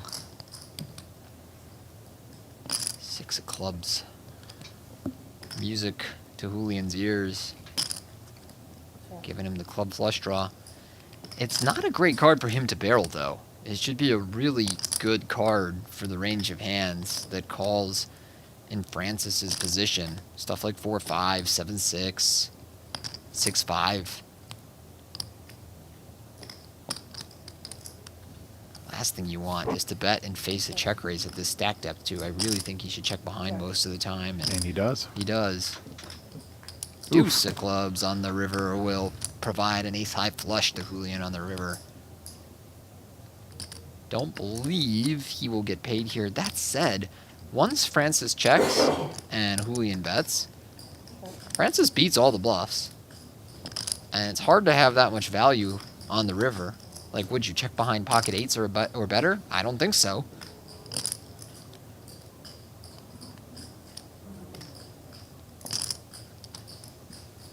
So, once Iulian bets, Francis will have a decision. I think Iulian should bet on the larger side again, just in case Francis has a 7 or a 6. Or somehow has a deuce. I feel like he would usually bet the river himself with the deuce. I don't know. Large but not huge strikes me as the right size. So there's 3.3 out there.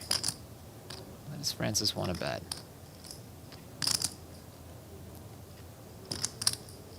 10 seconds. 2.2. 2.2. I like that.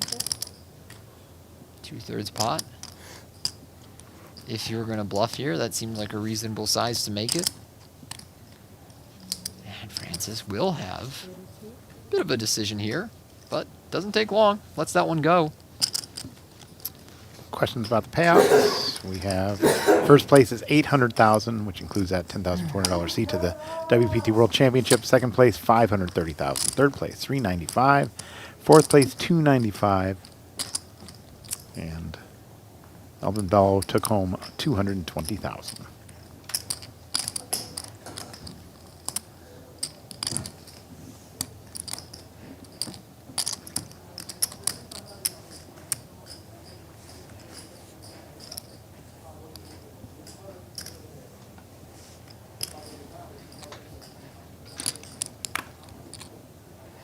Bösch now a 6 deuce of diamonds.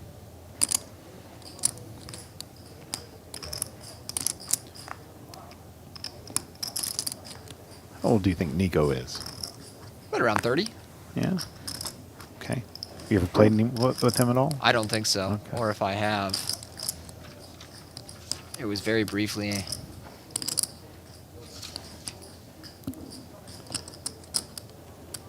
1-4. Francis with the queens. 1-4. That's 1.4 million. Ooh, and tens here for Blebea.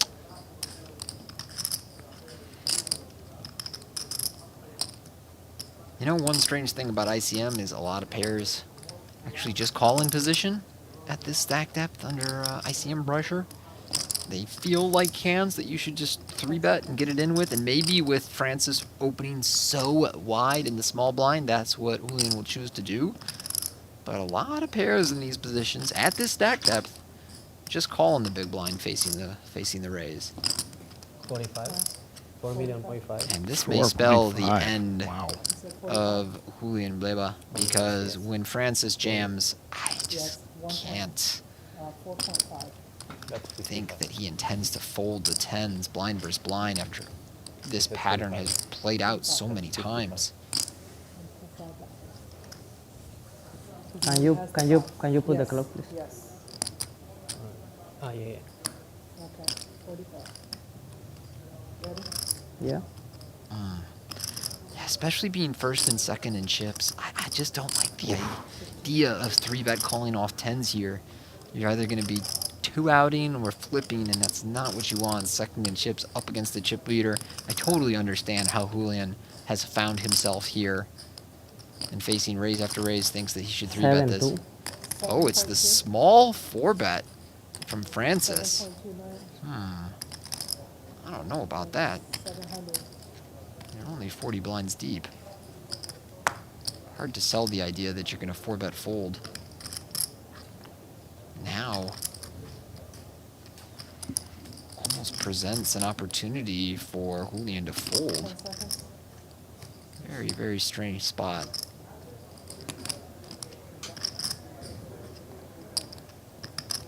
Time.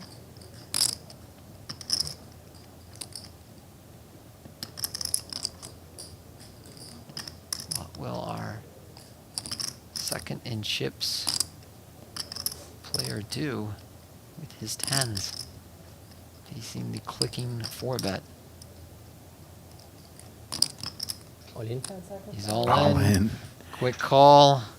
And a catastrophe for Iulian Blebea has played out blind versus blind. Nobody happier than Betbese right now. Wow.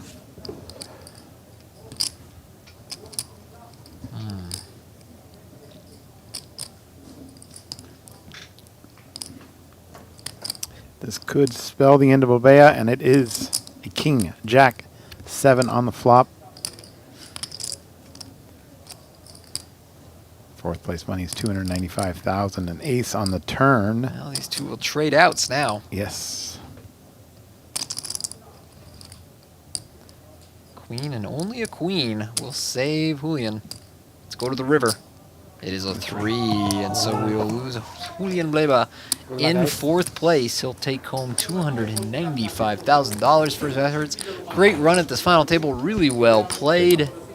Unfortunately, the tens run into queens. And now, our one-time chip leader is an overwhelming chip leader. You lost your small depth. Francis just won another 40 big blinds in that pot. Just a commanding lead, 3-handed. He's chasing down that 800K up top.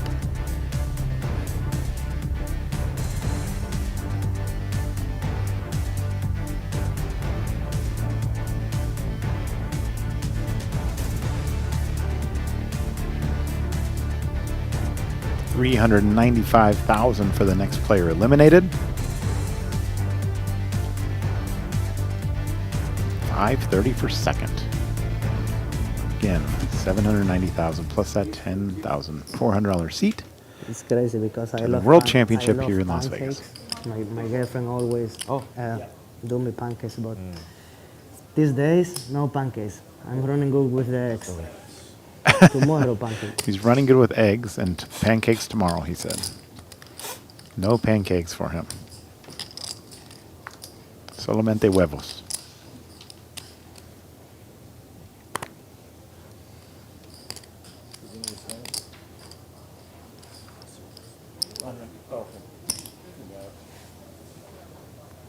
Raise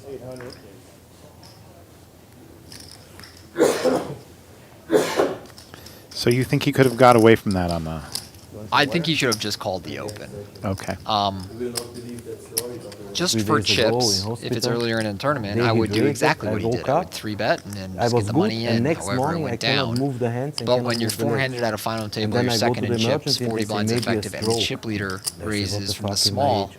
And then they make all tests and everything. I think you because want to play a stroke is only on really one side that you polarized can't 3-betting move. strategy. And then they see is dehydration and potassium and also magnesium, too less, and they put me infusions and shit.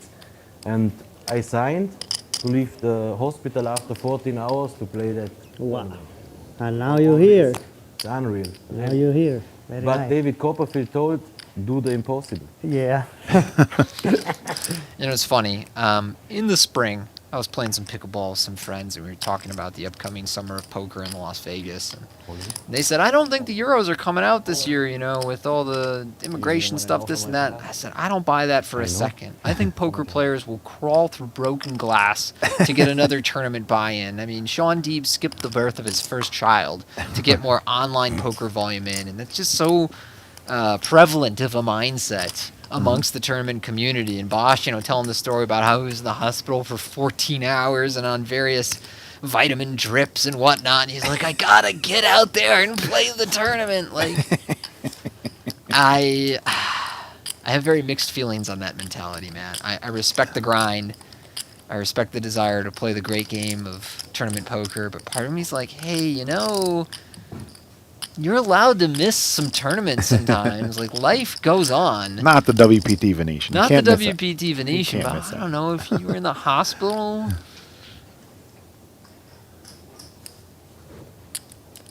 And right now, Francis Cruz in good position here, looking for that trophy. Make sure you, when you do that, if you do that interview with him, where is he going to put the trophy? Not in his too giant of a house for the trophy, No, right? it's the opposite. He's going to have to put it in his mother's house because he's only got an Airbnb. But Betbese here with a hand I think he could move in with, facing the open from Bösch, who has been raising more wide now from the button. That's the clear short stack. I think most of his aces can jam here on 13 bigs in the small. And that ace-5 is rather clearly good enough, but he feels differently. Opts to fold. Francis with 10-8 suited.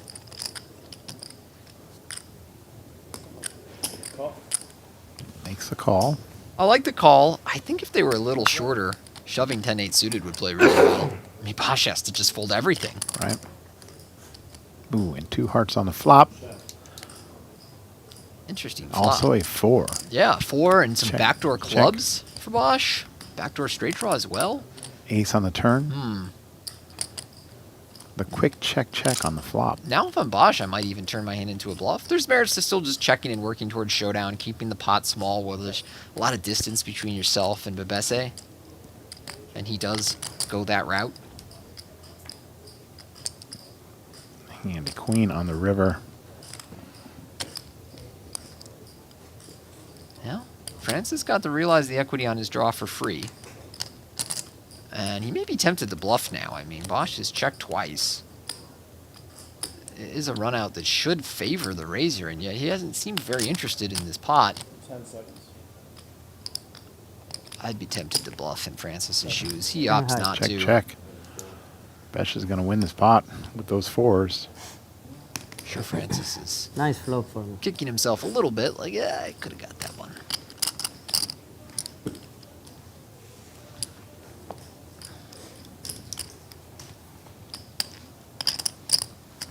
Yeah, I think we both participated in that video of what was it, most degenerative thing or degenerate thing we saw in a poker tournament? Were you in that video? I was in that video. My answer was a fight. Well, not even a fight. It was I'm not going to say assassination attempt, but it was a assault. I was in Star Casino in Sydney many years ago, 15, 16 years ago. And there was an older heavy-set player on the table behind me and a bikie. You know what a bikie is? I don't.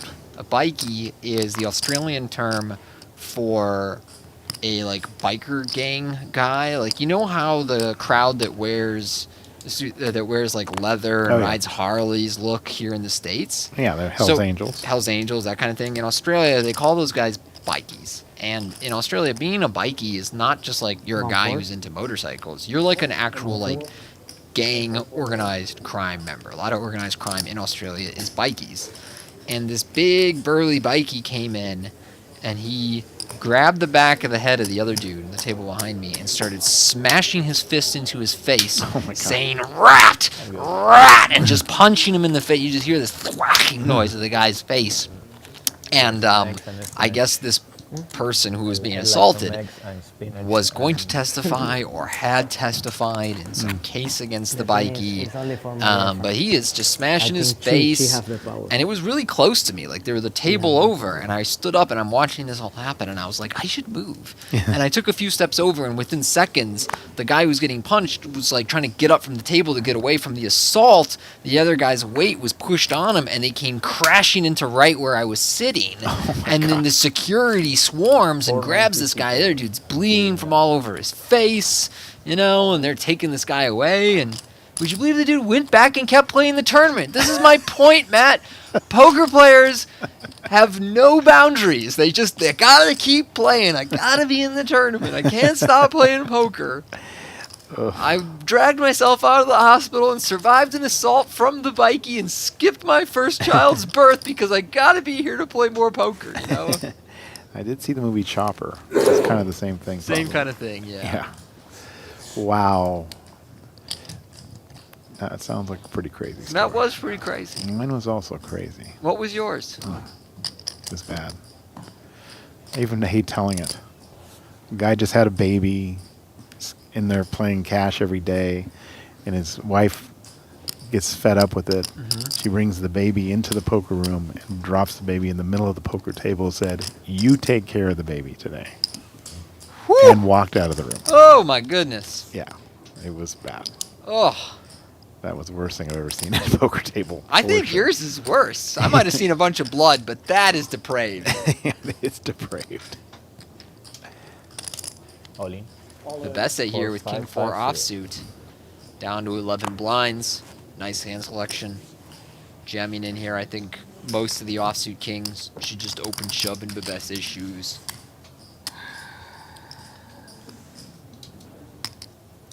The guy actually got barred from the casino.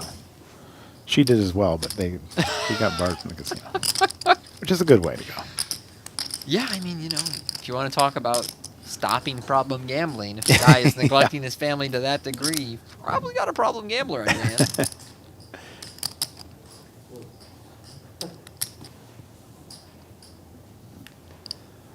The bets say now 5 million. I need to go watch that video, see some of the other answers. On that note, how many fights do you think you've seen in poker rooms over the years? Not very many. I've went almost 18 years or 15 years without ever kicking somebody out of a poker tournament, which is incredible. Yeah. So I've always to avoid that, but when they get in a fight, they have to get out. So right. It happened at the Commerce. At the Commerce. Okay, I could see that happening at the Commerce. 1.4 million. The two that I can remember the most both happened in Australia, which is not terribly surprising. Australia has fairly lax laws about assault. Oh, really? Yes. Compared to the United States, which is a very litigious country, you know, like, I'm not somebody who gets in fights. In America, if I ever got in a fight, my number one concern is not, I might get my ass kicked, Matt. It's that I might beat this guy and he ruins my life with, like, lawyers and the legal system. I'm serious. Like, that's what America is. In Australia, it's much more likely that if you, like, you know, get in a fist fight and really rough somebody up, but, like, don't hospitalize them, that you'll more or less get away with it unscathed from a legal standpoint, or you might get, like, a small fine. I remember reading this article back in the day about how these two guys had some personality conflict, and one of them, like, went to the other's house specifically with the purpose to assault him and, like, beat him up at his house. You did that in America, like, you're going to jail. Yeah. This guy got a $400 fine, you know? Bösch now with 4s. Cruz Pena did raise with the 10-7, 2 overcards. So now 3 players left. Small pairs. You can go. Thank you. Still not great. But in the small blind, you could consider taking some flops. I don't mind the fold one bit, though. I mean, really the priority here for Bösch is to outlast Betbese, or Betbese doubles, and then you open your game up a little bit. But for the moment, you should really avoid bleeding any chips to Francis. So I'm very cool with the fours fold.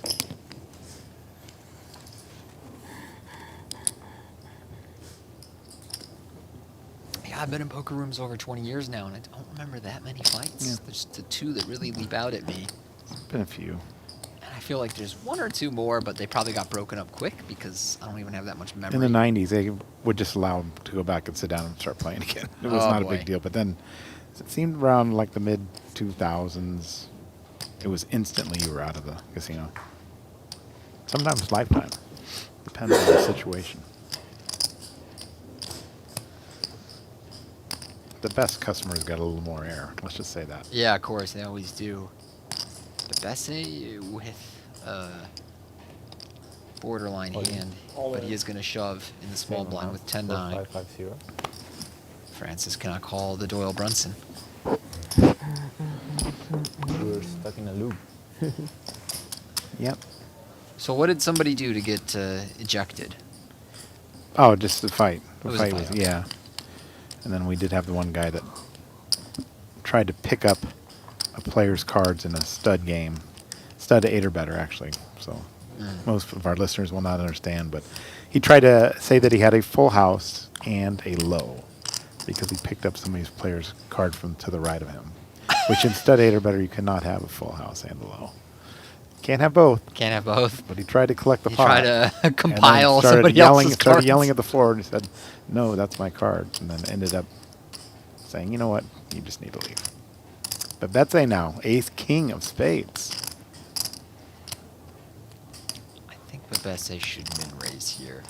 With 13 blinds, he will want to have some raise folds. And so he should induce with his strongest hands, ace All king in. suited included. So, you know, obviously nothing wrong with shoving, but I can't say I like the play. Okay. 5350. Bash with fours again. Ooh, this is close. Really, really close. He does make the Oh. call. Ace king versus a pair. We've seen this before. Big one. I will say the counter argument for shoving is that Bösch has not been very aggressive pre-flop, so maybe if you open, Bösch would just call instead of shoving like he's supposed to with fours. And so you do best by jamming, but I don't know. I still want to have some induce hands, and ace-king suited is such a big hand. You see the percentages there, 51% for Bösch. As we go to the flop. And there is a king, a queen, and a 10. All diamonds that Betbese has flopped. Top pair.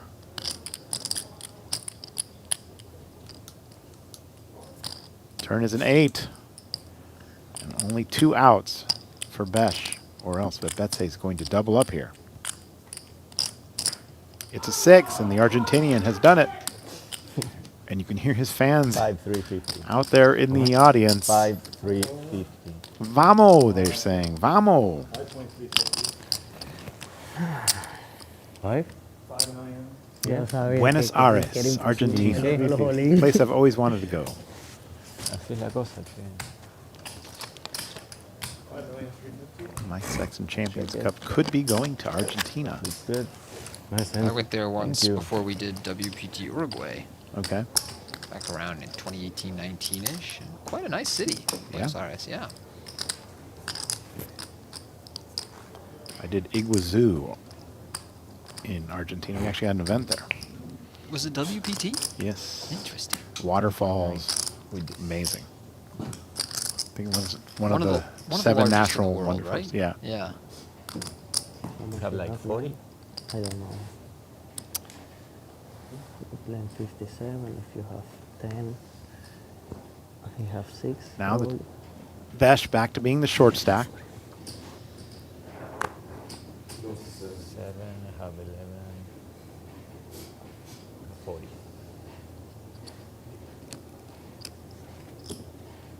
$800 raise.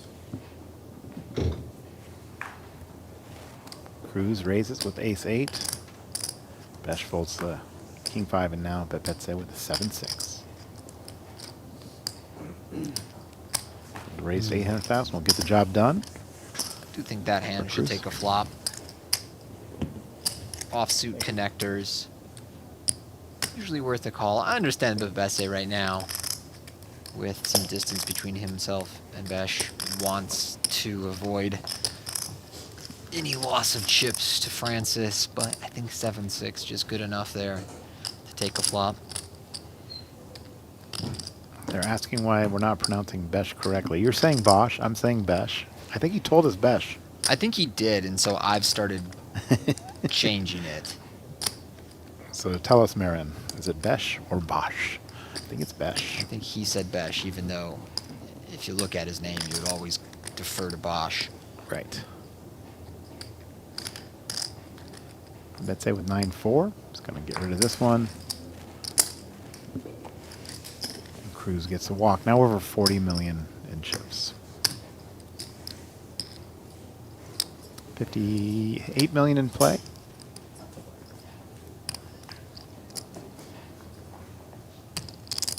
Players started with 50,000 in chips. Every player started with 2 of those orange chips.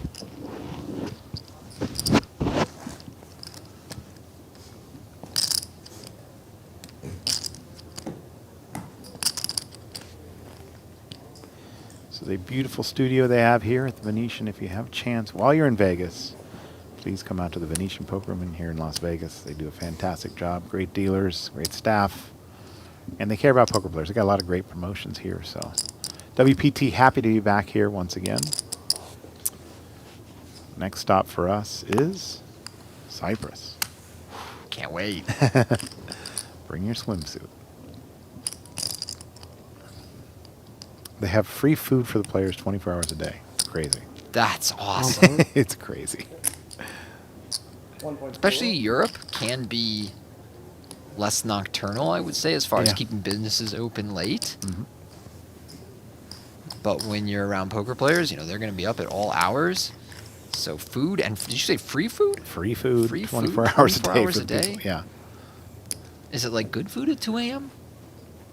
You know, I Well, can always find something to eat. Put it this I mean, way. look at me. No, I'm not. I don't mean I'm you not to ask missing you to any. judge I'm the not- food. Like, can you get a full meal at 2 a.m.? Yes. Yeah, awesome. Yeah.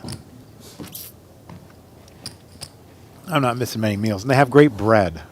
I know you can't eat bread. Oh, it kills me, man. I know you can't eat bread, but the bread there is amazing. I accidentally ate some gluten the other night, like a decent chunk of it. Usually I do small, if I have small doses, it's fine. But I forgot or just didn't realize that couscous had gluten in it and ate like a decent chunk of it the other night. Oh, it's such a bad night. Oh, no. All right, raised to 800,000. Betbese now with ace, queen of hearts.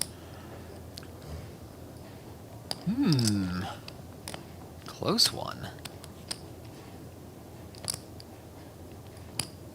I mean, Francis is going to be opening so wide.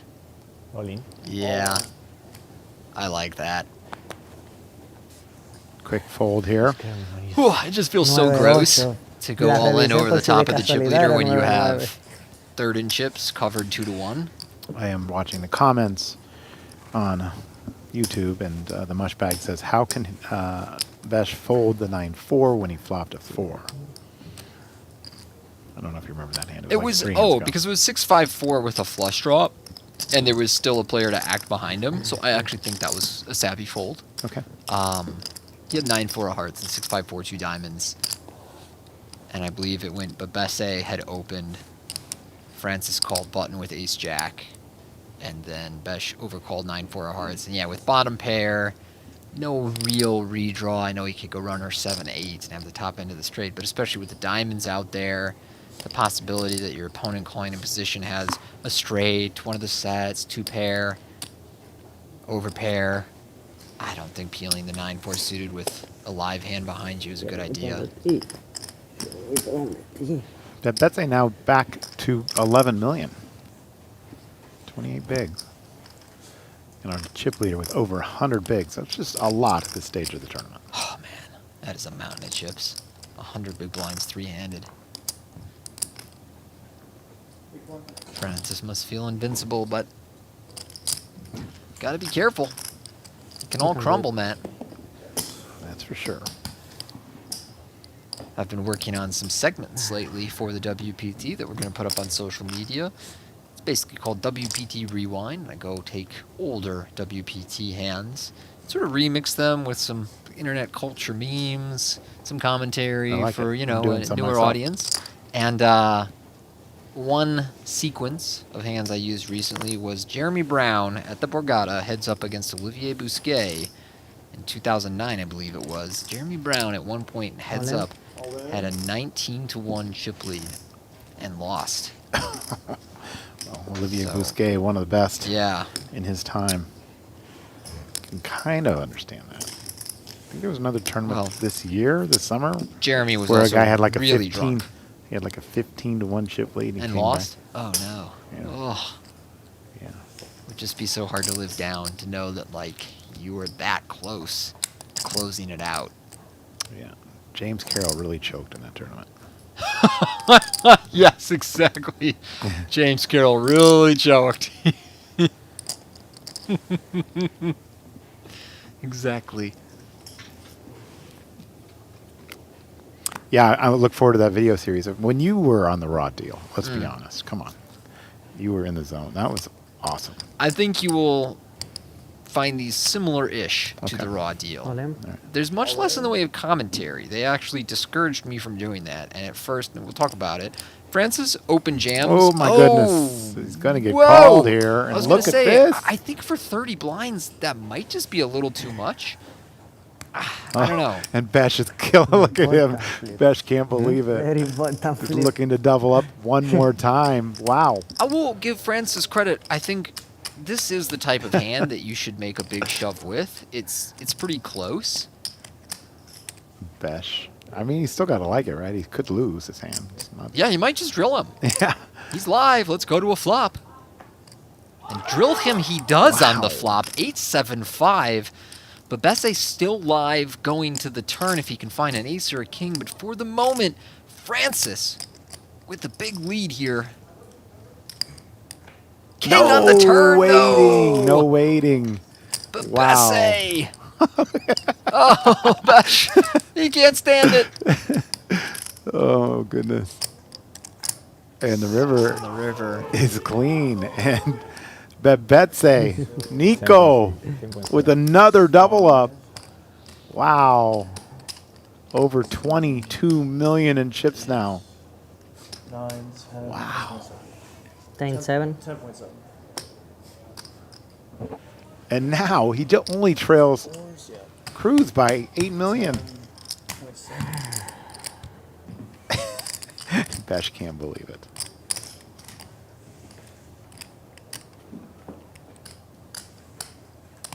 I try.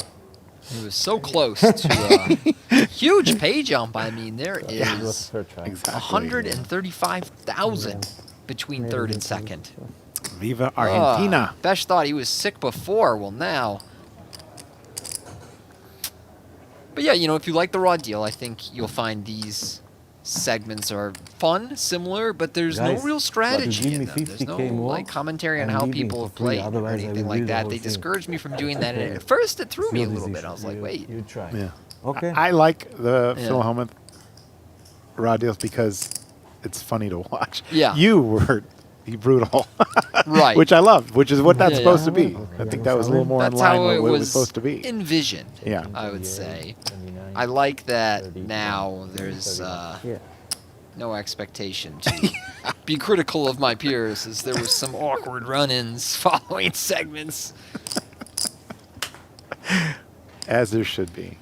And you know, one thing I'll say for my development and evolution as a player and thinker is that in 2010, 2012, when I was writing those segments, we had much more black and white ideas about poker. It's like, you got to the turn with this kind of hand, you have to bet it every time. Of course you have to bet it. Like, what would you be thinking not to bet it?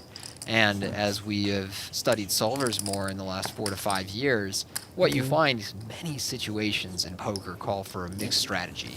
You know, mix it between betting and checking, or mix it between calling and folding.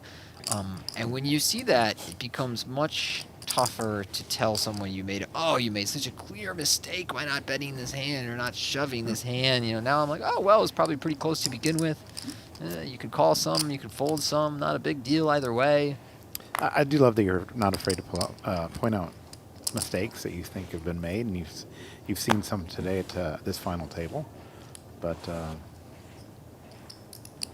the way it should be. You should be a little honest, right? You should be honest, but fair. These players are all better than me, so Yeah. I'm not going to maybe be critical, but you know, I love the fact that you can be. You have the experience and the chops, as they say, to make those decisions, to make those things. So. And in the case of today, the mistakes have been small. Yeah. You know, I think this whole final table is played really well.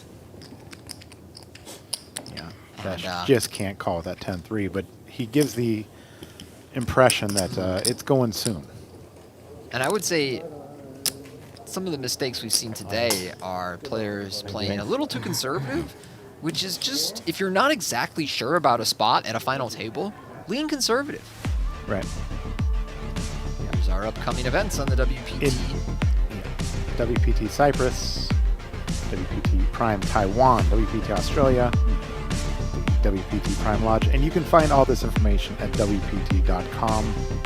Tony and I think we're going to all of these stops except for Taiwan. One of us or both of us will be at all except for Taiwan, but I am actually going to Taiwan tomorrow for the TDA. I'm looking forward to that, and going to Singapore after that.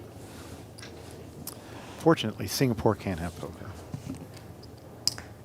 I did once play the only poker tournament they ever had in Singapore. I was there. You were there at that one? Yes, I started that tournament. Wow, Yes. huh. Yeah. I think, was Dave working that with you at the time? Dave Lamb, yes. Yeah, Dave Lamb. I Yeah. remember meeting Dave there. I don't think we crossed paths in a meaningful way. Yep. I do remember that I punted really hard to Tony G.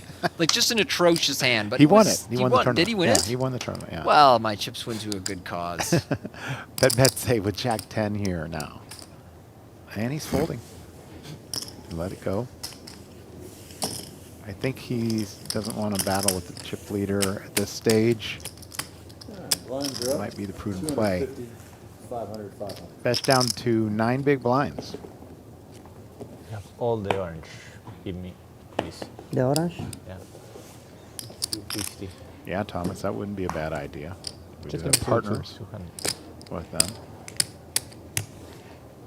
No. Oh, 200. 200,000. Never been, the only major city in the U.S. I've never been to, I think, They won't let us. is Boston. It's nice. Is it? Yeah, it is. Come on. You're surprised? Yeah, I'm surprised. I know a lot of people from Boston. It's odd, considering the image I had of, like, Boston types, Time and then for I went comeback. there and I was like, oh, this is, like, why are they so rough around the edges? All right, This is so Bösch nice. all in for 3.75 with the ace 9, but Betbese 700. with queen 10. This is pretty close, right, Tony? Not in the small blind. I think Betbese has to fold with queen 10 in the small. Okay. In the big blind, it would be pretty close. No call.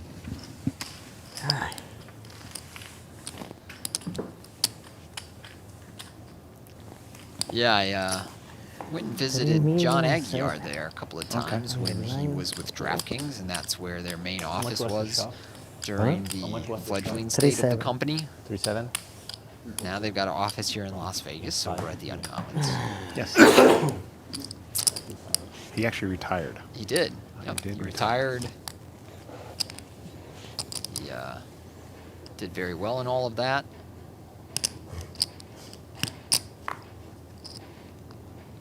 King 8 here for Betbese. I think there was an open to be had on the button, but it's going to save him some money because Francis, with kings in the small blind, I think he should small raise. Make it like 1.2, 1.25. 1, 2. 1,200,000. 1.2 and Bösch with Jack 10. That should take a flop. Raise. And he's moved all in. Well, And that's quick one call. way to take a flop. Call. And he's not going to like what he sees here. I would prefer to see Bösch make this play with pairs and aces in his hand. Not pocket aces, but like an ace in his hand. I don't know that Jack-10 is quite the right type of hand to rejam here. Kings losing a lot of times. But he looks so optimistic Not this time. for a guy who's in terrible shape here. Oliver Bösch, all in for 4.5 million. Flops. Ooh, rough 3 flop. hearts.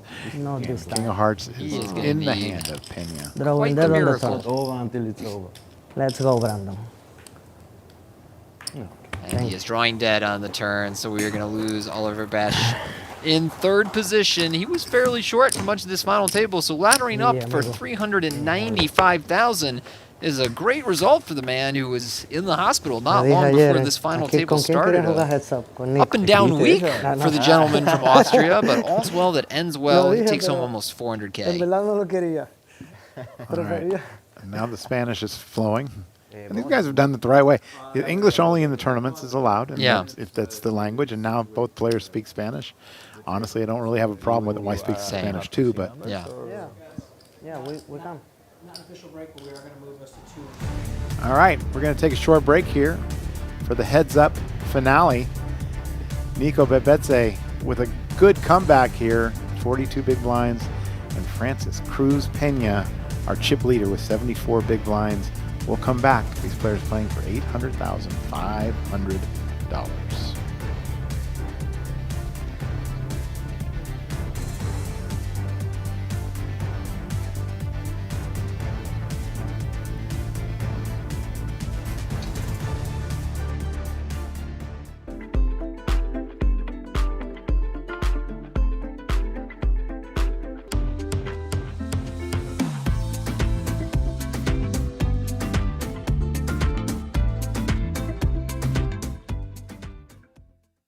This is Tommy LaRosa, Director of Poker Operations, coming to you live from the Venetian Poker Room inside our Venetian Poker Studio.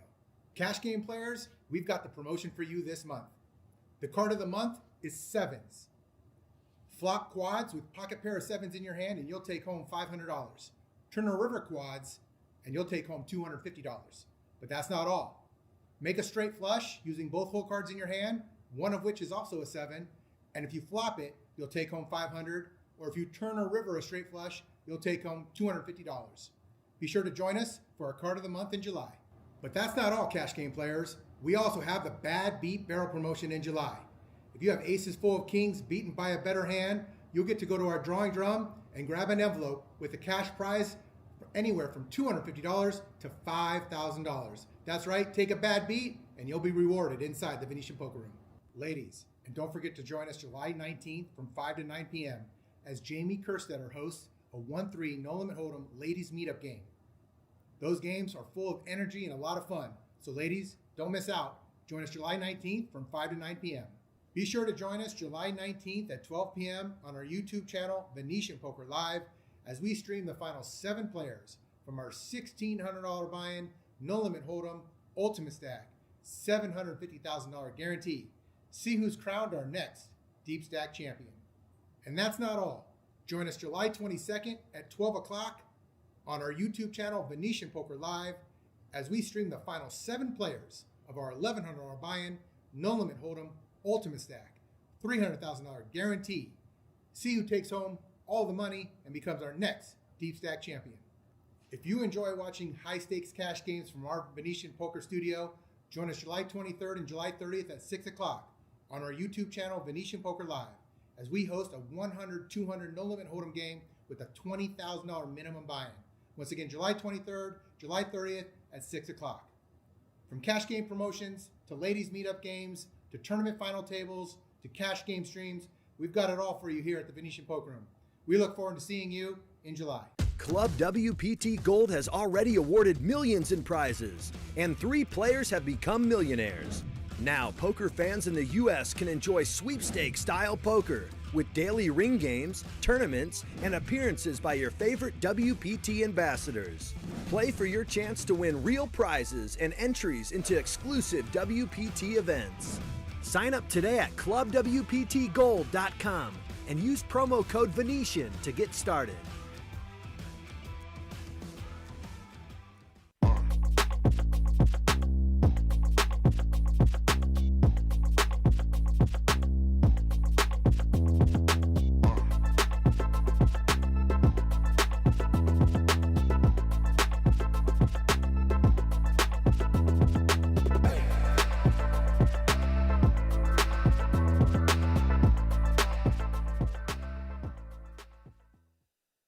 Trusted online poker is back in the U.S. with the launch of Club WPT Gold.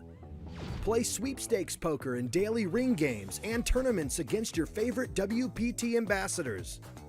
At Club WPT Gold, you play with 2 virtual currencies, gold coins for fun and sweeps coins, which can be redeemed for real prizes. Get sweeps coins for free with gold coin purchases. Sign up today at clubwptgold.com and use promo code Venetian to get started.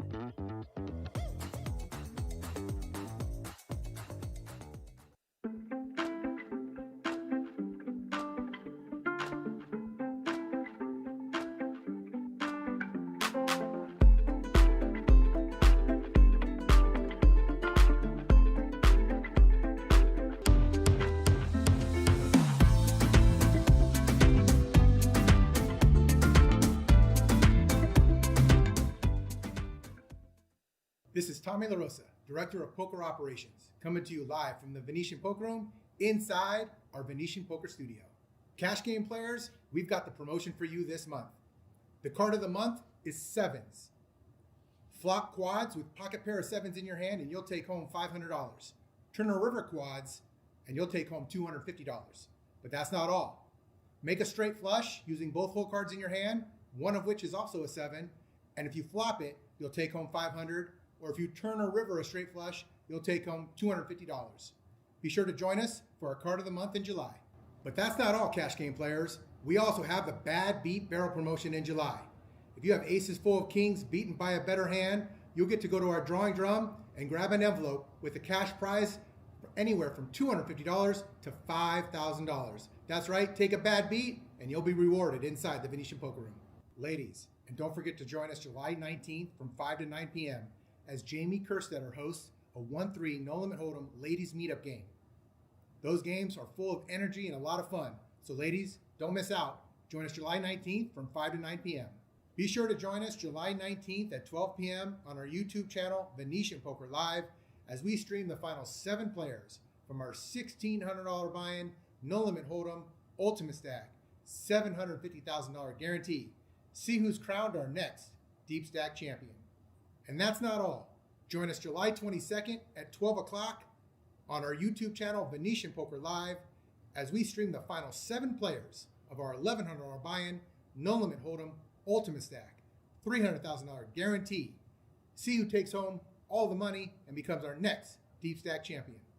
If you enjoy watching high-stakes cash games from our Venetian Poker Studio, join us July 23rd and July 30th at 6 o'clock on our YouTube channel, Venetian Poker Live, as we host a 100-200 No Limit Hold'em game with a $20,000 minimum buy-in. Once again, July 23rd, July 30th at 6 o'clock. From cash game promotions to ladies meetup games to tournament final tables to cash game streams, we've got it all for you here at the Venetian Poker Room. We look forward to seeing you in July. Club WPT Gold has already awarded millions in prizes, and 3 players have become millionaires. Now, poker fans in the U.S. can enjoy sweepstakes-style poker with daily ring games, tournaments, and appearances by your favorite WPT ambassadors. Play for your chance to win real prizes and entries into exclusive WPT events. Sign up today at clubwptgold.com and use promo code Venetian to get started.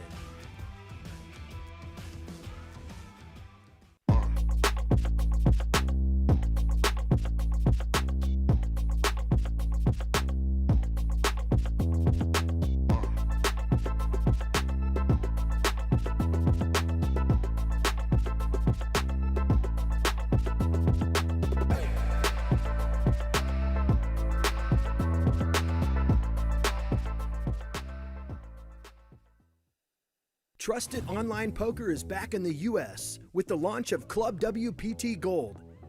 Play sweepstakes poker and daily ring games and tournaments against your favorite WPT ambassadors. At Club WPT Gold, you play with 2 virtual currencies, gold coins for fun and sweeps coins, which can be redeemed for real prizes. Get sweeps coins for free with gold coin purchases. Sign up today at clubwptgold.com and use promo code Venetian to get started.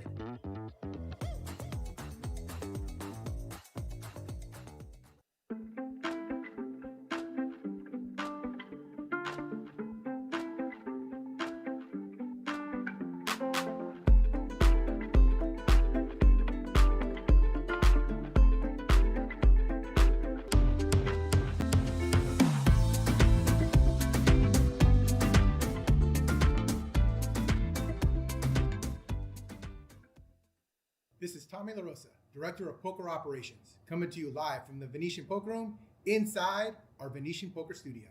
Cash game players, we've got the promotion for you this month. The card of the month is sevens.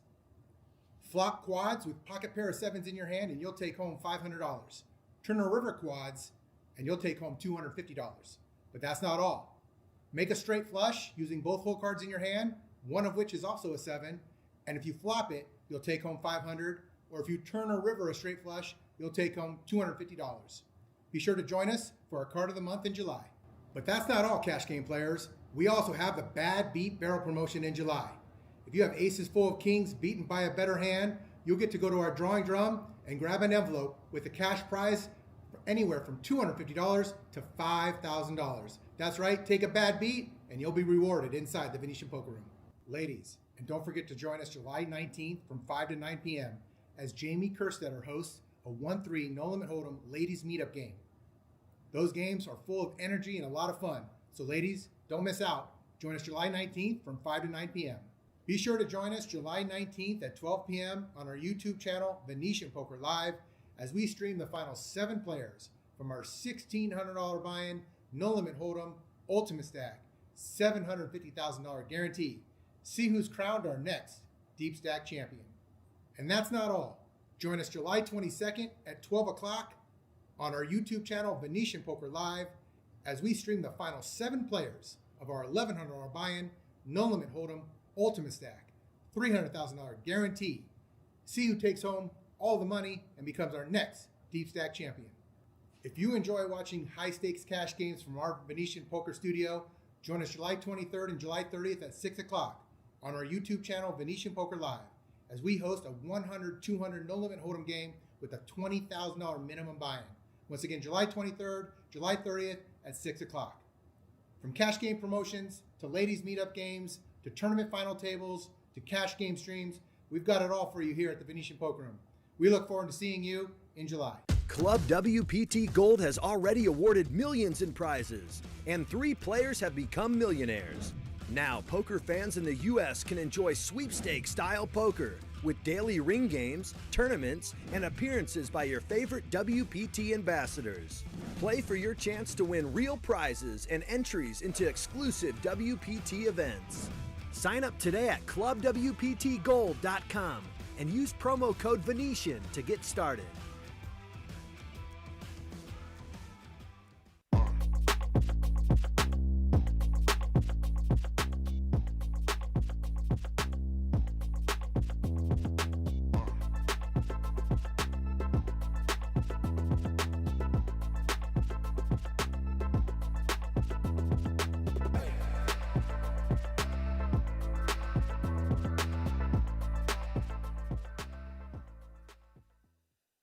Trusted online poker is back in the U.S. with the launch of Club WPT Gold. Play sweepstakes poker in daily ring games and tournaments against your favorite WPT ambassadors. At Club WPT Gold, you play with 2 virtual currencies, gold coins for fun and sweeps coins, which can be redeemed for real prizes. Get sweeps coins for free with gold coin purchases. Sign up today at clubwptgold.com and use promo code Venetian to get started.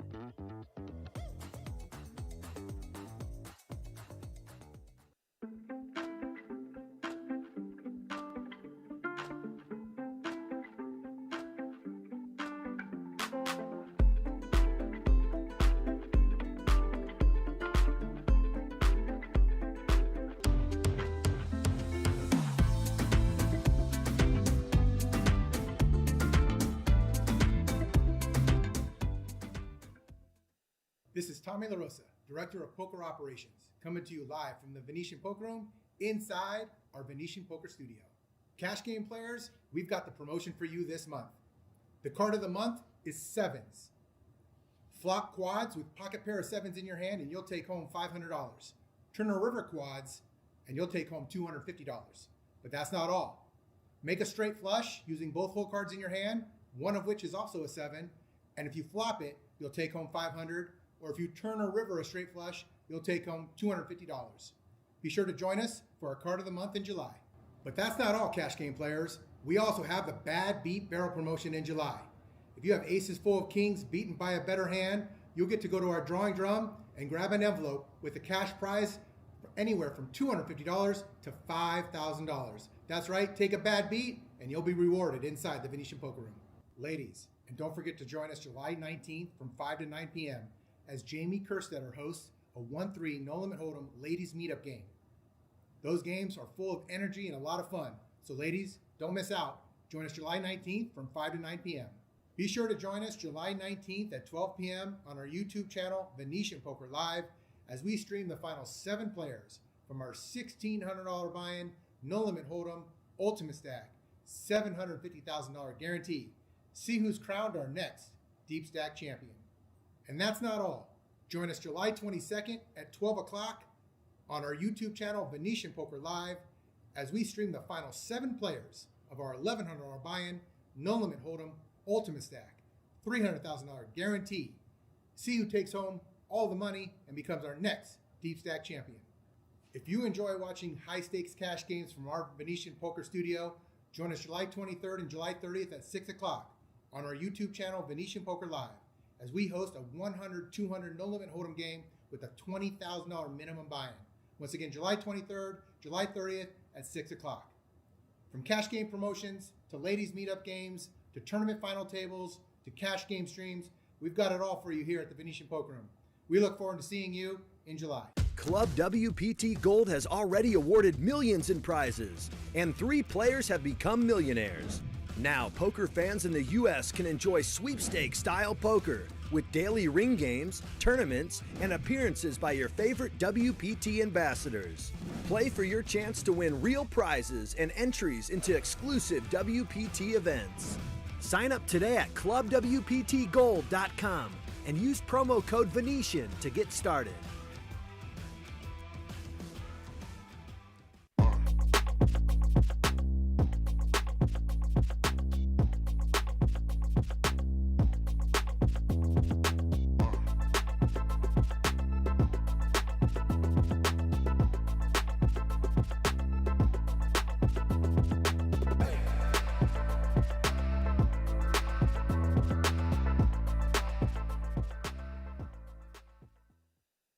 Trusted online poker is back in the U.S. with the launch of Club WPT Gold.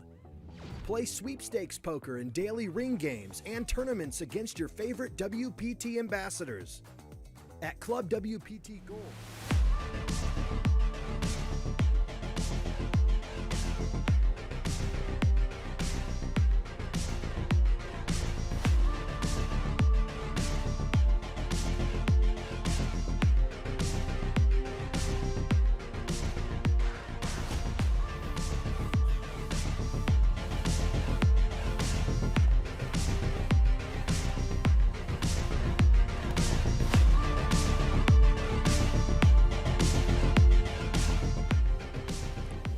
There's 1,200,000.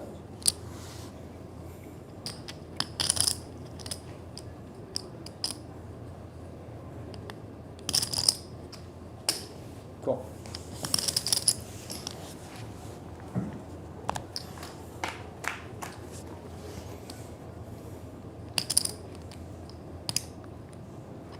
Check. Check.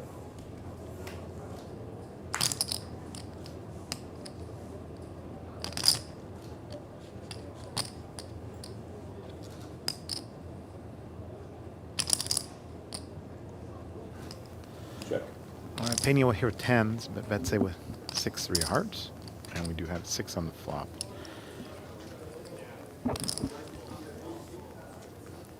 Deuce on the turn.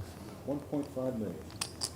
Bet of 1.5 million by Francis Cruz.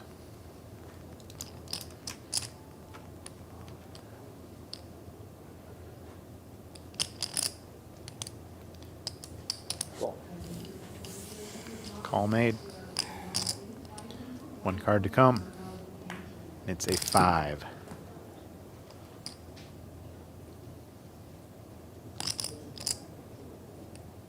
Check. Check from Betbese.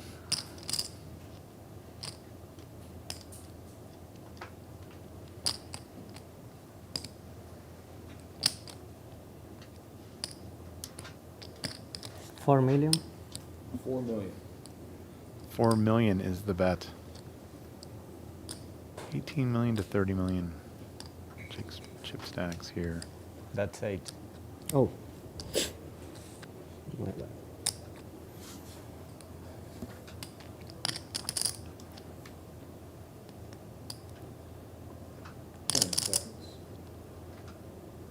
Ten seconds.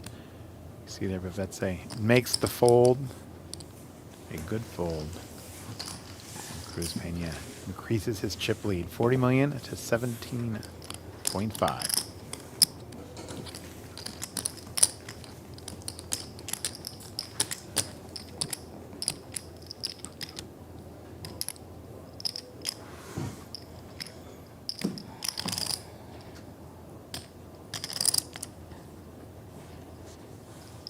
There's the Venetian trophy and the Mike Sexton Champion Cup right behind it. Mike Sexton, legend of the game, one of the world's greatest ambassadors.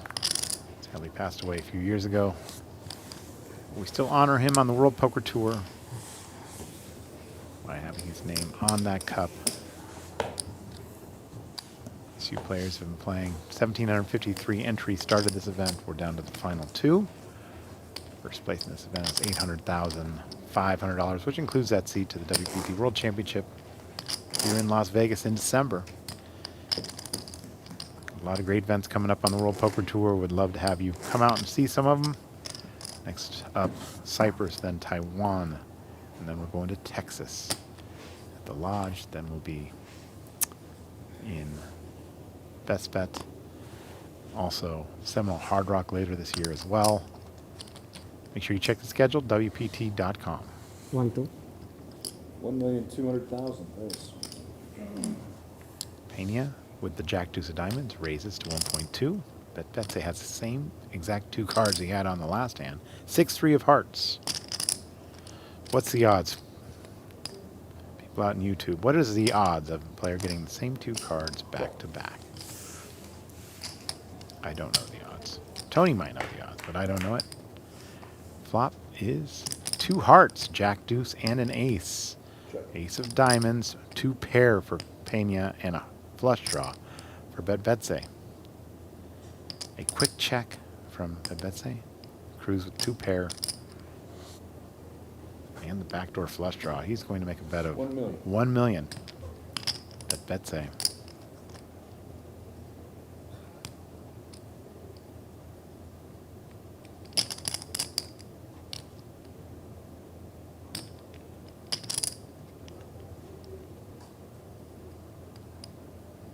$2.7. Raised to 2. Wow, raised to 2.7 million. This could be it.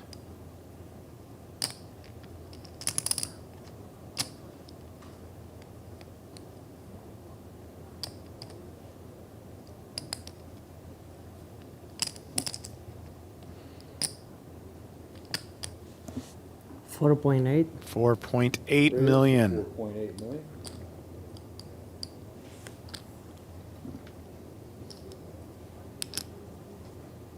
Action. Now back to Nico.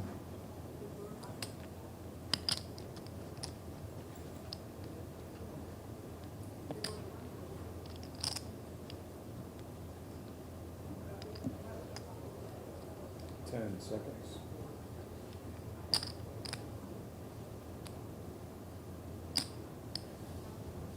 Call. He makes the call. Big pot in this tournament right now. Nico with 11 remaining, 34 in the stack.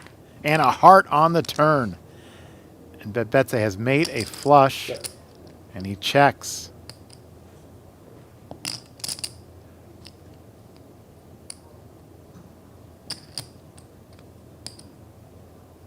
Wow. Francis. Cruz also makes a check behind. And the river card is a queen. Canceling out the 2 pair. Cruz Pena now has queens and jacks instead of jacks and deuces. This could save some money for Francis Cruz. Betbese still with a flush. First to act. 10 seconds.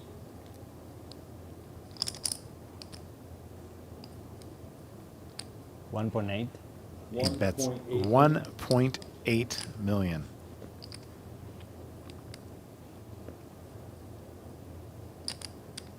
Tony has stepped out, but I do not see how he can fold this hand. Not for 1.8 million. The pot's too big, but it is a good value bet 10 seconds. for Nico All Betbese. in. All in. What? Off. All in and called. All in and called, and that is going to be a double up for Nico Betbese. The Argentinian has doubled up here and has taken the chip lead from 3 million in chips now to the chip lead. 10.7. Wow. 10,700,000. I did not expect that to happen. 10. I need Tony to see this hand. Oh.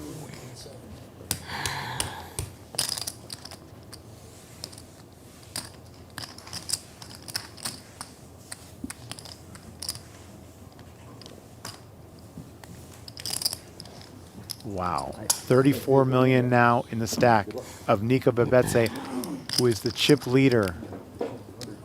He was the shortest stack with 5 players remaining, now into the chip lead. And there's that schedule. The 6th through the 18th of August, we are going to WPT Cyprus, also WPT Prime Taiwan in August, then WPT Australia, where Tony will be going, and then I'll be back at the Prime Lodge here in Texas, the 9th through the 13th, and then the return of the WPT Bay 101 Shooting Star in October. Always my favorite tournament. I ran that tournament for many, many years at the Bay 101, and I'm so excited that it's back. Let me know who you think should be a shooting star. I was just outside on the break and saw that William Kassouf is playing the Venetian 1600 closing event. He's out here. He's out, still grinding in Vegas. Cruz Pena now with Queen 8 versus Betbese, who has 5-4, our new chip leader. The flop is a 10-6 and deuce. 2 diamonds for Pena, who has a flush draw. A gut shot straight draw for Betbese. Neither player with a pair. Francis Cruz on the comeback. If you win this pot. 4.2. 4.2 is the bet.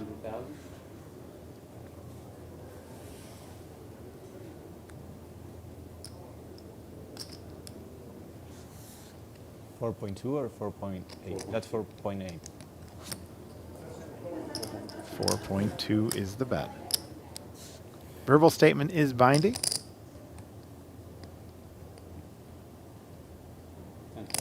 Call. Calls 4.2. He makes the call.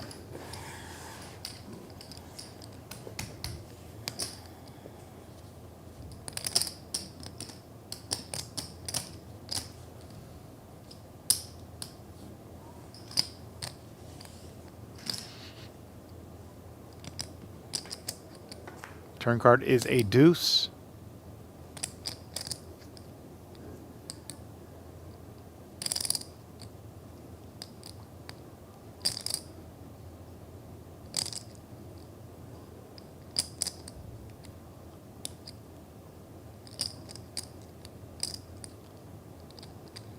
$2.5. Francis Cruz makes it 2.5 2.5 million.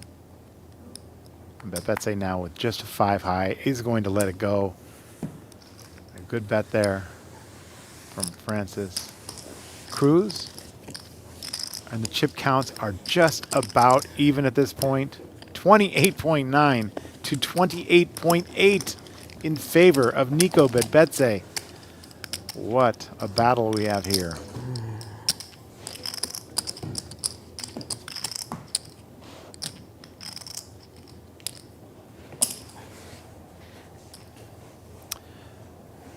Francis Cruz from the Dominican Republic, and Nico Betbese from Argentina.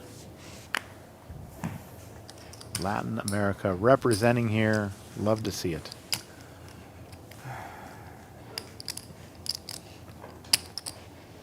Mucho gusto conocerla. To all the viewers out there watching from Latin America.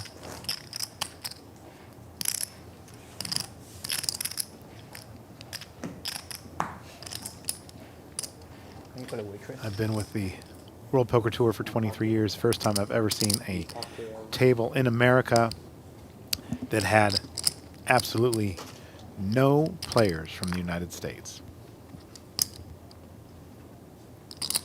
No players born in the United States. Betbese now makes the call.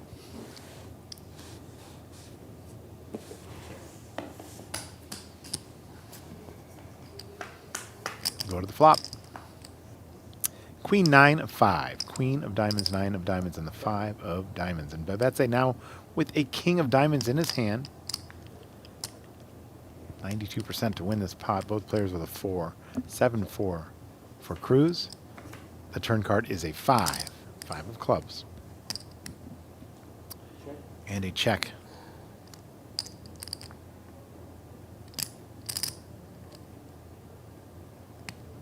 And a check. And the river card is a jack. The king high is good for Nico Betbese. He will take the chip lead if he is not bluffed out of this pot.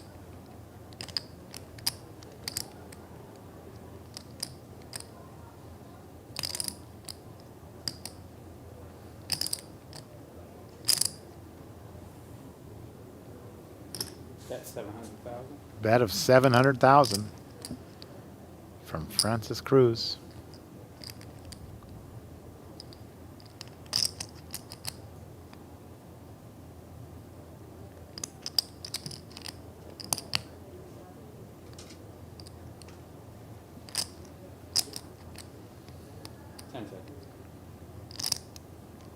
$3.4. Wow, and a raise 3.4 million. here from Nico. Will get the fold. A re-raise with king high here, and Nico may have turned the tide in this tournament with that big call of the all-in. Tony Dunst. Left, yeah, maybe less. Tony Dunst is back in the booth, and you missed a big one, Tony. I must have, because last I saw, Francis was the big chip leader in this heads-up match, but now Nico storms out in front. His 30 million to Francis Cruz's 26. The board paired queens on the end. Nico had a flush made, and Iulian jammed all of it. All right. He had jack deuce. The flop came jack deuce, a turn of queen, river queen. The river card and the turn card also made a flush for Nico. And on the rivered queen, Cruz jammed and a quick call from Nico, and he doubled up. And I couldn't believe it. It was an amazing hand. I wish you were here to analyze it. Yeah, it was an amazing hand. Maybe I got it wrong, but I don't think so. It was. I was shocked to see it. It was right when I first came back into the booth. So now look at them. They're almost dead even in chips. 29,850 versus 27,850.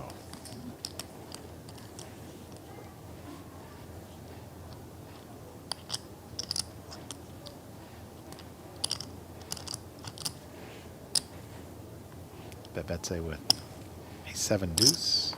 He will fold.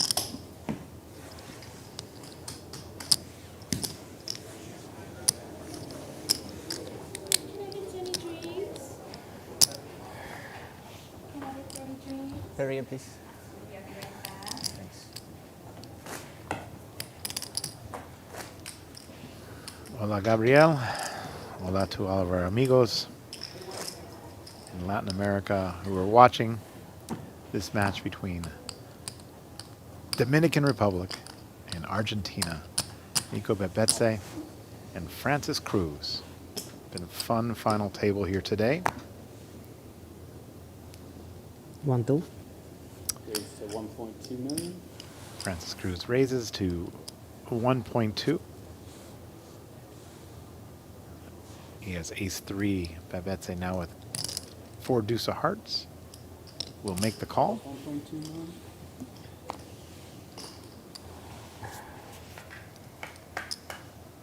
These two sharing some outs going to the flop. Queen 5-5, rainbow with the heart will provide both. Backdoor straight draw. Goes check, check. 9 of clubs on the turn, no help for these low cards. Check.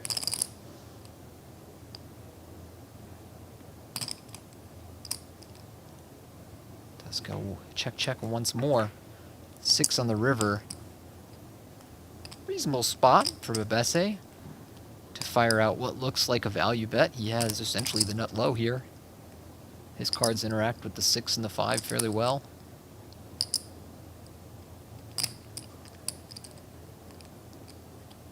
$1.8. Yeah, Bet 1.8 will bet million. 1.8. Close decision for Francis Cruz, but he'll let his ace high go. Are we taking the next break in 12 minutes? Yes.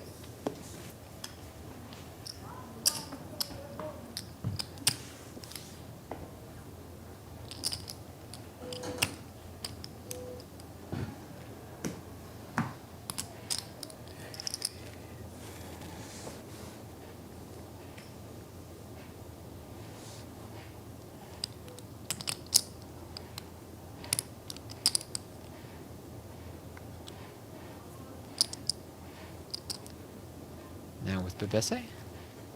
Calls 500,000.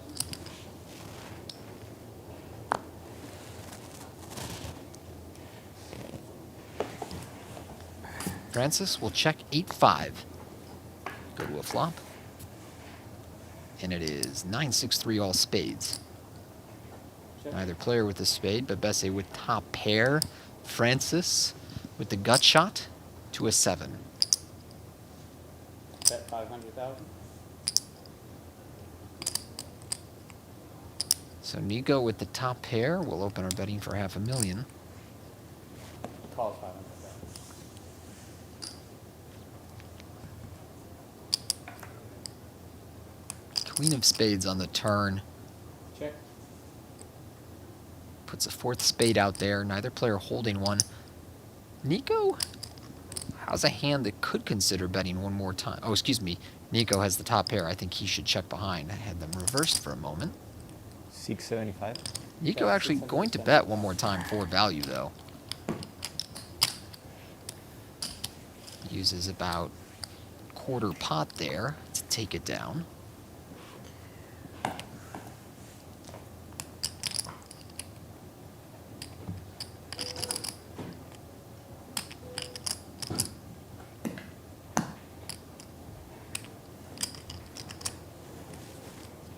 Small bet.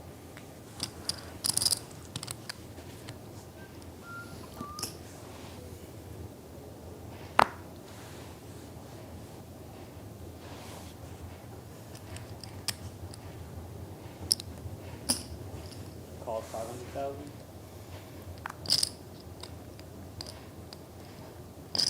This time, Francis will limp 4 deuce of diamonds. Nico checks king 10 of hearts. I think at this stack depth, his king 10 of hearts is probably worth a raise. And on 10-6-3, 2 diamonds and a heart. Both players really connect here. Nico with top pair, king kicker, backdoor hearts. Bet 1 million. Francis with a gut shot to the 5 and a diamond flush draw. And so as we can see, Betbese only a small favorite here despite the strong hand. Facing this bet of $1 million. Will he call or raise? 10 seconds. 3.5. He is going to raise and make it 3.5.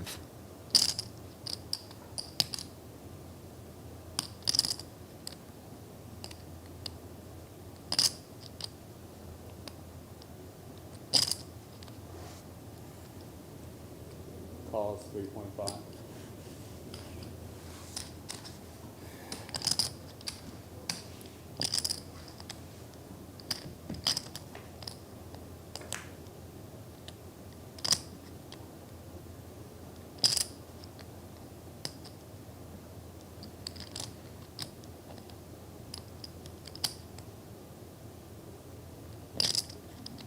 of spades on the turn.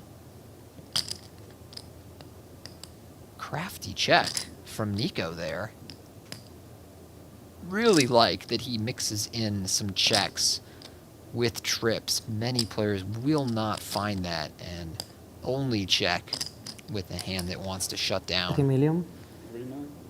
Francis, though, quite reasonably, wants to end this hand right now if he can, and has plenty of outs going to the river, so he'll bet 3 million.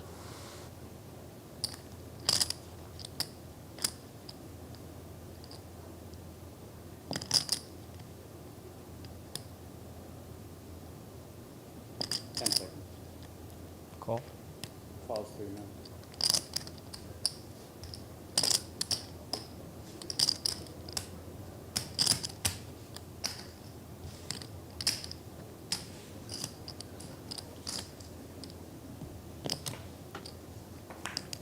So 8 of hearts on the river. Mostly ideal card for Nico. Misses the majority of the draws. And unless Francis has 9-7, King 10 going to be best. Francis should at least consider betting here. You don't love bluffing missed flush draws on the river that much since you're blocking some of your opponent's fold, but with the 4 high one and in these wide range spots that heads up creates, I think it's pretty reasonable to go ahead and bet here. But Francis decides to just check back, and that will save him some money, as it was likely going to result in either a call or a check raise. That's how Nico, who came in almost a 2-to-1 dog, now a 2-to-1 favorite in chips against Francis. The tides have turned quickly. Thank you.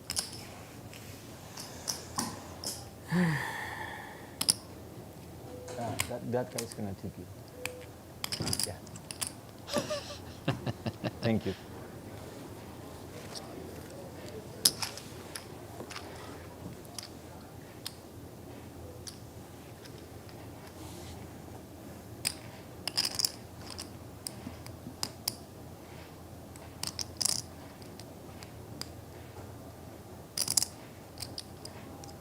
Calls 500,000.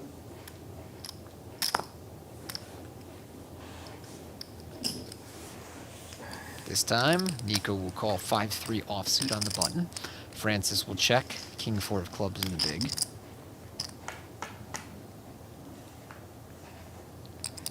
Ten-7 deuce on the flop. Check.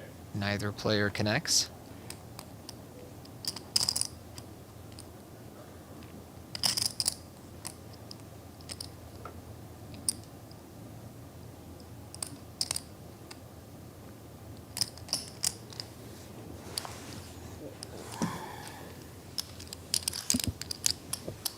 Bet from Nico quickly ends that hand. Francis does not want to continue his king high without a back door.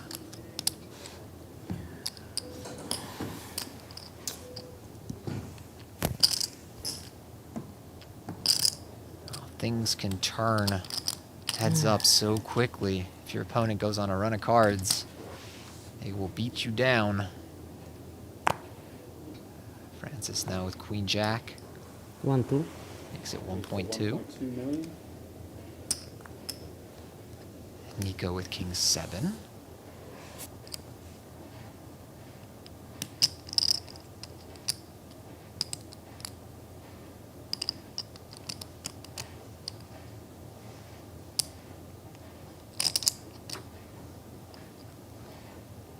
$3.8. He's going to 3-bet. Nice hand selection here with the 3-bet. Using sort of this middling offsuit king.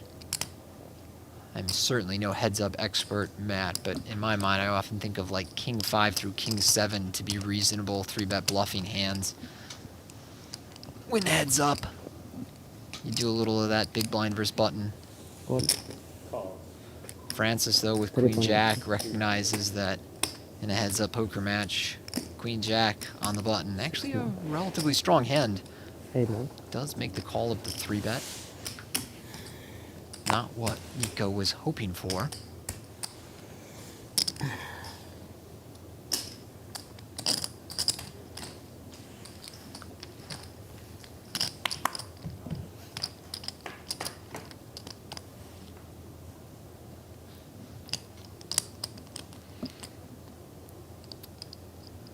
bet shot here for Cruz. Betbese now, still with the king high. Check. He checks, does Nico?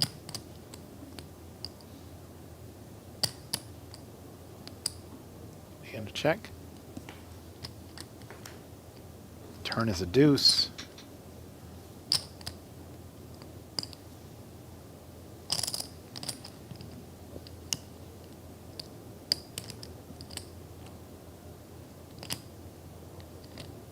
Check.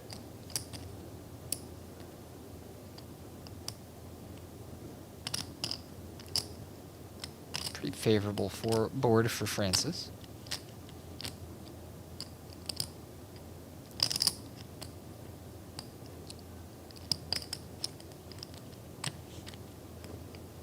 Can't take it. 2 million. Bet. Gonna 2 bet million. quarter pot. And a immediate fold from Nico. I respect the lack of posturing, that, especially heads up, wide range spots. No need to pretend every time you breathe on a pot you have something good.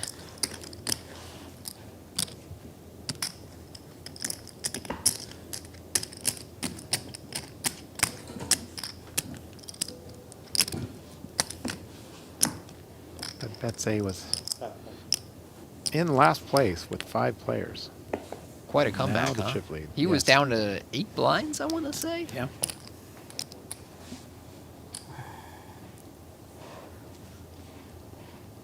Now with 8 deuce on the button, lets it go.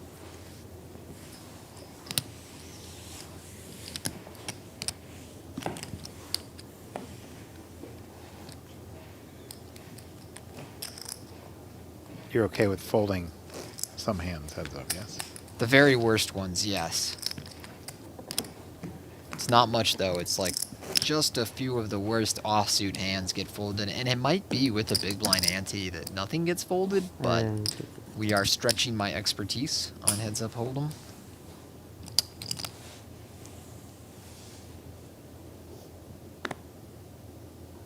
Put it this way, if One, you two. decided I'm never going to fold the 1.2 button million.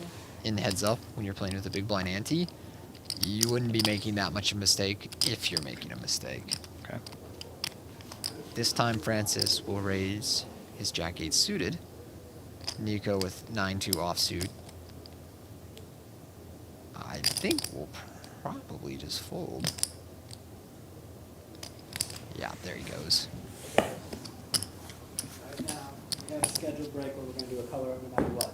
If you guys don't want to take the full 15, that's okay. If you want to do less, if anybody wants the full break, you're entitled to it. I want it. yeah, You want the break? yeah. Looks like these guys All are going right. to take a break. So I'll do the color for these guys. Sorry. So we're going to come back with Nico Betbese in the lead, 34,750,000. Francis Cruz, 22,950,000. 46 big blinds. Come back. These players are playing for 800,000 for first, 530 for second. We'll be right back for the exciting Style conclusion. Poker with daily ring games, tournaments, and appearances by your favorite WPT ambassadors. Play for your chance to win real prizes and entries into exclusive WPT events. Sign up today at clubwptgold.com and use promo code Venetian to get started.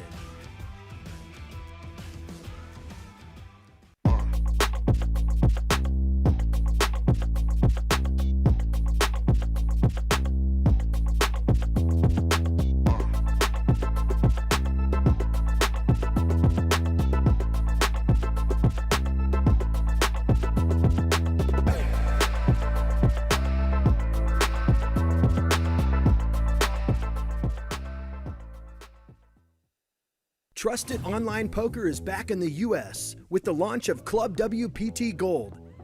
Play sweepstakes poker and daily ring games and tournaments against your favorite WPT ambassadors. At Club WPT Gold, you play with 2 virtual currencies, gold coins for fun and sweeps coins, which can be redeemed for real prizes. Get sweeps coins for free with gold coin purchases. Sign up today at clubwptgold.com and use promo code Venetian to get started.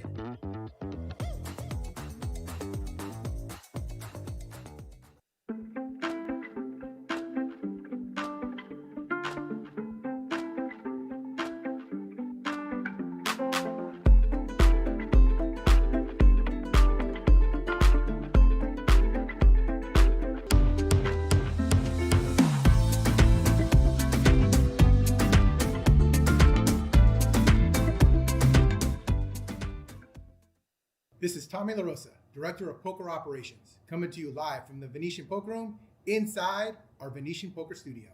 Cash game players, we've got the promotion for you this month. The card of the month is sevens.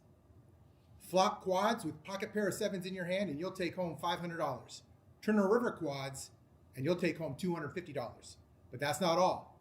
Make a straight flush using both hole cards in your hand, one of which is also a 7, and if you flop it, you'll take home $500, or if you turn a river a straight flush, you'll take home $250. Be sure to join us for our card of the month in July. But that's not all, cash game players. We also have the Bad Beat Barrel promotion in July. If you have aces full of kings beaten by a better hand, you'll get to go to our drawing drum and grab an envelope with a cash prize anywhere from $250 to $5,000. That's right, take a bad beat and you'll be rewarded inside the Venetian Poker Room. Ladies, and don't forget to join us July 19th from 5 to 9 p.m. as Jamie Kerstetter hosts a 1-3 No Limit Hold'em ladies meetup game. Those games are full of energy and a lot of fun. So ladies, don't miss out. Join us July 19th from 5 to 9 p.m. Be sure to join us July 19th at 12 p.m. on our YouTube channel, Venetian Poker Live, as we stream the final 7 players from our $1,600 buy-in, No Limit Hold'em, Ultimate Stack, $750,000 guarantee. See who's crowned our next Deep Stack champion. And that's not all. Join us July 22nd at 12 o'clock on our YouTube channel, Venetian Poker Live, as we stream the final 7 players of our $1,100 buy-in, No Limit Hold'em, Ultimate Stack, $300,000 guarantee. See who takes home all the money and becomes our next Deep Stack champion. If you enjoy watching high-stakes cash games from our Venetian Poker Studio, join us July 23rd and July 30th at 6 o'clock on our YouTube channel, Venetian Poker Live, as we host a 100-200 No Limit Hold'em game with a $20,000 minimum buy-in. Once again, July 23rd, July 30th at 6 o'clock. From cash game promotions to ladies meetup games to tournament final tables to cash game streams, we've got it all for you here at the Venetian Poker Room.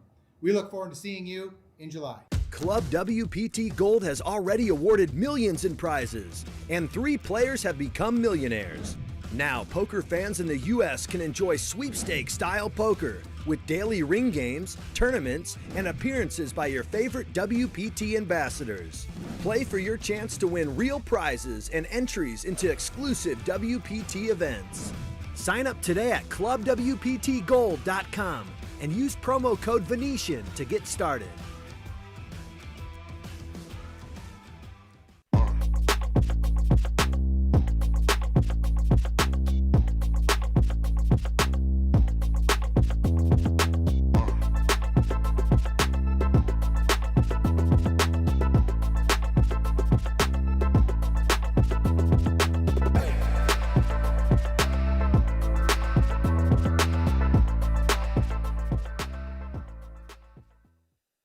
Trusted online poker is back in the U.S. with the launch of Club WPT Gold. Play sweepstakes poker and daily ring games and tournaments against your favorite WPT ambassadors. At Club WPT Gold, you play with 2 virtual currencies, gold coins for fun and sweeps coins, which can be redeemed for real prizes. Get sweeps coins for free with gold coin purchases. Sign up today at clubwptgold.com and use promo code Venetian to get started.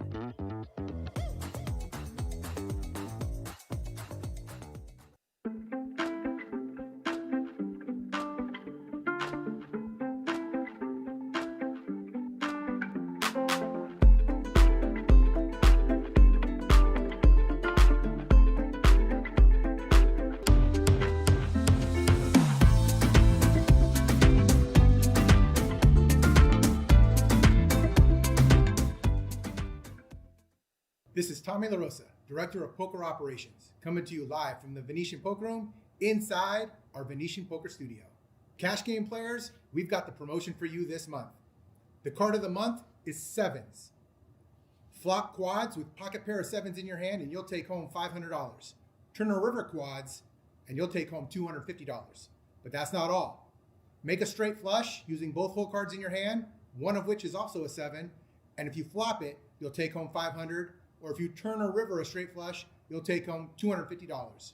Be sure to join us for our card of the month in July. But that's not all, cash game players. We also have the Bad Beat Barrel promotion in July. If you have aces full of kings beaten by a better hand, you'll get to go to our drawing drum and grab an envelope with a cash prize anywhere from $250 to $5,000. That's right, take a bad beat and you'll be rewarded inside the Venetian Poker Room. Ladies, and don't forget to join us July 19th from 5 to 9 p.m. as Jamie Kerstetter hosts a 1-3 No Limit Hold'em ladies meetup game. Those games are full of energy and a lot of fun. So ladies, don't miss out. Join us July 19th from 5 to 9 p.m.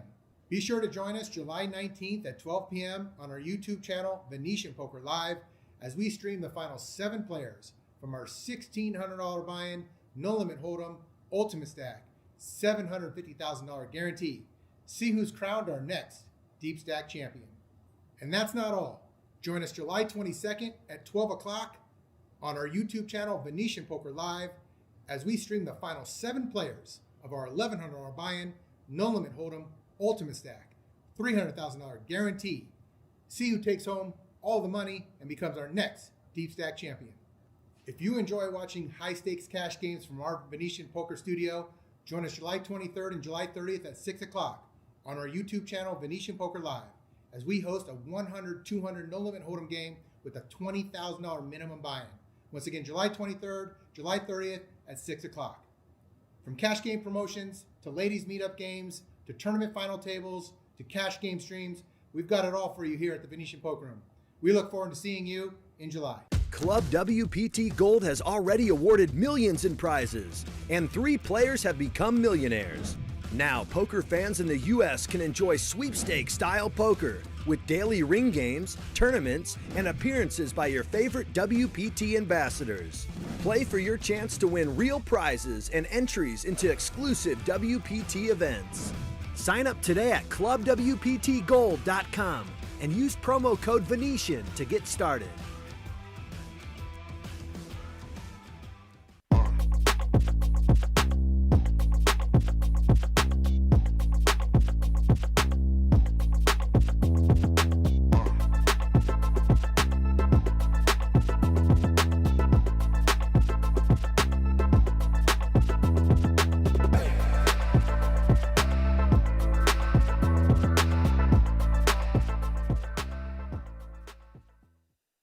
Trusted online poker is back in the U.S. with the launch of Club WPT Gold. Play sweepstakes poker and daily ring games and tournaments against your favorite WPT ambassadors. At Club WPT Gold, you play with 2 virtual currencies, gold coins for fun and sweeps coins, which can be redeemed for real prizes. Get sweeps coins for free with gold coin purchases. Sign up today at clubwptgold.com and use promo code Venetian to get started.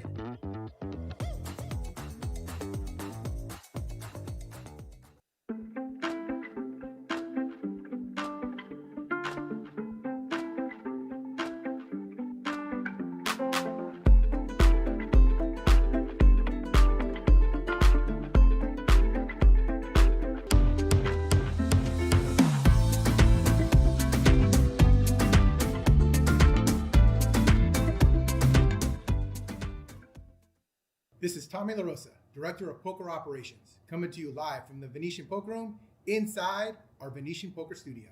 Cash game players, we've got the promotion for you this month. The card of the month is sevens. Flop quads with pocket pair of sevens in your hand and you'll take home $500. Turn a river quads and you'll take home $250. But that's not all. Make a straight flush using both hole cards in your hand, one of which is also a 7, and if you flop it, you'll take home $500. Or if you turn a river a straight flush, you'll take home $250. Be sure to join us for our card of the month in July. But that's not all, cash game players. We also have the Bad Beat Barrel promotion in July. If you have aces full of kings beaten by a better hand, you'll get to go to our drawing drum and grab an envelope with a cash prize anywhere from $250 to $5,000. That's right, take a bad beat and you'll be rewarded inside the Venetian Poker Room. Ladies, and don't forget to join us July 19th from 5 to 9 p.m. as Jamie Kerstetter hosts a 1-3 No Limit Hold'em ladies meetup game. Those games are full of energy and a lot of fun. So ladies, don't miss out. Join us July 19th from 5 to 9 p.m. Be sure to join us July 19th at 12 p.m. on our YouTube channel, Venetian Poker Live, as we stream the final 7 players from our $1,600 buy-in, no limit hold'em, ultimate stack, $750,000 guarantee. See who's crowned our next deep stack champion. And that's not all. Join us July 22nd at 12 o'clock on our YouTube channel, Venetian Poker Live, as we stream the final 7 players of our $1,100 buy-in, no limit hold'em, ultimate stack, $300,000 guarantee. See who takes home all the money and becomes our next deep stack champion. If you enjoy watching high stakes cash games from our Venetian Poker Studio, join us July 23rd and July 30th at 6 o'clock on our YouTube channel, Venetian Poker Live, as we host a 100, 200 no limit hold'em game with a $20,000 minimum buy-in. Once again, July 23rd, July 30th at 6 o'clock. From cash game promotions to ladies meetup games to tournament final tables to cash game streams, we've got it all for you here at the Venetian Poker Room. We look forward to seeing you in July. Club WPT Gold has already awarded millions in prizes, and 3 players have become millionaires. Now, poker fans in the U.S. can enjoy sweepstakes-style poker with daily ring games, tournaments, and appearances by your favorite WPT ambassadors. Play for your chance to win real prizes and entries into exclusive WPT events. Sign up today at clubwptgold.com and use promo code Venetian to get started.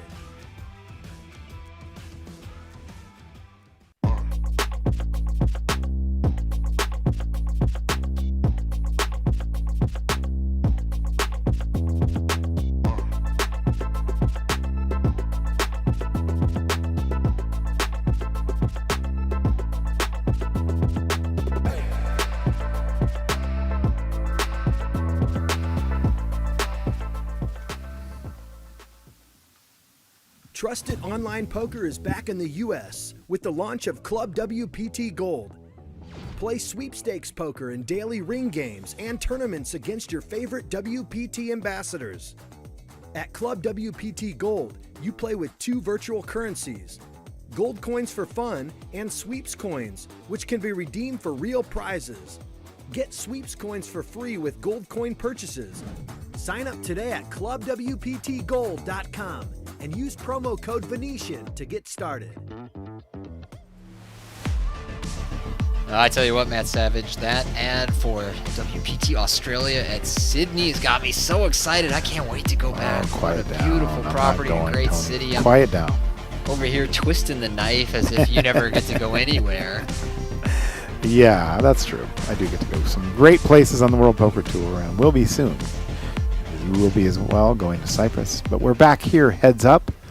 And Tony, it looks like these guys have made a little bit of a deal here. First place now is $696,560, and that seat to the World Championship. Second place is $623. So it looks like they're playing for About $70,000, $80,000. about $80,000. Yeah, and you know, we allowed deals on the World Poker Tour. Our only condition is that the winner must get the most amount of money and the seat to the championship. So a little different than some of the other tours and events out there. We do allow deals. Yeah, you know, some of those places could save themselves a lot of trouble facilitating deals. All right. They get stuck in their ways.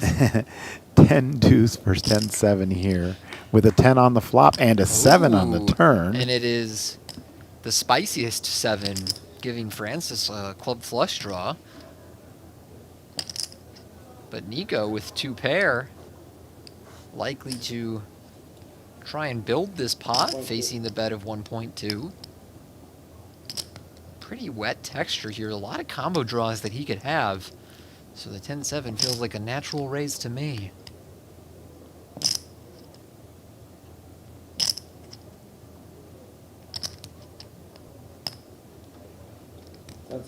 $4 million. He will make it 4 million. I don't see how you could get away as Francis with a pair and a flush draw here.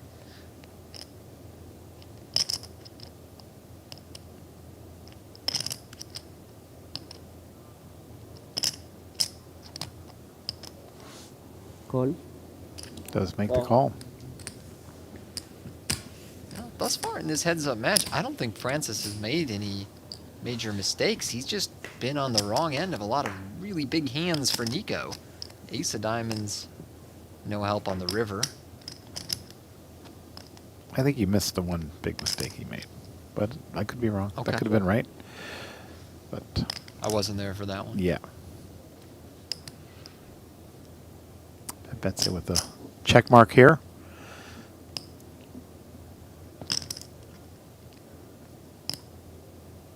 How much does he want to go for? Just under 10 million in this pot. 10 seconds. I don't think he loves that river. It's not like a terrible one, but it completes Queen Jack. 6.5. So he's going to go 6.5 medium size, 6.5.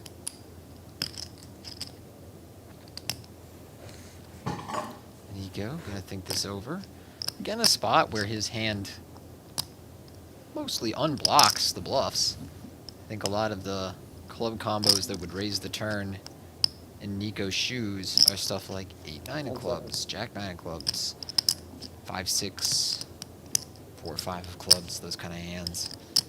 The deuce not terribly relevant, and he's going to call. Wow. I'm a little surprised he did call that one, but like I said, he basically unblocked the bluffs. 6.5. Yep. I just wonder whether he'll have better hands to call with there. You know, he'll get to that river with a lot of kings, with plenty of tens that don't have a club in their hand.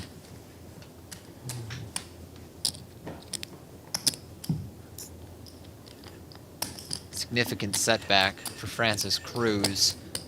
Nico Betbese, who started our final table, surging into the chip lead, then was the clear short stack down to like 8-10 blinds. Stormed out in front in this heads-up match with a 4-1 lead over Francis. I'm paying you now. King Queen. Short and with King Queen. 0.5. Oh, this could be it. Short-ish, not short. I don't Still know. plenty I of. think Betbese will probably try and get the money in here, and I don't think under 20 blinds Francis is going to fold King Queen in a heads-up poker match. So he'll need to improve if that's the case. 10 seconds. All in.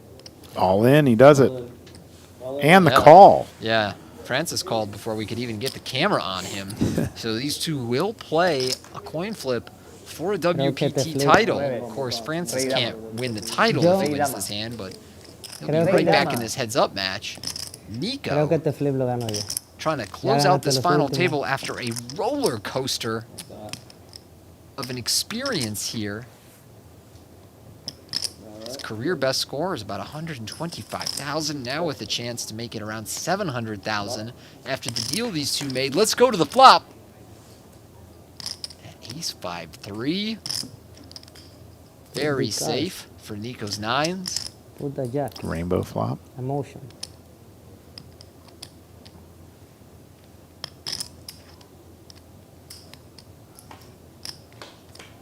Oh my God, it's over. That's it. A set of nines. Juego, bro. And we have a winner. Amazing. What a comeback. Some might say improbable. It was improbable, but well-deserved from Nico, who played a great final table here and stayed so steady through the swings of his chip stack. So congratulations to Nico Betbese for taking home around $700,000 for the title. He gets a seat at the WPT World Championship in December. Francis Cruz Peña should feel really proud of the way he played at this final table. Probably relieved he made that deal now. He's taken home $623,000, a career high score for him as well. So awesome final table. Matt Savage, as always, thanks for being here. Thank you. We want to thank the Venetian for hosting this WPT event. And congratulations to our winner one more time, Nico Betbese. What a fantastic turnaround and comeback. All right, Tony, final word. Best of luck out there, everyone. It's been an awesome summer.